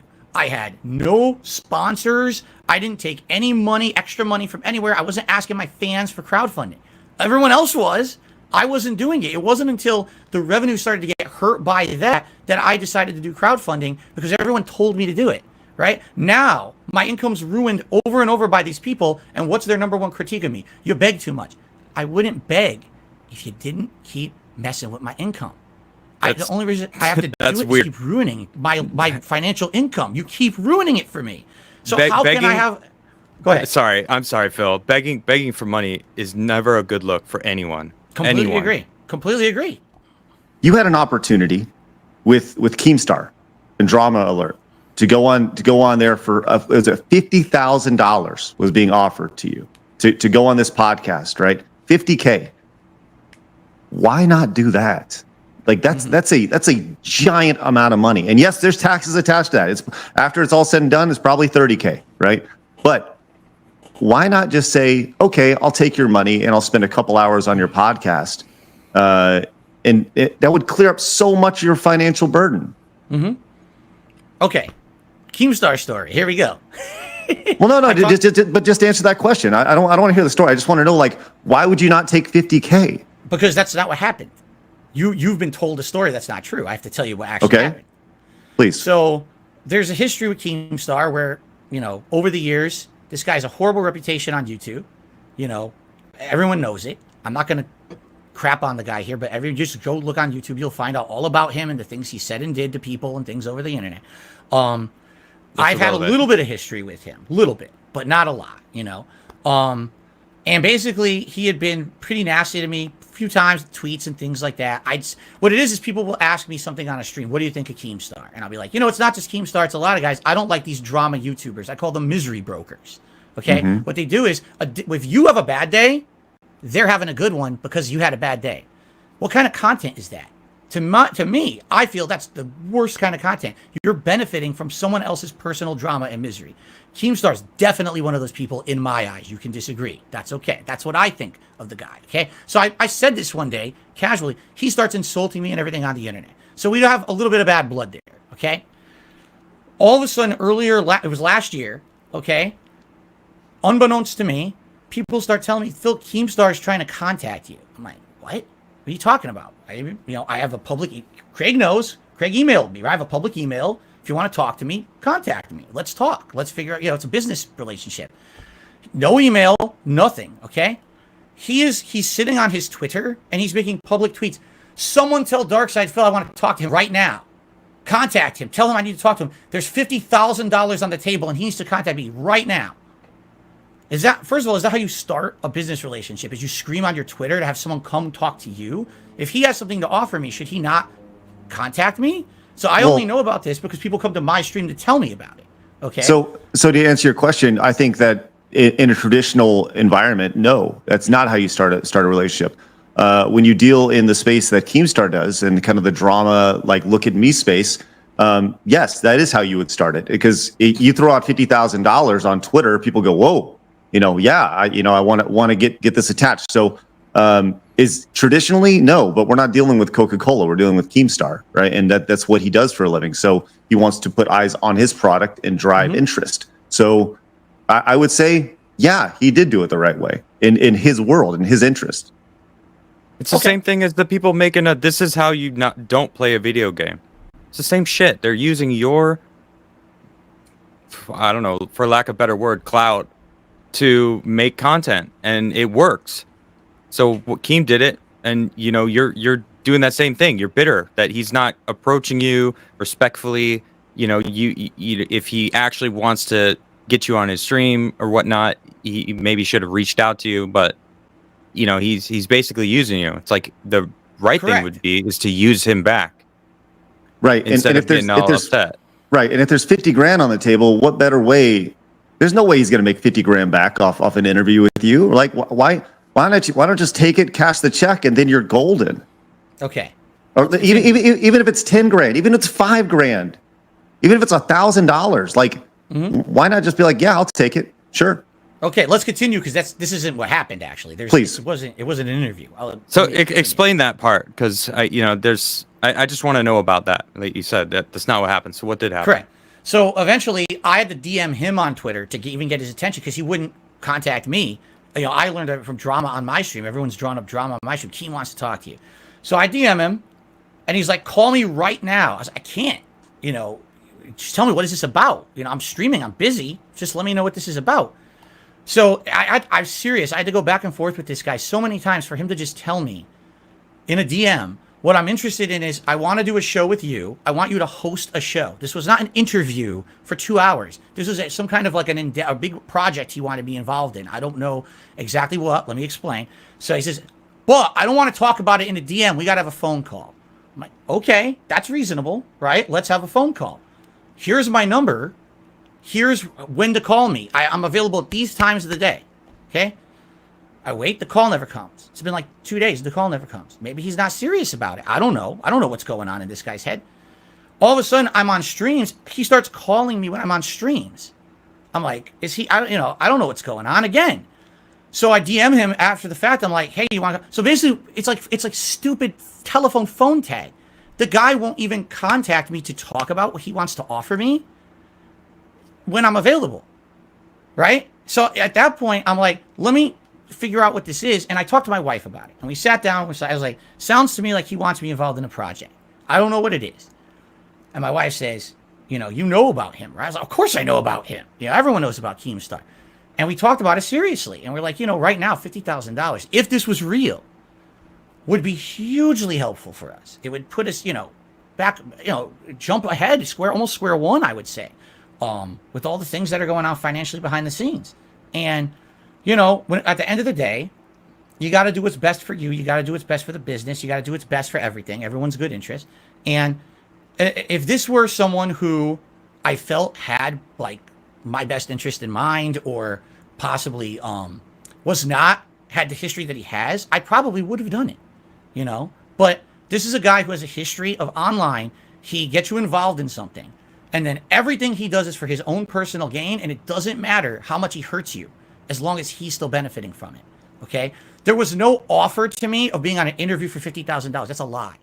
Well, so how do you square the idea of not taking Keemstar's money, but taking it from your audience, who you may not know? Maybe they're slinging crack. Maybe your audience, you don't know where that money's coming from, right? They may be getting it morally in a way that you may not agree with morally. How do you square yourself with that? Maybe that I think everybody. If you have a sizable audience online, you deal with people who are favorable people, and you also have some unfavorable people in your audience, right? And they may get money from other ways. So how do you square that in your brain with Keemstar versus unknown money? I don't equate the two. Like, Keemstar money is, I'm taking money for a direct project that apparently is going to be a long-term business relationship with this guy. I'm associating myself with a guy who I don't respect, don't like the content he puts on the internet, versus people who watch me, like who I am, like what I stand for, want to support that effort to keep it going. You know, my crowdfunders are the people who allow me to do this for a living 15 years later. I'm a small-time guy, but I can still make a living doing it while others of my size can't, because of the amount of support that I get, and I appreciate that so much. They know that. I tell them every day, thank you so much for allowing me to keep doing what I feel is meaningful for you guys, and what you tell me is meaningful every day. Okay. I want to actually address something real quick. So Keem actually just tweeted and responded to what you had just said, and I want to hear your thoughts on it. I'm going to read his tweet. Keem, he said, DSP is lying in this live interview. I called Phil at the agreed times, and he ignored my calls and claimed later he was at work. He ignored my calls for $50K up front for the Low Cow podcast to stream to under 200 live viewers, begging for them to pay his rent and his utility bills. Both Wings and Boogie agreed to Low Cow podcast. The only reason it didn't happen was because of DSP. Thoughts? Response? It's a blatant lie. He called me when I was on stream. I looked at my phone when I was on stream, wondering why I was getting a phone call. After the fact, I realized that was Keemstar calling me when I was on live streams. It's just blatantly false. I gave him the times. I said there was time frames between streams he could call. At one day, I actually sat here for an hour in my office after a stream waiting for him to call, and he never called. Well, if it's not true, he's gonna post, you know, when you were streaming and the phone call, and if not, then, you know, it's pretty easily provable. Yeah, that's fine. So, he never. there I it tell is. you right now, to my knowledge, he never actually called me when during the times that we talked when he was available. To my knowledge, so that's all I can say. And then, you know, after the fact, here's the thing. I just wanted to have the conversation. As I told you guys, I personally have issues with the guy and the content he puts out. I do. So at the very least, knowing it's in my family's best interest to have the conversation, find out what the conversation is about, at least to find out, you know. But he wouldn't even have the conversation. So if the conversation doesn't take place, of course I'm not going to say. If you can't even have the call, how on earth could you ever enter a business relationship with someone for a big amount of money, for a big commitment of time, or whatever it was going to be? You know, it just didn't make any sense to me at all. So that's why it never happened. Okay. And by the way, Boogie, I've talked with Boogie behind the scenes. He really wanted me to be on the show, but I told him personally, I can't do it, man. I can't do anything with Keem. I just can't do it. I can't be involved business with what he stands for. It's kind of like the same thing. I know this is going to sound crazy. All right. I'm the kind of guy that if I can help it, I won't shop at Walmart. Okay. Why? Because I hate that company. The company has destroyed small businesses, little towns, right? Now everyone shops at Walmart because it has the best prices. If I can help it, I won't. Every once in a while I go there. But for the most part, I can't. That's the kind of guy I am. Maybe that's a huge flaw with me, right? But I'm not going to take money. I would feel like taking a paycheck from Keemstar is kind of like blood money. That's money he made on the backs of people, drama content he put out, people he's hurt to earn it. I'm not going to do that. Didn't you start your career on like drama and hate? But not against people. I will say this. I never, if I could help it, But the people in the Street Fighter community, like that's who you said you were targeting. Oh, okay. That's different. And here's the thing. You're right. How's that different? It's different because I've changed now. I will agree, and I've talked about this in documentaries about me. I'm sorry, you sound like the abusive ex-boyfriend trying to get back with his girl. I've changed now. Don't worry about it. Adam, you're talking about something that happened the first half of the 2000s. I know. I'm just calling, as I said. It just sounds funny, like hearing that. Yeah. That I changed now. That line is so. All right, let's continue on. All right, so we've made mistakes. We're gonna attune for them or do our best. Let's go into WWE champions. Sure. Let's talk about this because this has been a consistent theme with all the detractors. They want to know about your experience with this game. Just a real simple yes or no. Mm-hmm. Do you currently still play WWE champions? Yes. Okay. Yes, you do. Mm-hmm. Why are you so why are you so hesitant to talk about that or to talk about WWE champions? And we'll start there. Oh, why am I hesitant to talk about WWE champions? Well, the thing is, I wasn't at first. I did talk about it publicly. years ago when the game first came out, very innocently talked about playing it casually. That I was a fan of wrestling. This is a game that I played. Over the years, every once in a while, I would casually mention a mobile game I'm playing or whatever. But, it's nothing that I would think that my audience would be super interested in to hear about me. What mobile games I casually will talk about them. That would be like something I would mention on my podcast. Let's talk about I'm playing a new mobile game today or whatever, right? But what's ended up happening is over the years, every little thing that I mention that's not directly related to my content or my business, what I'm doing on stream, somehow gets twisted into something distorted or messed up by my detractors to make me look bad. And this is a prime example of them, in my opinion, and you can disagree, trying to orchestrate something. Well, just one of the many things, because we can go through a lot of the things they've done that have been completely disproven. But this is one of the things that I never went out of my way to disprove because it's stupid. It's ludicrous. Can I ask you, Phil? Have Sure. you ever spent money on this game? Of course I have. Yes. Have you spent a lot of money on this game? Good question. What does a lot mean? Anything over $100 is too much on a mobile game. So probably when the game first came out, yes, I spent over $100 on it. That was 2017 when it first came out. Trust me, I'm versed on this game now for all the wrong reasons. So yes, in the first year. Wait, did you just flex on how good you are at the game? No. I said I'm versed in the game because I have to know about it because they're freaking put me in conspiracies about it and shit. It's ridiculous. I don't want to know about it. How much money have you spent in this game? Do you mind saying? Total, I couldn't tell you. It's definitely total under $1,000 over the years that it's been in operation for sure. Okay, not over $1,000. No, because that's not what people think. That's correct. I know that you're some sort of a whale in that game. Oh, I know. I've seen every. I haven't seen every video. I've heard it all. First, it was like thousands, then it was 10,000, then it was 20, then it was 40. Now it's 100. I think 100,000 supposedly I've spent on this game. Well, we started talking about it, and you instantly went into just attacking other people. Like we don't have to like your detractors. Like they may deserve it. I don't know, but we can have this conversation without even bringing them up. Sure. Right. We'll bring them up if they're you're saying you're instantly going to they're making up shit. But you do play this game. You have spent money on it, and I think what's happening is when you're begging your audience for money and then complaining that this King's Feast is too expensive for a $60 meal, and you're stressing for money, and then putting money into a game that is a mobile game that is, I mean, let's face it, mobile games are not necessary in life. No spending any amount of money on a mobile game. I've never played this WWE. I don't even know it. I saw like a picture of it, and it looked like Candy Crush or I don't know what the hell it is, but it just feels like they feel like you're just using them to like using your audience, and like I don't want to be used. I personally, I don't like feeling used. I've been used by people in the past, and I don't have time for that in my life. So when people are watching someone online and supporting them and then feel used, like when, you say you beg too much, and you're working on that, which is good because, as I said, it's not a good look. But even talking about, hey, this other game that they believe you're a whale in, why do they think you're a whale? Where are they getting this? See, here's the thing. I don't exactly know. There's been so much to this thing over the years that, I'm just going to briefly in my head try to go over what I remember. Apparently, at first, it was that there was an account in the game. That's the name of the account was They Call Me DSP. Okay? Which is also your Twitter handle. That's correct. And so just by that association, they're assuming that's me in the game. Okay.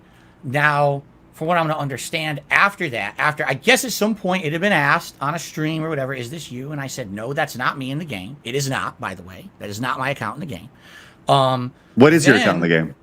That I'm not going to say. And if you're going to say why, because back when I signed up for that game in 2017, there had never been any drama around mobile games or anything like that I had been involved in. No one ever asked me the question of what's the name of your account. I have an account name on basically my Apple device that kind of crosses over a lot of different accounts, okay? And if I were to tell you information about my account, these people will absolutely use that to hurt me. They will try to use this data to get into other accounts. They will probably try to commit identity theft, impersonate me with Apple. I can't do that. I've already been through that 2 years ago. So on the record, you're saying that that account they call me DSP is not you. That's correct. Okay. Well, Now, okay, but here's the thing that I'm having a hard time wrapping my brain around, right? Because apparently that name was changed later to Down from the Rafters, right? Why would somebody, if this is a troll that is a whale, right, that in this game, why would somebody after, let's say after this was brought to your attention, the name is later changed, right? And they're spending all this money on this, right? And they know it's being, it's being tracked in this game. Why would they change the name if they're just trolling you with they call me DSP, this name? Why would they then change the name if it's just a troll to begin with? What's the point? I'm trying to wrap my head around this idea here. Sure. Apparently, there's a couple theories. Theory number one is, like you just said, this person was actually a troll who was trying to make me look bad, and that was the theory until the name changed. But I agree with you. That doesn't seem to make sense, does it? Why would you try to change your name if you weren't, maybe, and again, this is me just guessing. I have no clue because this is not me. Maybe this person was a legit player. Maybe it was a fan of mine. Maybe it was, who knows? Or maybe it wasn't. Maybe it's complete chance. This is not Darkside Phil. This is not DSP Gaming. This is they call me Darkside DSP. Patrick. Again, who knows? You're right. That's the point. Is it wasn't my name. It wasn't like Phil Burnell or whatever. It was one name that I use on a Twitter account. So maybe this legitimately was someone who was playing the game and over the years was getting harassed. I don't know. Here's what I can tell you. Since this started happening, all right, I was afraid that my actual account name was going to get out there, and they were, like I just told you guys, they were going to try to harass me or change, harass my Apple account, hack my Apple account, whatever. I reached Phil, out. I gotta say real quick, if that whoever they call me DSP changed it to whatever the hell they changed it to, why haven't you changed it to some? That's what I'm about to say. That's exactly what I'm about to say. I asked they have the help chat or whatever. I asked them. I said, listen, this is happening, and I'm really afraid. And they told me they don't do that. I was like, what? Yeah, we don't do that. We don't do name changes. I said, there's evidence that there is. They wouldn't do it for me. So maybe, I don't know. Maybe this person, because of the level that they've spent supposedly in the game, because they're a whale, maybe the company did them a solid because they keep spending. And so they did it for them. Apparently, you can't just change your name. There's no option in the game to change your name. I've tried. It's not there. And you contact support. They say, we won't do it. Okay, look, there's a lot here. And look, I'm of the mindset of once somebody gives you money, you can do what you want with the money. But true. I think that we're here to put all the cards on the table here and work through these things. So when you play this game and you have this whale that has the exact same Twitter handle that you have, that is pulling this elaborate troll on you, right? If that's what it was, I don't know. Right, but I hate to bring this up. But I'm going to because I feel like it needs to be addressed. Go for it. People have been very aggressive with you to the point to where they have leaked bank statements from you, right? And that's obviously not cool at all. It's ridiculous that somebody would go to that length, and it's honestly upsetting, but it's out there, right? And there have been, according to these leaks, there have been dozens, hundreds of transactions to the Apple Store. Many over hundreds of dollars that have been there. Were those your transactions? No.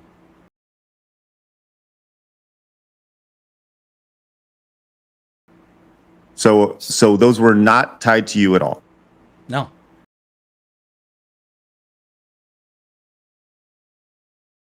The bank leaks. Now we have to get into the identity theft thing, okay? Well, let's just talk about the bank leaks first. Well, they're tied to that. Okay. You know what I mean, like they go hand in hand. Those bank Go ahead, leaks. explain it then. Sure, the bank leaks are not accurate. Those are not. That is not my account.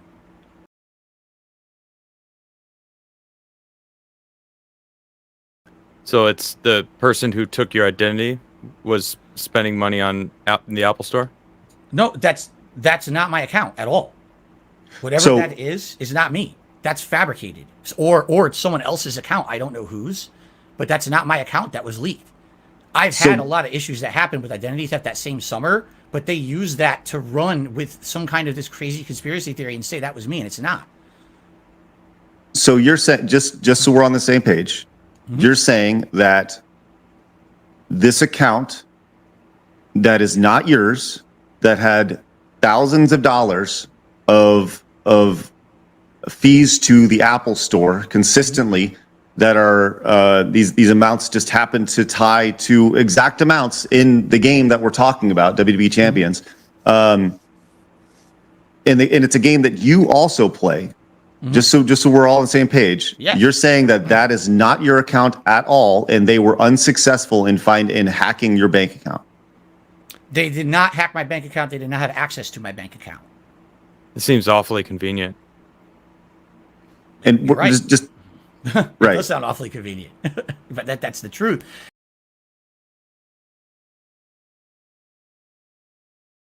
You can understand how us looking from the outside in looks at this and raises an eyebrow and doesn't quite buy it, right?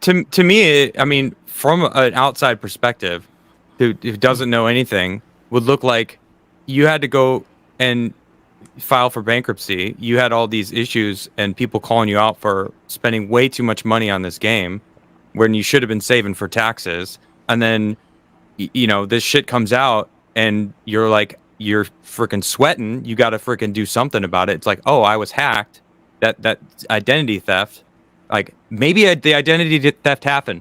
I'm just like painting a picture for like these people on the internet that hate you and are trying to convince the world of what happened. And then, like Craig said, I mean, you are playing it. It is your username. There are all these bank statements that actually correlate perfectly with this game.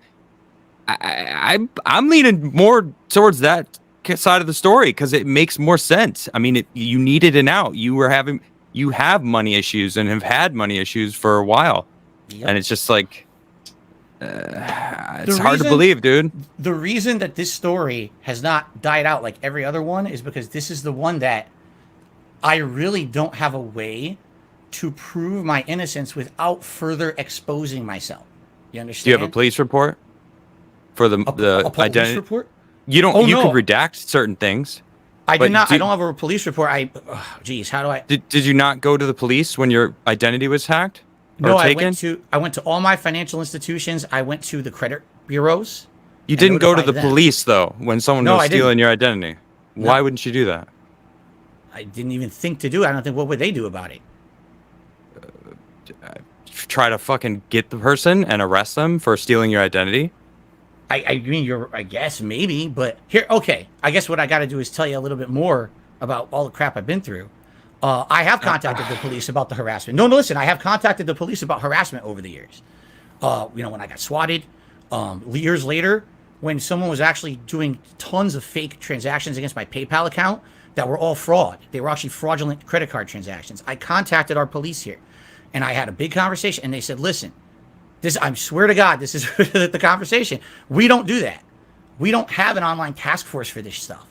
They said the only thing we deal with is human trafficking. That's it. That's all we can do. Here's the number to the FBI if you want to call them. But unless you're talking about ginormous sums of money being tossed So around, you did contact them or you didn't? Not about identity theft. I contacted them years earlier about other issues. And you talked to them about identity theft? I talked to them about a lot of different things that had happened or could happen. And they But basically why would you have talked to them about identity theft years earlier if none of that was even happening to you? Well, I don't know if we specifically said, identity theft. Like I said, there was a case where, first of all, I received death threats, like pretty serious death threats. Someone saying they're going to come to my house and murder me with a gun.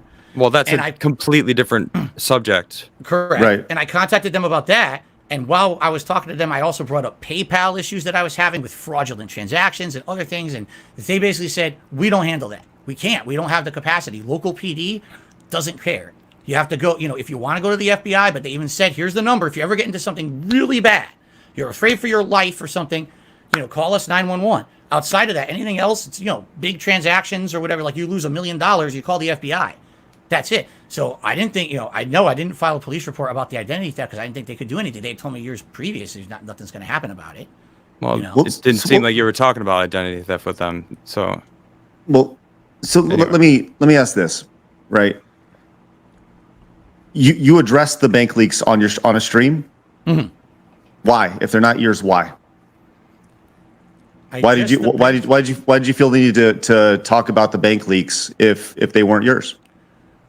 Well, what do you mean by that? Are you referencing a specific stream that I did? Or just in general? I mean, if somebody hacks an account and they say this is Darkside Phil's bank account, right? Why don't you say, well, it's not mine? What are you even talking about? And I did. Okay, I'm sure that I did. I've never said that was my account. Then how come? And this is the internet doing what it does. There's been matchmaking based off of your life, going to restaurants, big events in WWE Champions, things like that line up perfectly with this bank account. And I think I said it's your money, dude. You can do what you want. I don't care. But why? If we were in the court of law, and somebody was to bring all this evidence in front of, say, look, hey, there's a bullet here. Here's the gun that he used. It has his fingerprints on it. This person is dead because this person pulled the trigger, and the other guy's like, no, I didn't do it. Well, there's clear DNA there, and I think that's the thing that I'm really struggling with here, man. Is it just seems like if you would just say, yeah, it was my bank account. It was really fucked up. It aligned with all these things. By the way, I play WWE Champions. I have a hard time quitting it. Those games are addictive. And you just kind of said, yeah, these things are accurate. I think people would just be like, okay, and they'd be cool with it. But it just seems like you keep digging and digging and digging. And I mean, walk me through this, because there's just evidence here, mounds and mounds of evidence. And that say you claim that it was someone else, but why do a lot of the things on the bank statement actually correlate to things that you actually did and paid for? Right, and the only evidence that you're putting out is, well, no, it's not, or that's a lie. And just walk me through this, man, because this is the whole purpose of this thing was not to make you look bad at all. But I just want to walk through this here, man, because it doesn't make sense. This doesn't add up. What specifically, you said a couple things there. First, you said big events in the game correlate to money being spent on the account. No, I don't think he meant in the game. I think he meant in life. Well, in life and in the game, apparently there's special events that happen in the game, and it's a certain character's released or whatever. I don't know enough about the game, right? I didn't do a deep dive into the game. Just there are special events that happen. Hey, it's like you see this on any game, Call of Duty, Apex. For this time only, you can buy this character or whatever. That's all. I'm just trying to walk through this, man. But here's the thing. I don't know specifically what you're referencing. I guess what you're saying is there's transactions on that account that correlate. That's something that's been proven that I spent money on. How would that even be proven? What does that mean? Well, I mean, maybe you went to a restaurant and you said, hey, I'm going to go to dinner tonight. And then there's a transaction at a local restaurant for an amount that may add up to a couple people dining at a restaurant. You know what I mean? That's all. Like I said, I'm just trying to walk through this. Yeah, I don't know. I mean, first of all, from your perspective, if I were sitting where you were right now and hearing this story, I'd be like, she's probably lying. I don't know how to defend. Again, I don't know how to defend myself without putting myself and my family at personal risk, and that's the problem. I don't know how that lines up. I wish I knew. I wish I knew I could explain those transactions. I guess, man, I'm trying to figure out how I can tell you from my perspective what really happened that summer. And why? Because I'll tell you. Here's something very easy, very simple, very simple. You have my email, and this is a small ask. It's also a big ask. You can say whatever you want. Will you? And you can say no, and I'm totally fine with this. But just confidentially between us, will you send me a screenshot of your of your account, of your WWE account, and just so I personally, I will not share your name to anybody, but just between us. Man, I have to think about and vouch for risk you. I would put out. Yeah, and I will vouch for you either way. I have to think about what kind of risk that. I don't want to say. Here's the thing, I'll consider it, but I can't agree to it yet. I have to see what's the risk, you know. And I not say that I think you would do anything with it. I don't. I think you got to look at what's to benefit more than what's to risk. You have no idea the levels, how this has gone. Again, accounts that I do. I see it. I'm well aware. I have chat up. I mean, I know. I mean, people have been tagging me relentlessly since it was announced that you were coming on the show, and I didn't know who you were. I had never heard of you before. Before this moment when Craig was like, "Hey, so do you know who DSP is?" And I'm like, "No. What's the deal?" And everyone's like, "Oh, we got to freaking tell Adam who DSP is." You know, it's like I see the amount of attention that you get in a negative light, right? So, like, I understand. And so I'm like, I kind of understand that you don't want to be too forthcoming with your any more information that isn't public already, because as there's a lot out there. So, you know, but you're in a pickle, man, because the internet is a fucking pulse, and it's a new brain that humans are still learning how to adapt to. And right now there's a big chunk of the internet that has a target on your head. And you know, you've said it multiple times that you fucked up. You held your hands up. You said, I didn't handle this right. I fucked up multiple times. You did this and that. So it's like, if you want to remain on the internet, which you seem to enjoy streaming, you like what you're doing now, which is good. I'm glad you like what you're doing. But it's like, if you want to move in a direction that's going to alleviate some of these haters, anything might help. Obviously not giving them more ammo, which, I mean, I've grown to trust Craig. Of course, you know, don't tell him I said that. But, you know, I think that would actually do more for you than you think. If Craig came out and was like, all right, guys, he sent me the proof, and I can confirm to everyone that his account is not, they call me DSP, the whale account, you know, like, or the other name, Down from the Rafters, or what it changed it to. Yeah. Right. Like, almost at this point now, it's like, it's almost suspect that you're not wanting to just do whatever you can. Well, there's a lot of things that haven't made a whole lot of logical sense here, Phil. I mean, let's just be real. There's a lot here that doesn't add up. Do you play any other mobile games? Yes. Do you feel that you're addicted to them at all? No. No? I play them casually. This all started, because you guys probably don't know the full history. This all started many, many years ago, before there was tons of financial issues that were public. I was playing a different WWE game. It was called WWE Supercard. All right. This one I actively spent a lot of money on. I will tell you guys this. I can't tell you the exact. I got addicted to that one. Everyone knew it. I talked about it. So you have on been streams. addicted to mobile games. Yes, I have. I've publicly admitted this, that I spent way too much money on that. And there was another one that was called Dragon Ball Z Dokkan Battle. That one as well. This was before, you know, way before years before the bankruptcy and everything. I was spending too much money on them. And at that point, I stopped. I cut off. I stopped playing WWE Supercard and Dokkan Battle completely.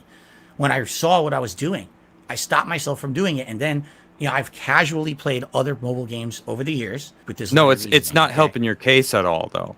I know, but I'm being honest. I'm going to be honest with you. Yeah, I'm not going to lie to you guys. This is all public record. You know, So you say you play the game.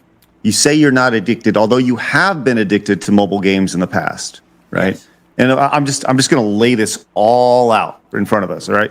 So you used to play a mobile game that was WWE related. Yes. Okay. You were addicted to that game. Fast forward, new game comes out, right? You play that game. And by the way, you separated yourself from that game because you knew that you were addicted to it. Okay. Usually in the case of addiction, just usually there's some sort of intervention in life, some sort of intervention that happens, whether it's brought on by friends, family, or just personal, you know, you look inside yourself and you realize something needs to change, right? Right. Do you feel that you're addicted to these games. I've already asked you this, but I just feel like once again you have transactions that line up with major events. I'm getting DM pictures of you of your Discord, your Discord handle in the WWE Champions Discord, right? I have, and it just seems there's all so make it make sense. Like this doesn't make sense. Make it make sense. I have such a hard time believing that there is a group of people that are so hell bent, this evil plan to make you look bad, that they're willing to spend thousands and thousands of dollars on WWE champions just so they can make you look bad. I don't buy it. And once again, there's an easy out here, Phil. I'm offering you the easy out. All you got to do is just take a quick screenshot. You can email it to me. It's done. We all move on. The detractors move on, and everybody goes, okay, you know what? And we all move on. That's it. It's very simple, man. And we want to make this happen. Like I want you to be able to move on from it. I want the detractors to be able to move on from it. I want the internet to move on from it. I want all the WWE content to be done. Like it's there, man. It's there. Like let's make this happen. Like, and then we all move on and we can start talking about other things. Like I said, I'll think about it. I gotta see how I can do it, and again, what liability? I'm not gonna 100% agree to it, but I'm very strongly considering doing it.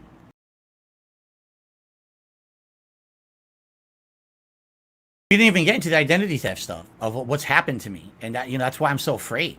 It almost ruined me, and that's what I mean. Even doing this is a risk. As pointed out in the chat, several people have said like the charges to your bank account or to the bank statement that is not yours. The alleged account. That is not yours. They include shops that are around where you live, and restaurants and like that just seems like. Once again, Phil, help me out, man. Like we're looking at an account that just so happens to be around where you live. That just so happens to be shopping and dining where you're at. That just so happens to have your a social security number that is extremely close to yours. I mean, that's how they access it. Not like I said, we talked about how we totally disown that. That's ridiculous, but it's out there. Let me ask you a question, because Sure. this is interesting. Let's say, the screenshot, I send you a screenshot, you see it. Okay, this is his account. This is not what he said was true. So then how did that happen? How did they make this bank? How did they do that? I don't know how they did it. I wish I knew. Just like you just mentioned, the Discord chat stuff. I don't know how they did that. I have no idea. I guess I'm stupid. I'm a dinosaur, right? Like I don't understand how they faked all that stuff. I really have no clue. And people say, well, how could they have done it? It's like they took advantage because I don't know. I don't know about Discord enough to answer how they could fake those logs. How do you fake a bank account? Or is it a real bank account that they somehow had access and found one that's close to? I don't know. How could that be possible? Do you think that somebody went in and created a fake bank account and made 12 hours, 18 hours, however long it was do you really think that somebody dislikes you that much that they're willing to make a 12 to 18 hour audio recording of every single transaction from a bank account that just happens to be right where you live, right in the same area, at shops you may or may not you visit? Like this just seems like dude. Do you hear my honest answer? Yes. Yes, I believe they hate me that much. I have other situations that are similar that have happened to me, and I could tell you about them if you want, or we don't have to. It's your call. It's just way too elaborate, man. I hear you. I hear you. What about Phil? What about that? What about that? These accounts, the Down from the Rafters, the DSP account. Why are they tied to your phone number? That I don't know, and I don't know what that means. How could they be tied to a phone number?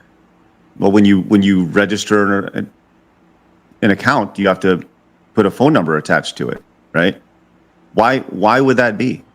No, to my knowledge, if you're going to play any mobile game, you don't ever enter your phone number into it. It's tied to your. Well, I guess it could be tied to many things. Line. It could be tied to what's that? The Line app. Line, perhaps? that's one of the apps, correct? There could be. Well, wait, hold on. If you bring up the Line account, that's something else entirely, which we could talk about too, because they've tried to spin that into it too.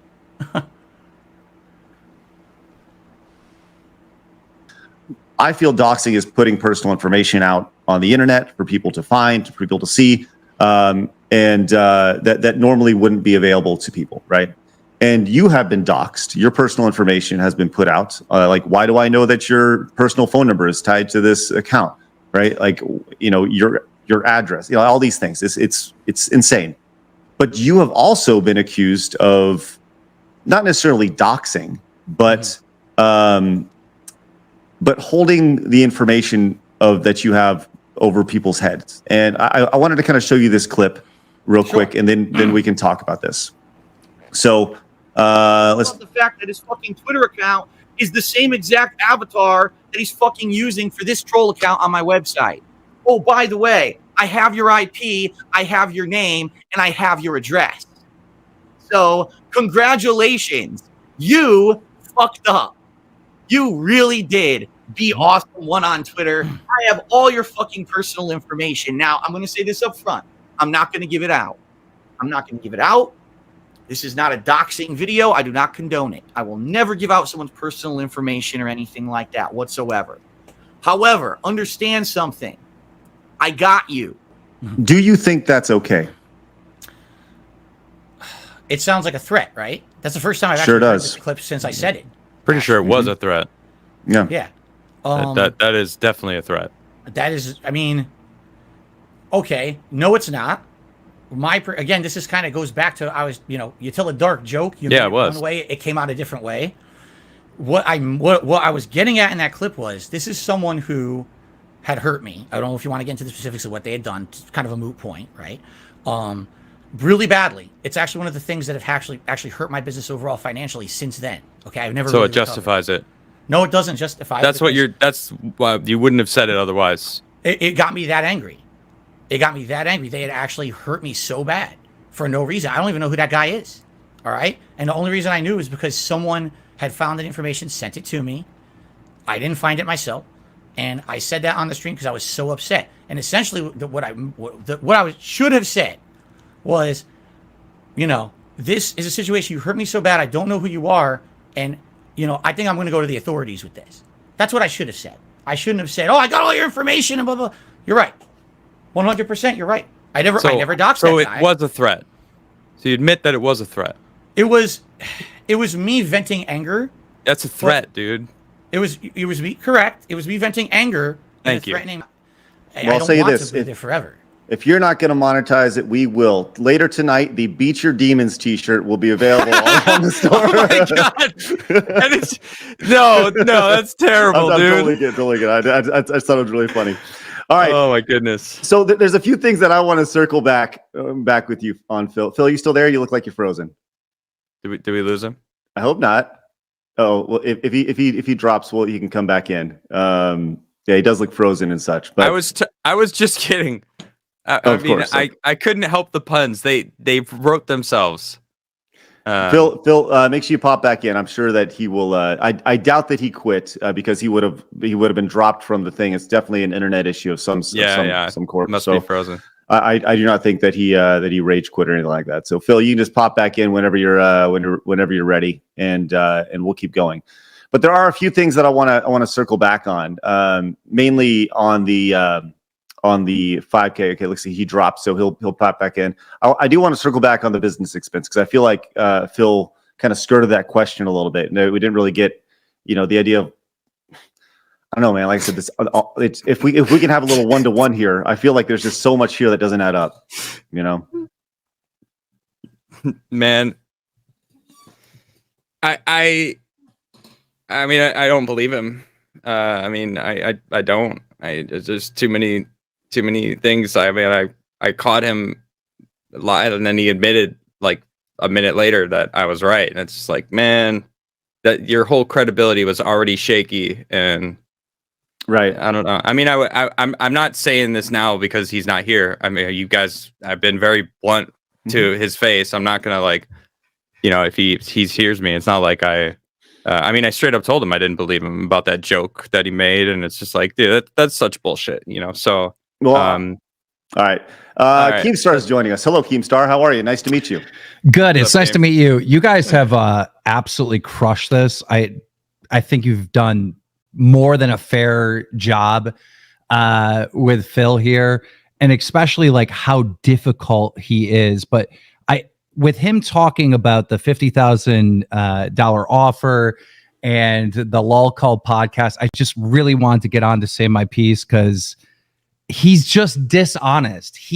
And I think you guys experienced this, right?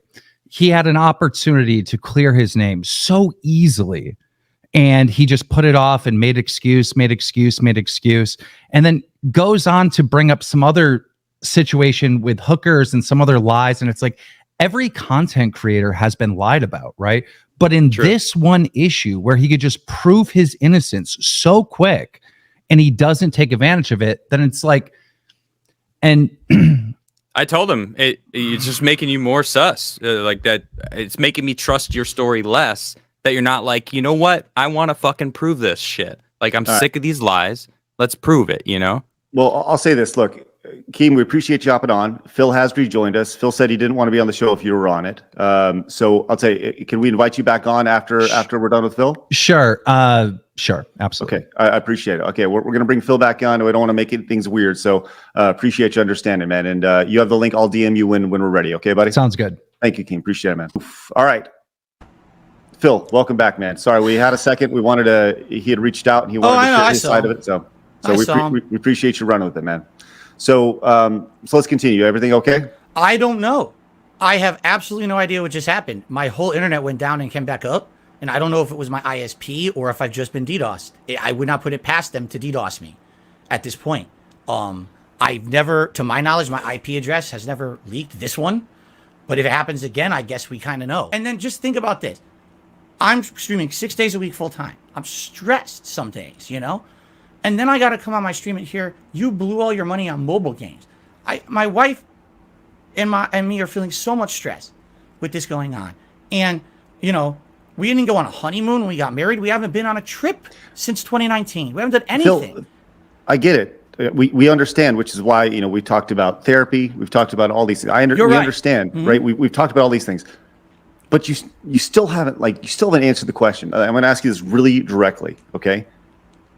On a month-to-month basis, how much money are you spending on WWE mobile games and or any other mobile games on a month-to-month basis? Are you spending on iTunes or any sort of mobile device? Okay. Just a straight dollar amount. Whatever it is, it's okay. Okay. This month, I have spent probably $10 to $15. Let me kind of move this along. We've been going for a long time, and thank you again, Phil, for your time. Appreciate it. We're approaching 4 hours. I got a few things that I want to make sure we hit on before we go, before we can move forward. So, number one, Keem is here, and Keem has said that he will be respectful, and he would love to talk. I think this is a tremendous opportunity to bury whatever hatchet or whatever it is you guys have and mend a fence. I think this is a tremendous opportunity. Are you open to that? If you want him on the show to talk, I'm not doing business with this man under any circumstances. Yeah, you established that. That's fine. That's not what he's saying. Yeah, I'm not trying to broker a business deal or anything like that. But are you open to talking with him now? I'm curious what he even wants to talk about. I'm not being on his stuff. I refuse. Okay. So. Well, I'm going to bring him on there. Wait. So you're okay with him coming on to talk? As long as he's not going to sit here and insult me or you guys have already asked me so many questions. I don't want him interrogating me too. It's your show, not his. That's not. Right. I mean, Keem, he's watching obviously, so it's like that's not the case. We're the interviewers. He just said it. He agrees. Yeah, he agrees. So look, we're going to bring him on, and like I said, I think this is not a tremendous opportunity for friction. This is an opportunity to build a bridge. So let's do this real quick. Keemstar, welcome back to the show. How are you? Thank you, gentlemen. I appreciate it. And Phil, thank you for letting me on to talk to you directly. I do mean what I said here in the chat, that I will be respectful. I'm not here to interrogate you, but I desperately want to represent my point of view in this situation between me and you.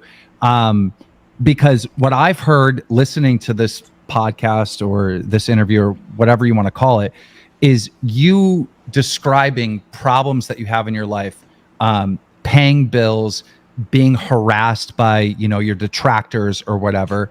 And I actively went out of my way to solve major problems in your life. And me and you are not friends. In fact, before I put together this business opportunity for you, me and you were fighting back and forth. It started with you on your podcast out of nowhere, reacting to me retiring when I turned 40. And you said, well, that guy's evil and, all these horrible stuff and blood money, whatever you said about me, because you don't like my show Drama Alert.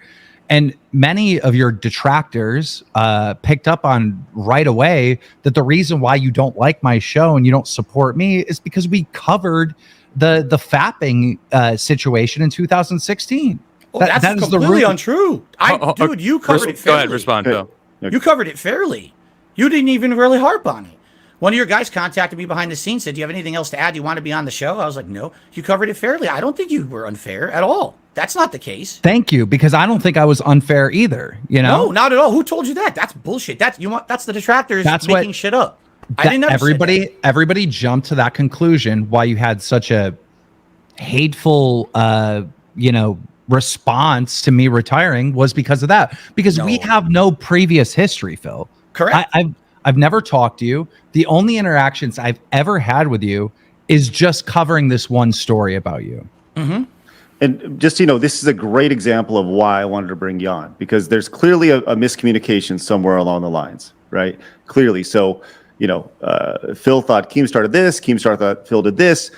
All right. So we're in a better place, which is great.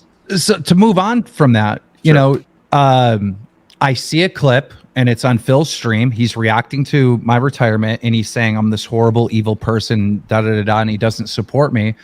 And I responded. Hold on, Keem, is that true, Phil? I don't know. I'm sure I've criticized him. I don't know specifically what he's talking about yet. Okay, continue. I don't know exactly what was said. I'm going off of memory, but it was something along those lines. The clip gets sent to me by multiple people. Okay. So I respond to Phil because the only thing I know about Phil is him being a lolcow, right? Him on stream begging for money to pay rent and stuff like that. That's all I know about him. So I responded to him on Twitter, which I thought was pretty clever, in gaming terms. And I explained to him that we are roughly the same age. We've been doing YouTube for 15 years each. We started at the same time. And I'm retiring now and I don't ever have to work again. So I have completed this video game of YouTube.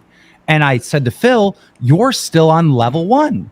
All right. You're still on level 1 and you're restarting, level 1 over and over again, like a video game, and you're getting nowhere. You're still at the point where you're begging people on stream to pay your bills and whatnot. And I thought that was a good response, right? Even though I am talking trash and, we got a little drama going on for Twitter and whatnot, I thought that I was actually giving you good advice. And, I was gonna say that is that advice or is that more because in text felt like form, a backhanded smack right. with internet Twitter battles, 100%, but it's also advice, right? My point in those Twitter videos was that Phil needs to do something different. Imagine you're playing a video game, you're on level 1 and you try the same technique over and over again. All right. And you're dying and you have to restart the level over. You're never going to beat level 1. And that's the situation that Phil has been in. Right. And Phil, what are your thoughts on that? Do you feel like there's any truth to that? Or do you feel like that Keemstar is out of his way to kind of make you look a fool? Well, first of all, the best way to give life advice is to, say it in an insulting way, for sure. I mean, makes everyone very receptive to it, correct? Right. Sure to do a fair point, but slap it. Let him finish, Game, on Twitter. Is there some truth to it? Yes. Okay. But here's the thing: if you have a criticism of me, then criticize me fairly in a way where maybe I have a chance to have a conversation. Instead, you just go to your platform and you say something nasty about me on there. I'm a tiny little guy, okay? When I say something on my stream, who hears it? A couple hundred people? Yes, my detractors then echo it. They extrapolate it all over the internet. Boom, it's amplified, correct? But I'm the little guy. You are a big guy, Keem. You're huge. You have a giant reach on the internet. Do you not understand that the stuff that you say and do has repercussions for everyone around you? You seem to be someone that you're not self-aware. You don't understand that when you say something like that, now I have to live with that shit for months on end. I get, you're on level 1. Ha ha ha, Phil, level 1. Yo, you've been for 15 years. You're just on level 1. Do you think I need that? I already have enough shit in my life going on. So much stuff. I don't need Mr. Big Time punching down on me, which is what you do. That's why people don't like you, man. I didn't how see do you it. not understand that? I didn't see it that way. I saw a clip of you talking all kinds of shit on me, like unprovoked, and I just responded, talking shit back, but also giving you advice. That's the way I saw it. Anyhow, after that incident took place, months went by, and this bothered me because I saw the solution the entire time, that Phil needed to do something different. All right.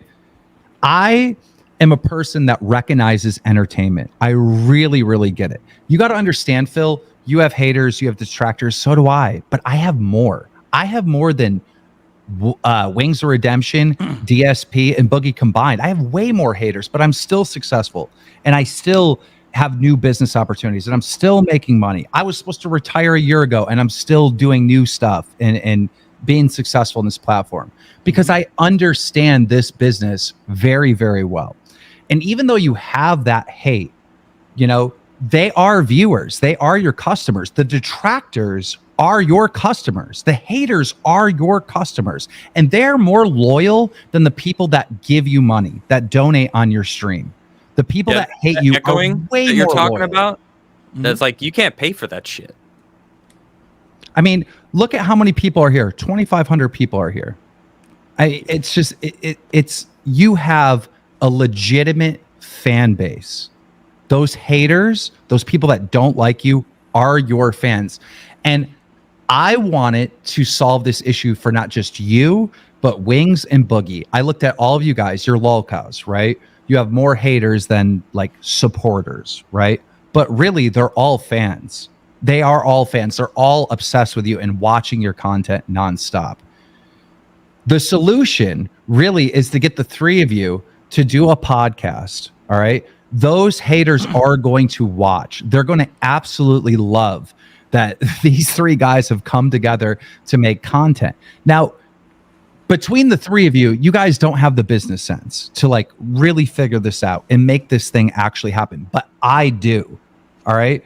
And you guys don't even understand how valuable you are as individuals, as entertainers, because you look at the numbers and you're looking at everything and like, oh, well, I've fallen off. And, you know, that's the mindset that you have, right?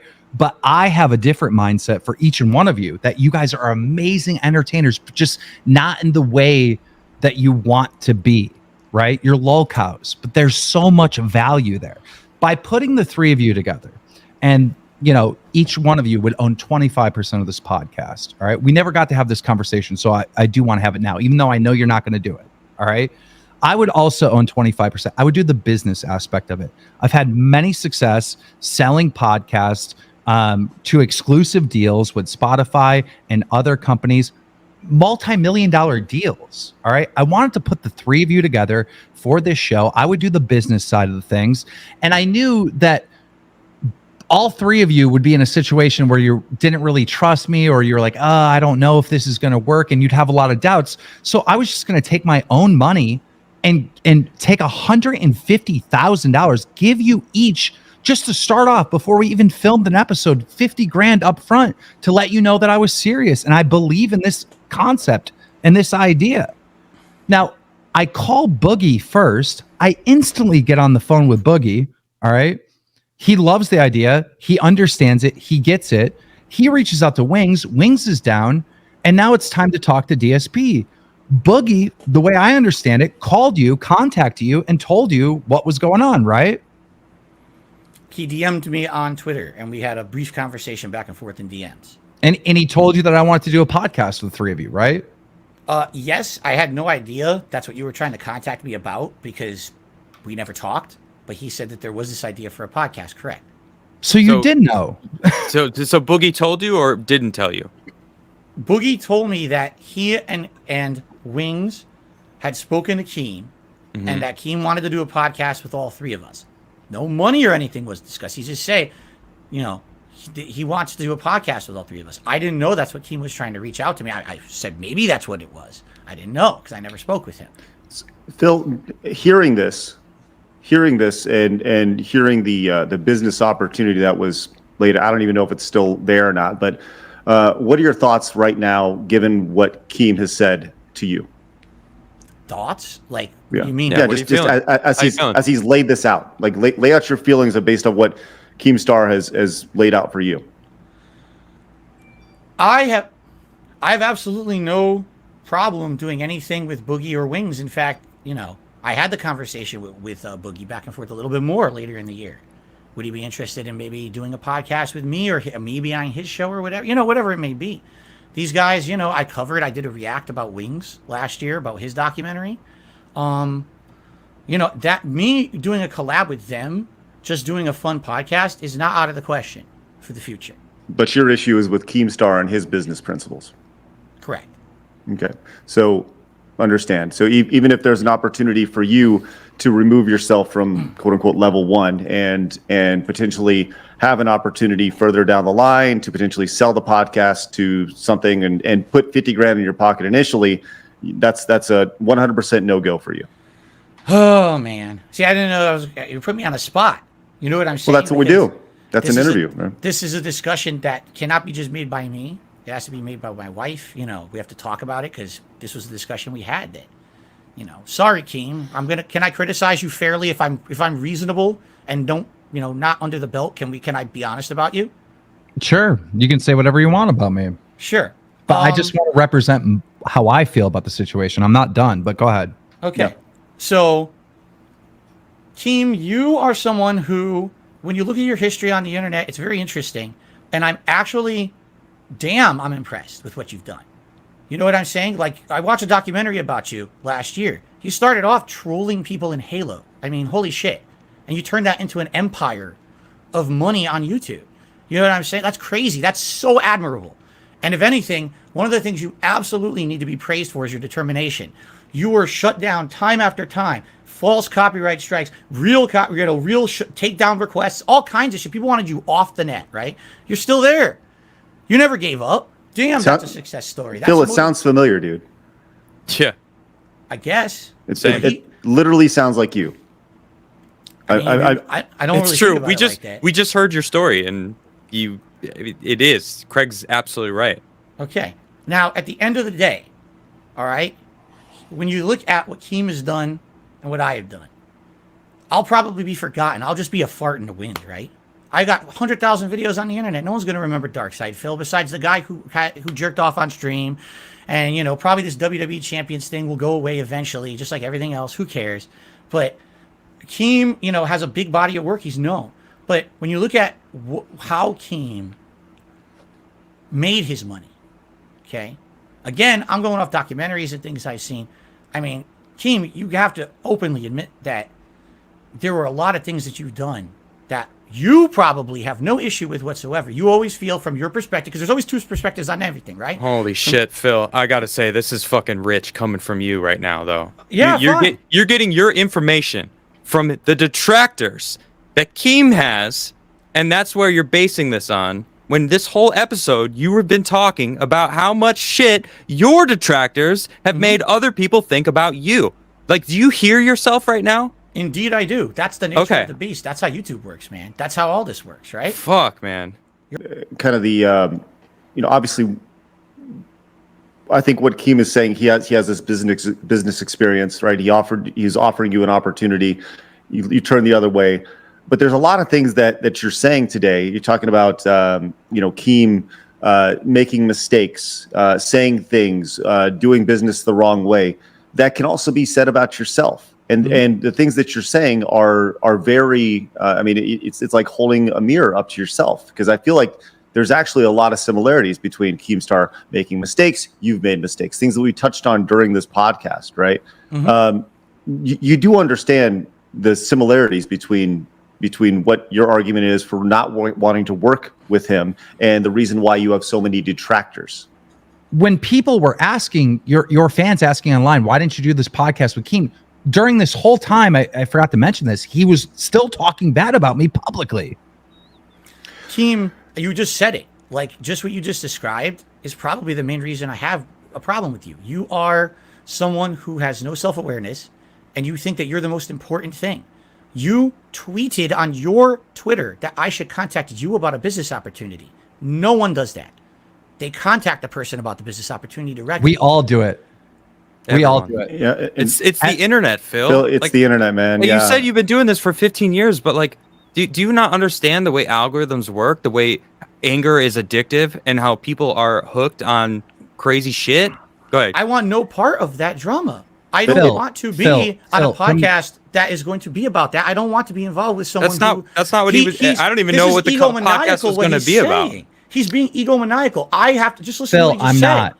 Keem, Phil. you just said my whole life should have stopped because you wanted to contact me. Really? I did not say that. My whole life. You just he didn't say that. Answer the call at any time, even though I gave you the times to call me. Can I Answer the give call you at some any time at context? all.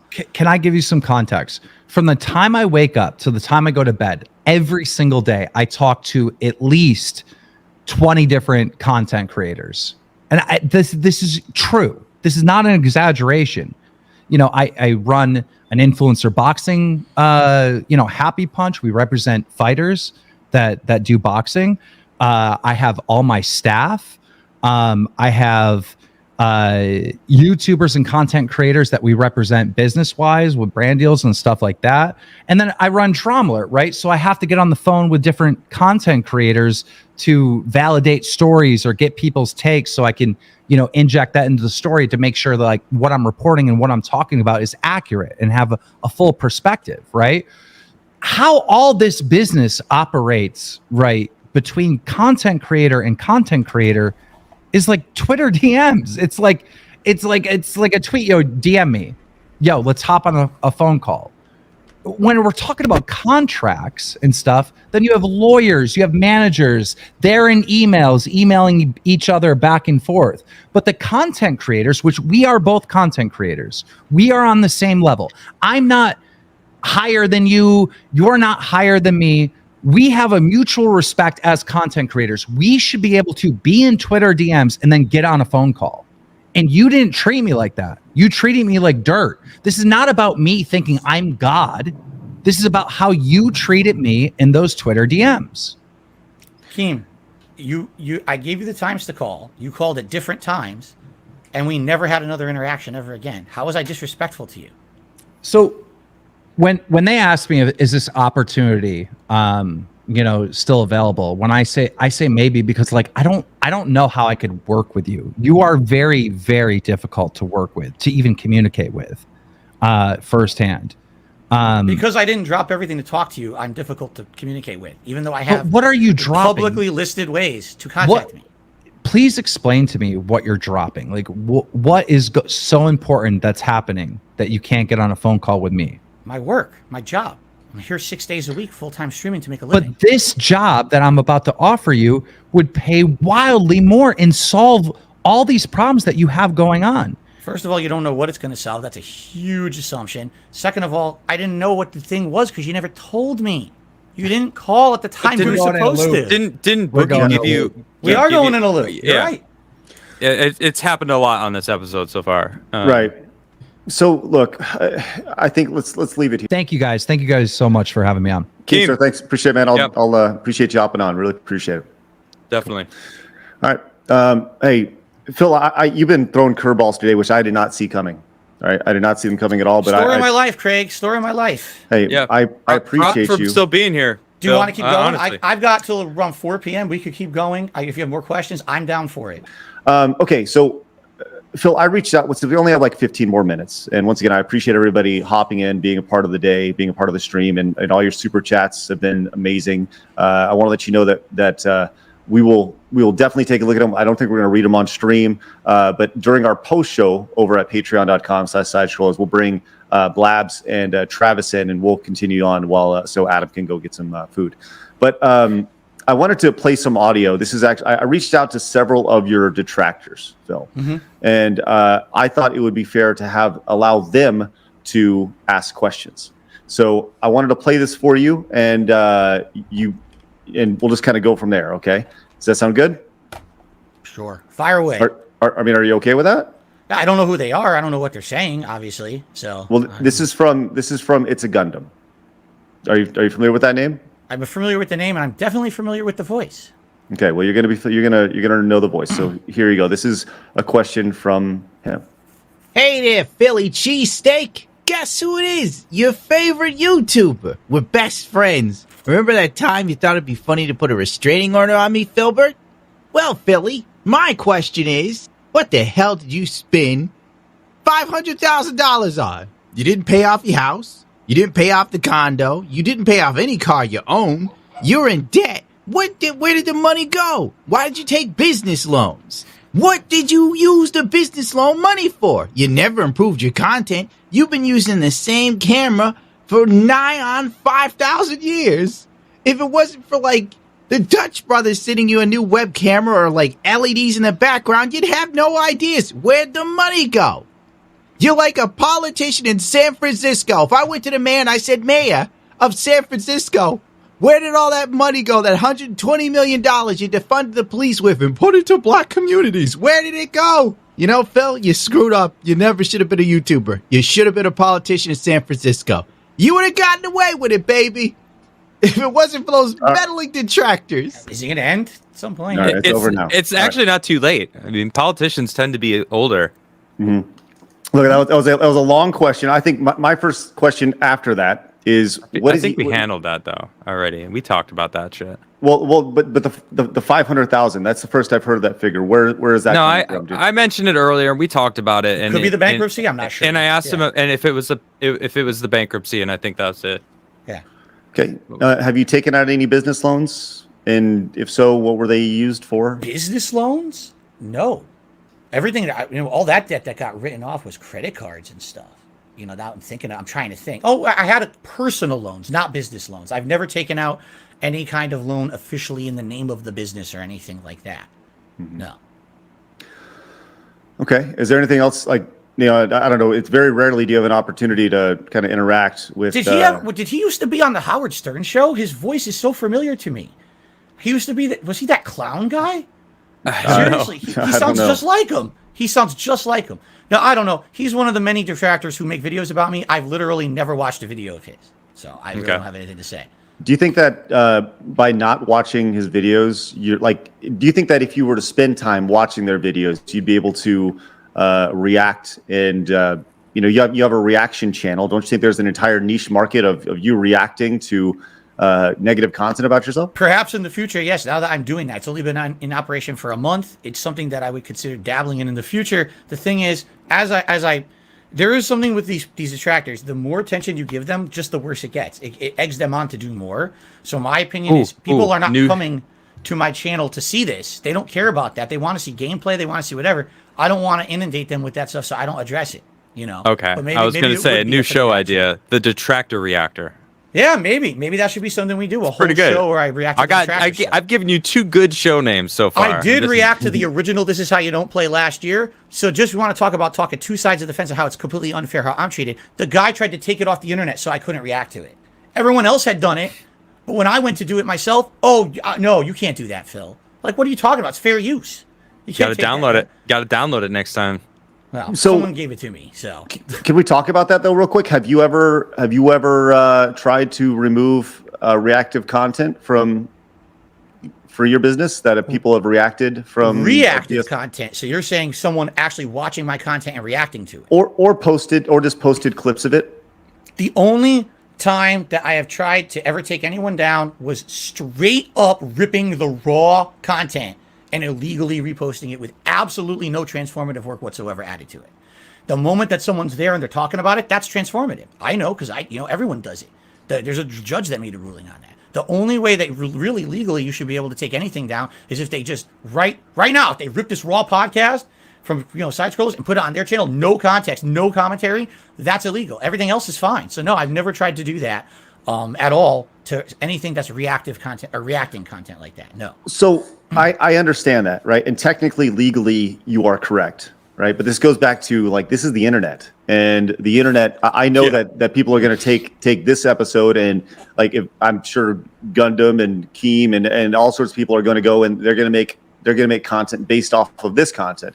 But ultimately, and we could get upset about that because legally, bleh, right? But ultimately, that's going to help the show. That will benefit side scrollers because more people know about side scrollers, right? So, I just feel like I've kind of zeroed in on what's happening. Like, Phil, the internet has changed, and you haven't necessarily changed with the internet over, whether it's the things that we've talked about today. And so there's big opportunity for you to adapt and change with the internet. You've changed some formats, you've changed some, changed your content and such, but the internet still is adapting, and it's adapting literally exponentially fast. And it's something that, needs to be done if you're going to be, a relevant content producer online. And I don't know. I would just love to hear your thoughts on that. That's just a reoccurring theme that I've heard today.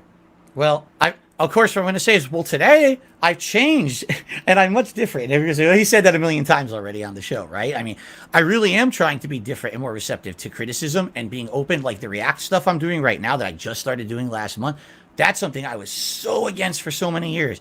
And that's a running pattern with me. I'm stupid. I'm ignorant. I say dumb stuff. Then someone finally says, hey, Phil, wake up, stupid head. Check this out. And actually, there is some meaning to doing that. You can add context. You can add your own perspective. You can make a React that's not just being dumb stuff, but instead intelligent content. And now I know that. I need to keep doing that. I feel like I'm getting better at it.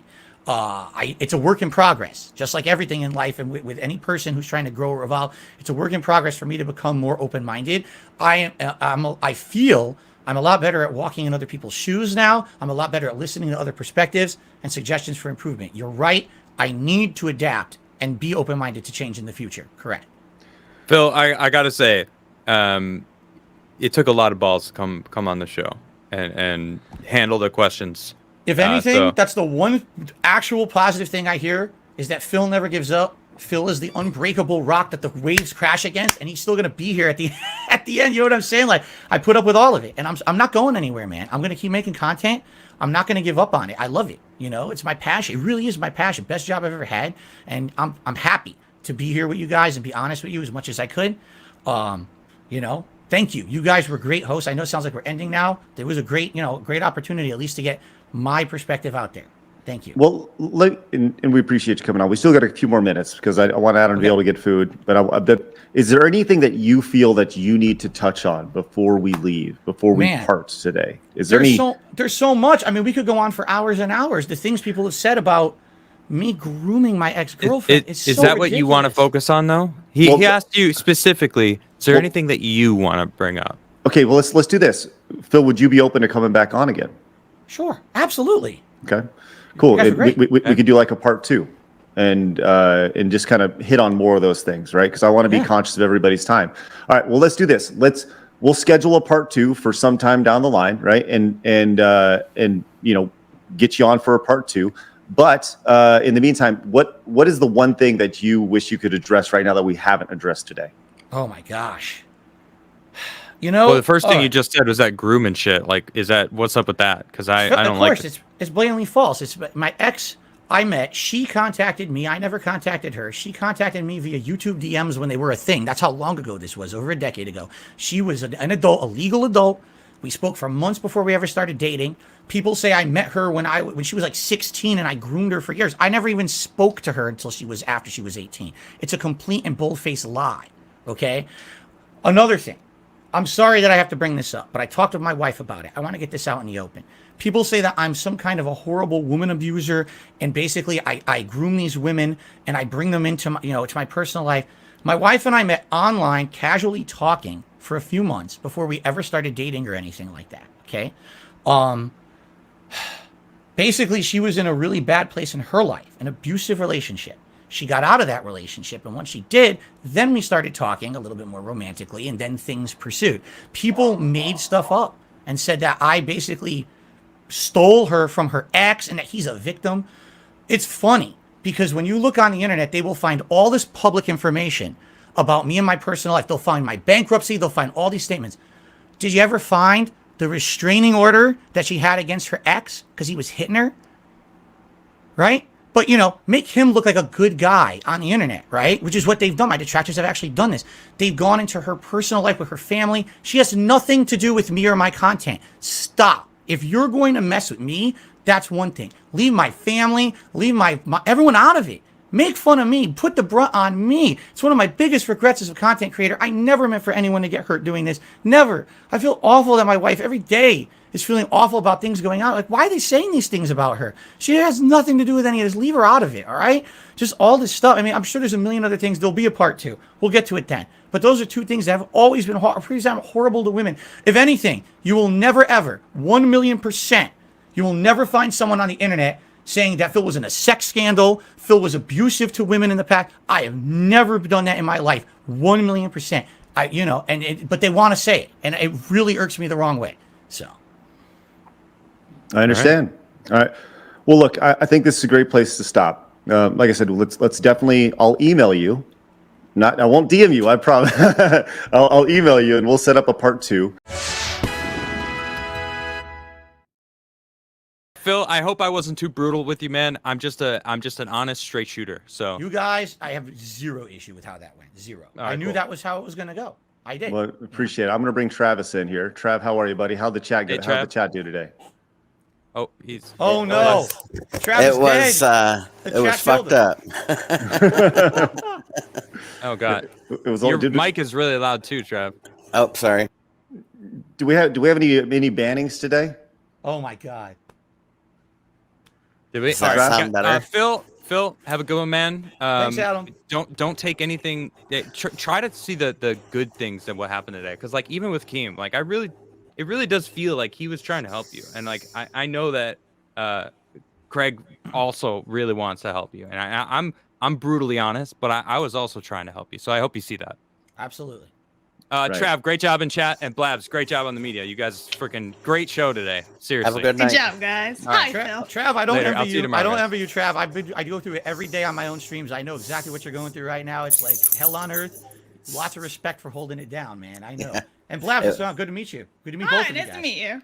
Nice to meet you. It was a lot of work today. You guys did great. If you guys are just popping in over at Patreon, thank you guys very much. Really appreciate your support. And I said, so Phil, like, let's kind of do a little decompression here. Like, Sure. were you, when with Keem hopping on, how did you feel about that? I mean, obviously there was angst there. You know, as and I long as he appreciate was you. going to be respectful, I didn't care. And that's the thing, is a lot of the times he is the guy who's so vocal, trying to cause drama constantly because he feels that's content. I don't like that. I don't like that kind of content.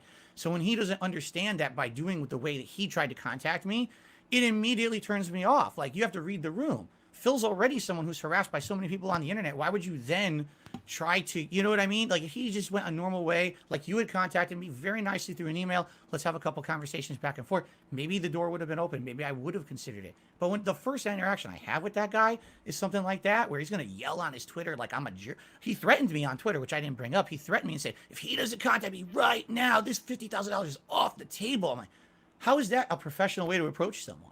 You know? Right. So, but I'm okay with him coming out. Listen, I told you I would answer anything. I'm down for it all, man. I'm a transparent dude. I'm going to be as honest as I can. I'm not afraid of nothing. People want to, you know, I've been through so much shit. Go ahead. Bring anyone on the show. Yeah, and I could see how somebody coming at you like that might be a bit abrasive, you know what I mean? If you didn't know the context of what they were saying. Yeah, I didn't know what he was going to ask me for. I had no clue what this was about. Maybe it was. Actually, I thought it was boxing. I thought originally I heard he was starting up his boxing ring or whatever, and I had no interest in doing any kind of boxing or anything, you know? So, you know, all he has to do is have a civil conversation. It seemed too hard for him to do that. I don't get that. I really don't. Based on the conversation that we had today, do you, I mean, really, like, are you open to the idea of working with Keemstar? Because that literally, it seems legitimately like a life-changing opportunity. I don't know. Let me put it this way. It's never a definite no. That's stupid. I feel like in life, especially, you know, with the experience I've had over the last 15 years being a YouTuber, you see things change. Sometimes your eyes get open to certain situations. I've heard so much bad stuff about this guy. My fans tell me don't do it. My hardcore fans. I'm not talking about the detractors. I mean the people who actually support me on stream every day. They're like, dude, don't do it. You understand? You're just opening Pandora's box with this. You get involved with this guy, it's like doing a deal with the devil. You don't know what the repercussions could be for you, your family, or your business just because you're dealing with Keem. And I'm like, yeah, I hear it. I mean, yeah, payday like that? Damn, that would help so much. It would get me back on my feet at least most of the way. But do you really, it's like short-term gain, but the insane risk of long-term ruining things, you know? I don't want to just be known on the internet as the lol cow. I have my fan base. Will I lose my fan base if I embrace that lol cow culture like he wants me to? Right. But at the same time, don't you think there's an opportunity to further expand that fan base? I think there's a tremendous opportunity for you to reach a new audience that, you know, you're talking about working with Boogie and Wings of Redemption and bringing all your audiences into one and potentially, you know, growing your audiences together. I mean, one of the best ways to, there's Travis. One of the best ways to grow online is through collaboration. I have no problem collaborating with Boogie or Wings at all. Zero. Yeah, I told mentioned Boogie that. this straight up. I would do it. I have no problem. I said to Boogie, why can't we just do our own show? Why does Keem have to be involved? I mean, I understand he's a producer. He'd promote it. He'd probably up the production value a little bit. But what's the point of it? I'm sure if the three of us put our heads together, we could do our own show without him. We could. I don't know why it hasn't happened because I would love to do it. But my problem is with Keem, not them. Right. But I mean, it's tough, right? Because once again, you are on a day-to-day basis, you are consistently, you know, you have your goals to hit, you know, a few $100s. You want to hit those goals with your audience. And, but you have an opportunity that's literally life-changing money, you know, before you even start 50 grand. Like I guess the big question is, how much do you really despise Keem to look past that type of money? Yeah, it really feels like it's a deal with the devil, right? Like, do I accept that I'm going to go into a business transaction that someone who I find reprehensible is going to benefit from me being a part of their content?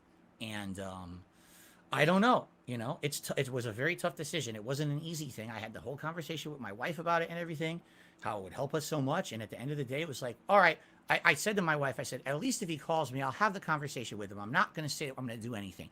Let's just have the conversation. And he couldn't even call me when I told him to. Like, here's my time. I know he said, she said, it's so stupid. But if you can't even go that first step to make the call when I say, let's do it now, I mean, how can you take the guy seriously? I feel like that would be a premise for how our whole business relationship would be moving forward. He'd be fully in control. My whole life has to be dictated by this Lol Cow podcast because whenever he wants it, I got to drop everything to answer to Master Keemstar, who now owns me. I don't like that. Okay, I'm my own guy. I run my own business. I want it to be part of my business, not my whole thing. Seems like that's what it would have been if I involved myself with him. Well, with any sort of podcast, you know, I just think of, like, you know, he's talking about the, you know, potential upside of it. You know, there's certainly responsibilities with any business relationship. And I think if those are, you know, I understand your trepidation of wanting to hold off on, you know, wanting to make sure things are in writing. I totally understand that. Yes. Right. But in any business conversation, it starts with a phone call, and not everything needs to be in writing, you know? And I hope that, and I don't mean this in a negative way, but I hope that's something that you learn from here, because that's how the internet moves now. The internet has changed, and it is all boom, boom, boom, DMs Sure. and text and all that. And I understand your perspective of him calling during your stream. I understand that, but it just seems like there's too much tremendous upside to ignore that call. Again, if it was anyone else but Keem, maybe I would have actually cared a little more. It was It's someone I already have a negative association in my head with. I don't really want to work with this guy. You know, it's like, of all the people on the internet to offer me this, it has to be him. Really? It had to be him? Really? Anyone else? No, it has to be him. The guy who I actually have issues with. But your assumptions of your issues, though, are based off of things that you've seen about him, right? In documentaries, as opposed to, you know, once again, it goes back to, you know, people make assumptions about Phil as well. And I whether totally they're true or understand not. that. I totally understand that, and everyone has a right to have a subjective judgment that they can make about people on the internet based on how they behave, how they see. What I've found is that people who subjectively come and watch my content tell me, wow, that is so different than how you're portrayed on the internet, right? Keem, pretty much how he's portrayed in a lot of this stuff is what his stuff is, And that's okay. Some people just don't have issue with it. That's fine. If you like drama content, love it. Go for it. I'm not here to tell you not to like someone or their content, but I'm going to tell you if I don't like it. I don't like that drama stuff. I think that's misery broker stuff. It's bad business. You're hurting or wallowing in the misery of others and promoting it further just to make a buck on their back, right? I hate that stuff. So I know that's what he does. I've seen it. I've seen his shows. I know that's what it is. I don't like that. So there's a difference between, here's a bunch of negative stuff about Phil, but if you actually watch his content, it's different than what people say. You go to Drama Alert, you know what you're getting. You've seen it already a million times. Right. And I understand that, but do you think that his drama alert was the baseline that allows him to do these other things? Like everybody receives their funding in different ways, right? He made money with drama alert, then he used that money to generate more money through other lines of business, right? And I think that's kind of the bigger thing. I don't think, and it didn't sound like the podcast would be built around the idea of really built around the idea of talking about drama. He just more or less wanted to get you three together, and then from a business perspective, he could help monetize it, which ultimately would put more money in your pocket. I mean, just the name of the show, the Lol Cow Cast or whatever he wanted to call it, the name is insulting. The name itself is insulting. It's meant to be, but he wants us to roll with that, right? Take that insult against you, own it, roll with it, profit. I'm not that kind of person. I want to make meaningful content I have to roll with all the drama people pushed at me. I don't want to be Mr. Drama. I never wanted to be Mr. Drama. People created that drama around me when I was literally right here on my stream just doing my own thing every day. All that stuff's outside of my streams. You won't even see that stuff on my streams. Blabs, what do you think of all this? You did a great job today. Excellent job. Oh, yeah, here we go. An outsider. Going back and forth.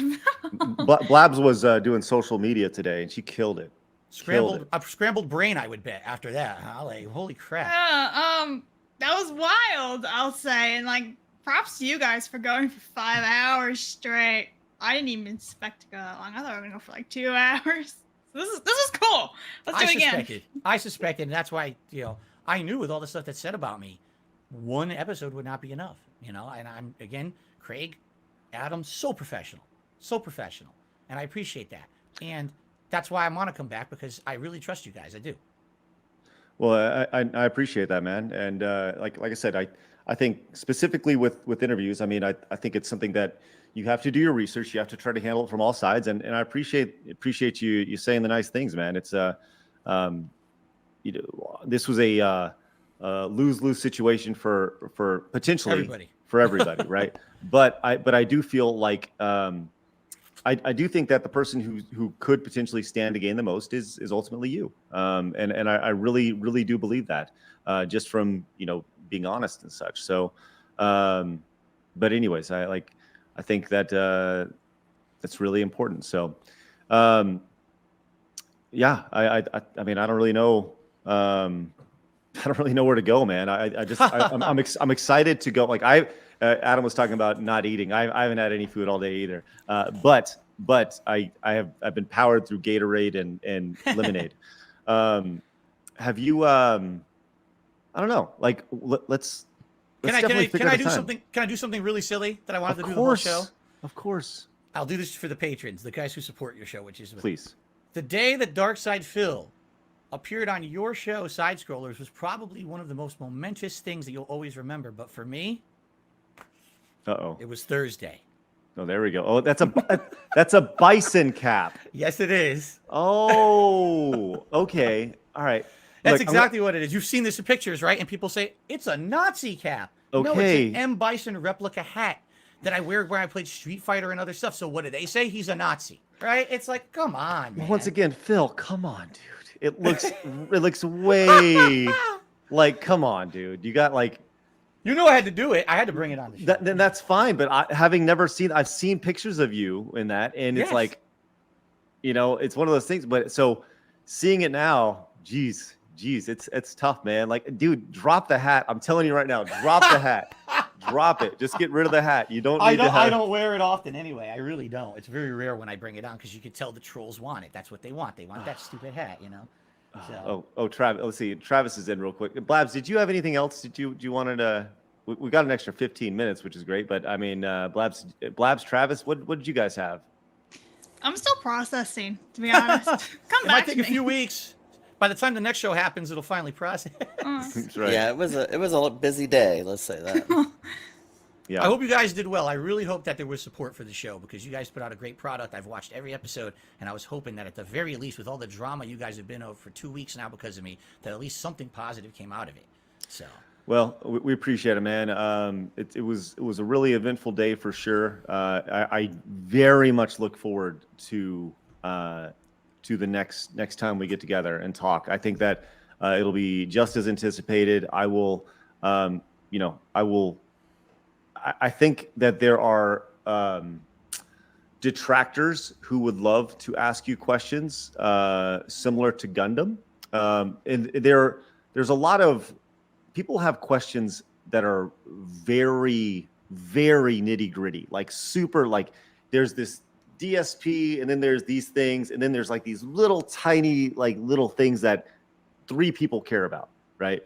And I feel it'd be interesting to kind of have some of those questions answered as well. But I'm really proud of the show. I'm proud of you, Phil. I'm proud of you for coming in and like I said, I think if nobody can say you ducked a challenge, and I think that we asked hard questions today. You answered them as best as you possibly could in the way you know how to answer them. Travis, do you have anything else before we wrap? Yeah, I'll say this from all the things that people were saying on Twitter that you won't show up, you were getting paid, you knew the questions, it was everything. I wasn't expecting Keen. Yes. That was a shock. Of all that, none of that's true. This was on the fly. Clearly, you saw me mess up on the fly. Keem showed up And we were on live. the fly, and we are live. Yes. Twitter was telling me we weren't live, and it was all previously recorded. And I was like, Yeah, well, you got to see me fuck up live. So yeah. But it was wild. It was fun, and I greatly appreciate it. So thank you so much for your time. And I think we did some good today. You talk about doing good. I think I do think we did good today, and I think you did good today, Phil. So I'm gonna wrap it there for our post stream over on Patreon, guys. Hopefully you guys come back, and we'll see you guys tomorrow. Genuinely appreciate your support and coming over and supporting us. The stream, genuinely appreciate it. Thank you guys very much, and we will see you guys later on. I'm gonna kill the stream now. The next day. I tell you what, I'm literally 45 minutes behind on the super chats.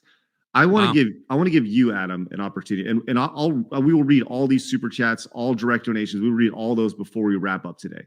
But I want to give you, Adam, the opportunity to kind of say what you wanted to say, your overall thoughts about the interview, because you're the one person that we haven't really heard from after yesterday, and I think you're the person people probably want to hear from most. I don't even know how to start, to really give my thoughts on it.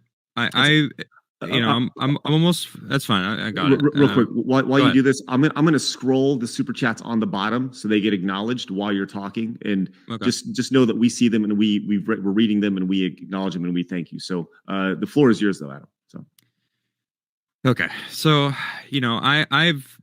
I've traveled around a lot in the world. I've met a lot of people in my life, a lot of people that use and lie to get ahead.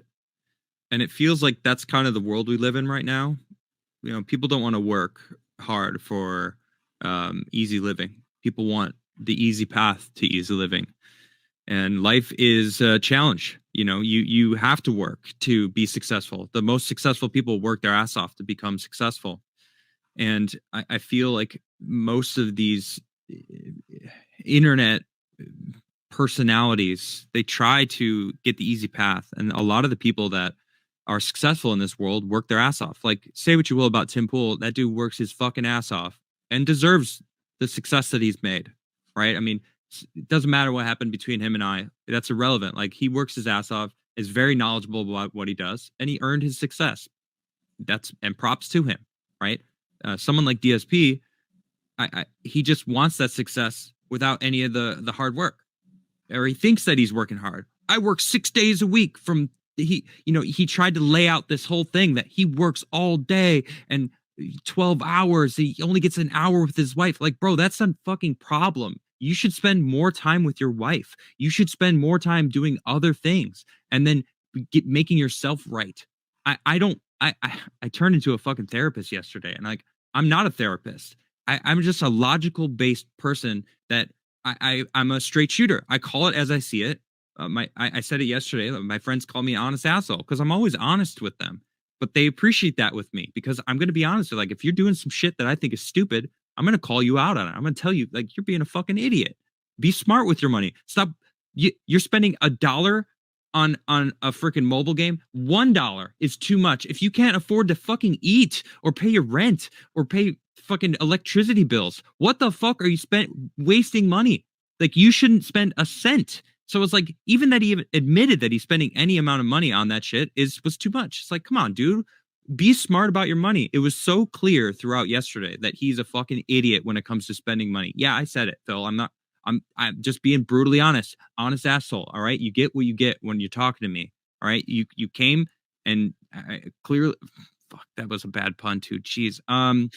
You know what I mean? Like, you came on our show and things happened, right? So it's very clear you're hiding something, and people are making really good points that you're probably scared you're going to get in trouble from going through that bankruptcy. You said yesterday the bankruptcy saved you. Like, everything was going to be good from now on. Twitch was paying you well, and these fucking assholes ruined your shit on Twitch because you say racist shit. And it's like, all right, you do. Like, all right, make those fucking jokes. But don't be surprised when you get booted off the platform, who are very clearly in the woke, man. Twitch is, I don't like Twitch. I don't like that they fucked over the partner program. It's not even worth being a partner anymore. And they have the freaking a deer on their freaking head of their, I don't know what the hell it's called. Like, who gets to be on? Like, I think it's a they. No, it's a deer. It's a deer self. I don't know what the fuck they identify as. Shit is crazy. But that's who's working at Twitch now. So what, are you surprised that your whole Twitch career just got flopped because some people called you out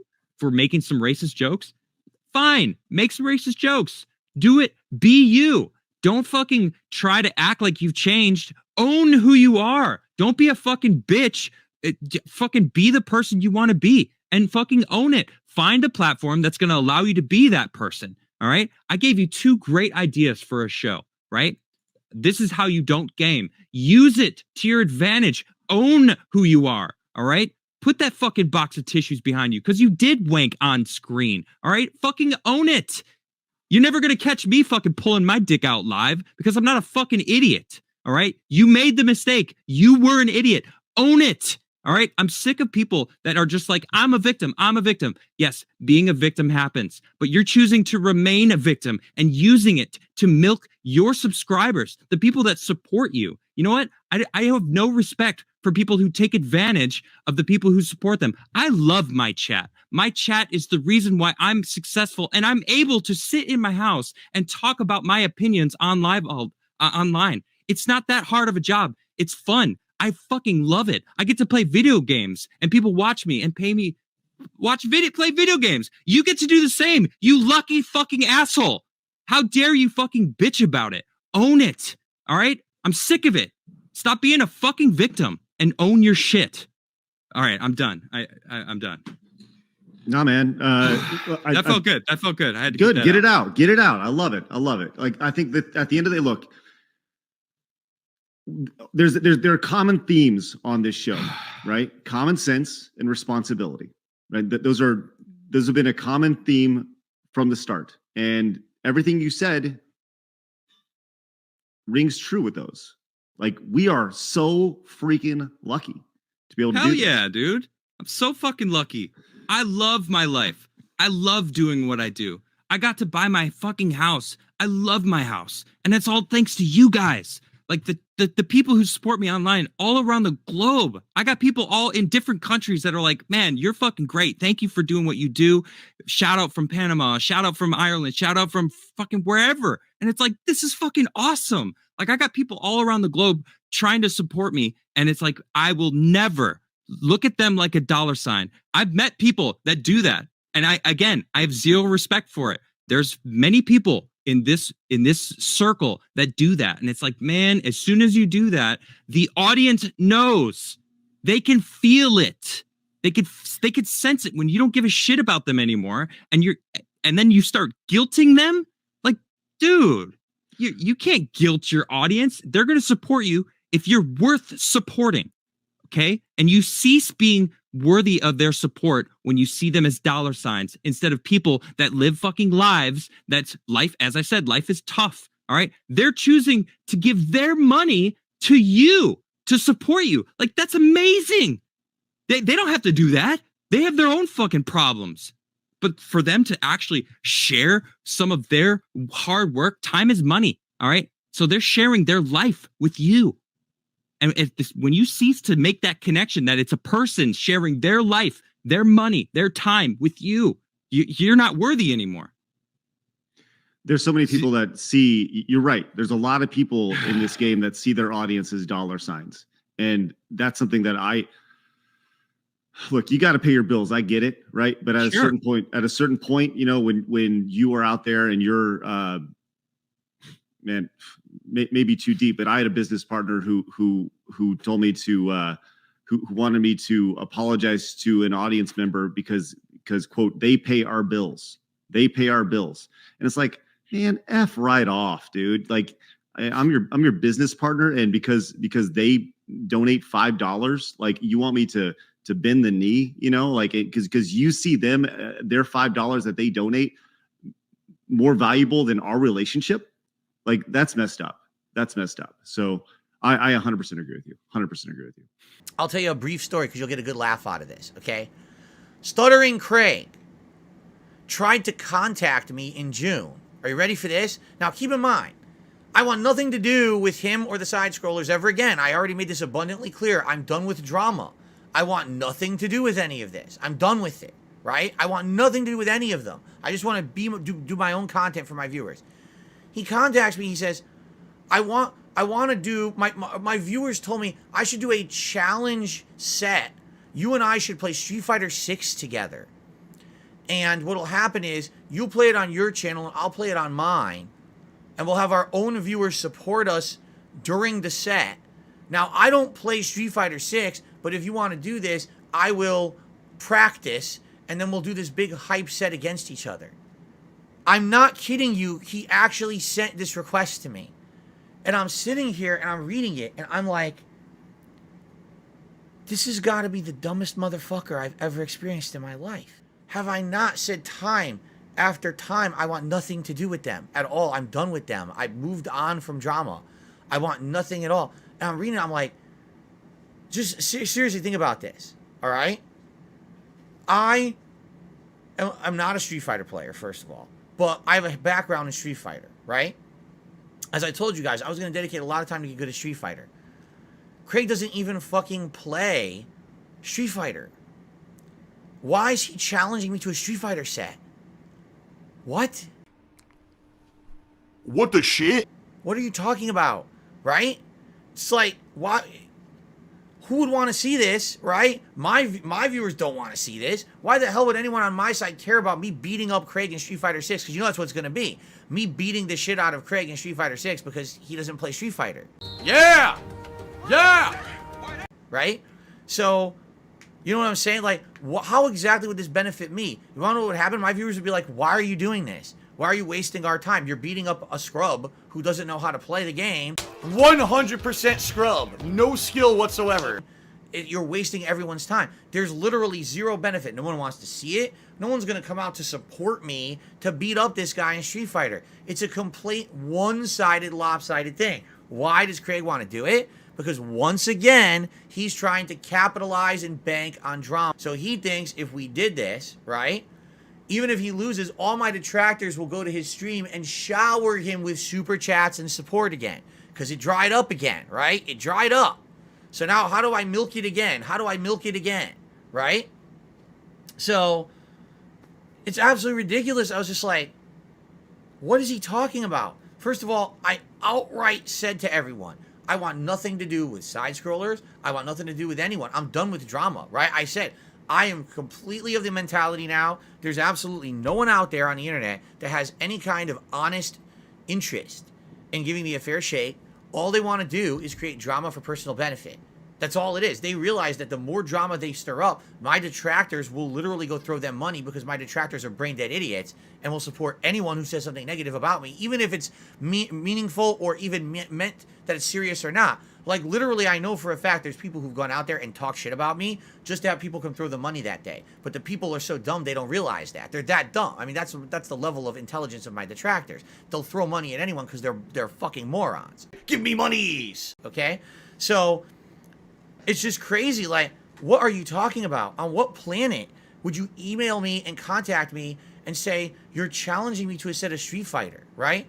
You literally put me over the coals for several months. You did several streams on me, shit-talking me, saying I'm an awful person, right? And, you know, deriding me to milk money out of my detractors. You restreamed my streams. You actually had streams titled Monetize the Detractors. Monetize the haters, right? Why the fuck would I play Street Fighter with you? You are officially the dumbest motherfucker I've ever heard of now. I mean, wow, you have to be, there must be a vacuous emptiness in your brain to think that I would do anything with you moving forward. I mean, holy shit, right? Anyway, but that's the point I'm making. That's just one example, by the way. People are still constantly trying to pull me into their vortex of bullshit. Okay? And I am just ignoring it all. I'm not going to bite on any of this nonsense. I'm just going to sit here in my lane, making content for you guys, and having absolutely nothing to do with any of it. I want nothing to do with these people. I'm just, you know, it doesn't matter who it is. I don't care if it's fucking Wings or Boogie or Keemstar, Review Tech USA, fucking side scrollers, shit fuckers, you know, whatever the fuck they are. I don't have nothing to do with any of these people. Because there have been a bunch of people trying to involve me in shit. There's been, again, I don't talk about this stuff. After the podcast fell through with Boogie and Wings, 2 other podcasts have offered to have me on their show. One of them was actually quite prominent.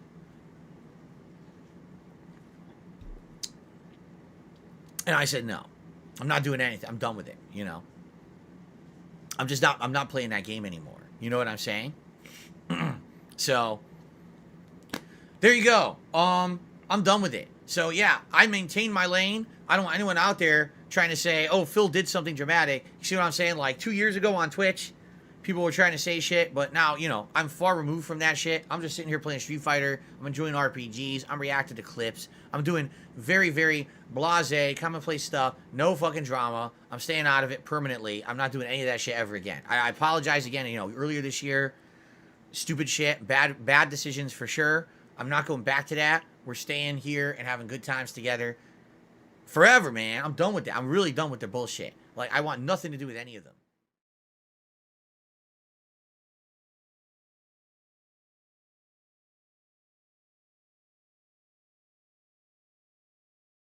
Why do I say I'm not a children's entertainer? Because I'm not a Muppet. I'm not here to play a character. I'm not here to pretend that I'm something that I'm not. I don't dye my hair. I don't act stupidly constantly. Baldur's Gate 3 is popular right now. I don't do stupid but once pranks. Starfield hits, you know what I mean? I don't you're likely cause not going to drama. hear anything about Baldur's I'm here to Gate play games to have fun. I'm a ever legitimate again. gamer. I'm sorry, but that's just the way of things. It's kind of up in the air. I don't know if you guys really want to see more of it or not. We'll give it another shot Friday night. Now that we know what it is. But, let me know. I need feedback. I want to know what you guys think. All right? Sound good? All right, guys.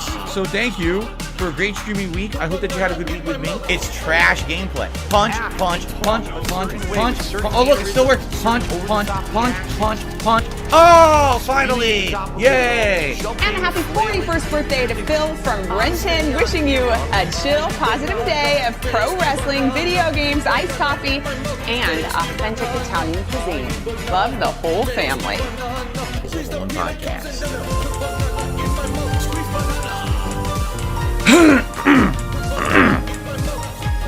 Very good.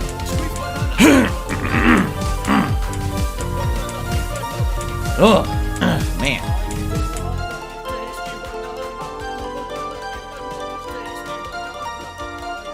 Oops, I forgot to mute.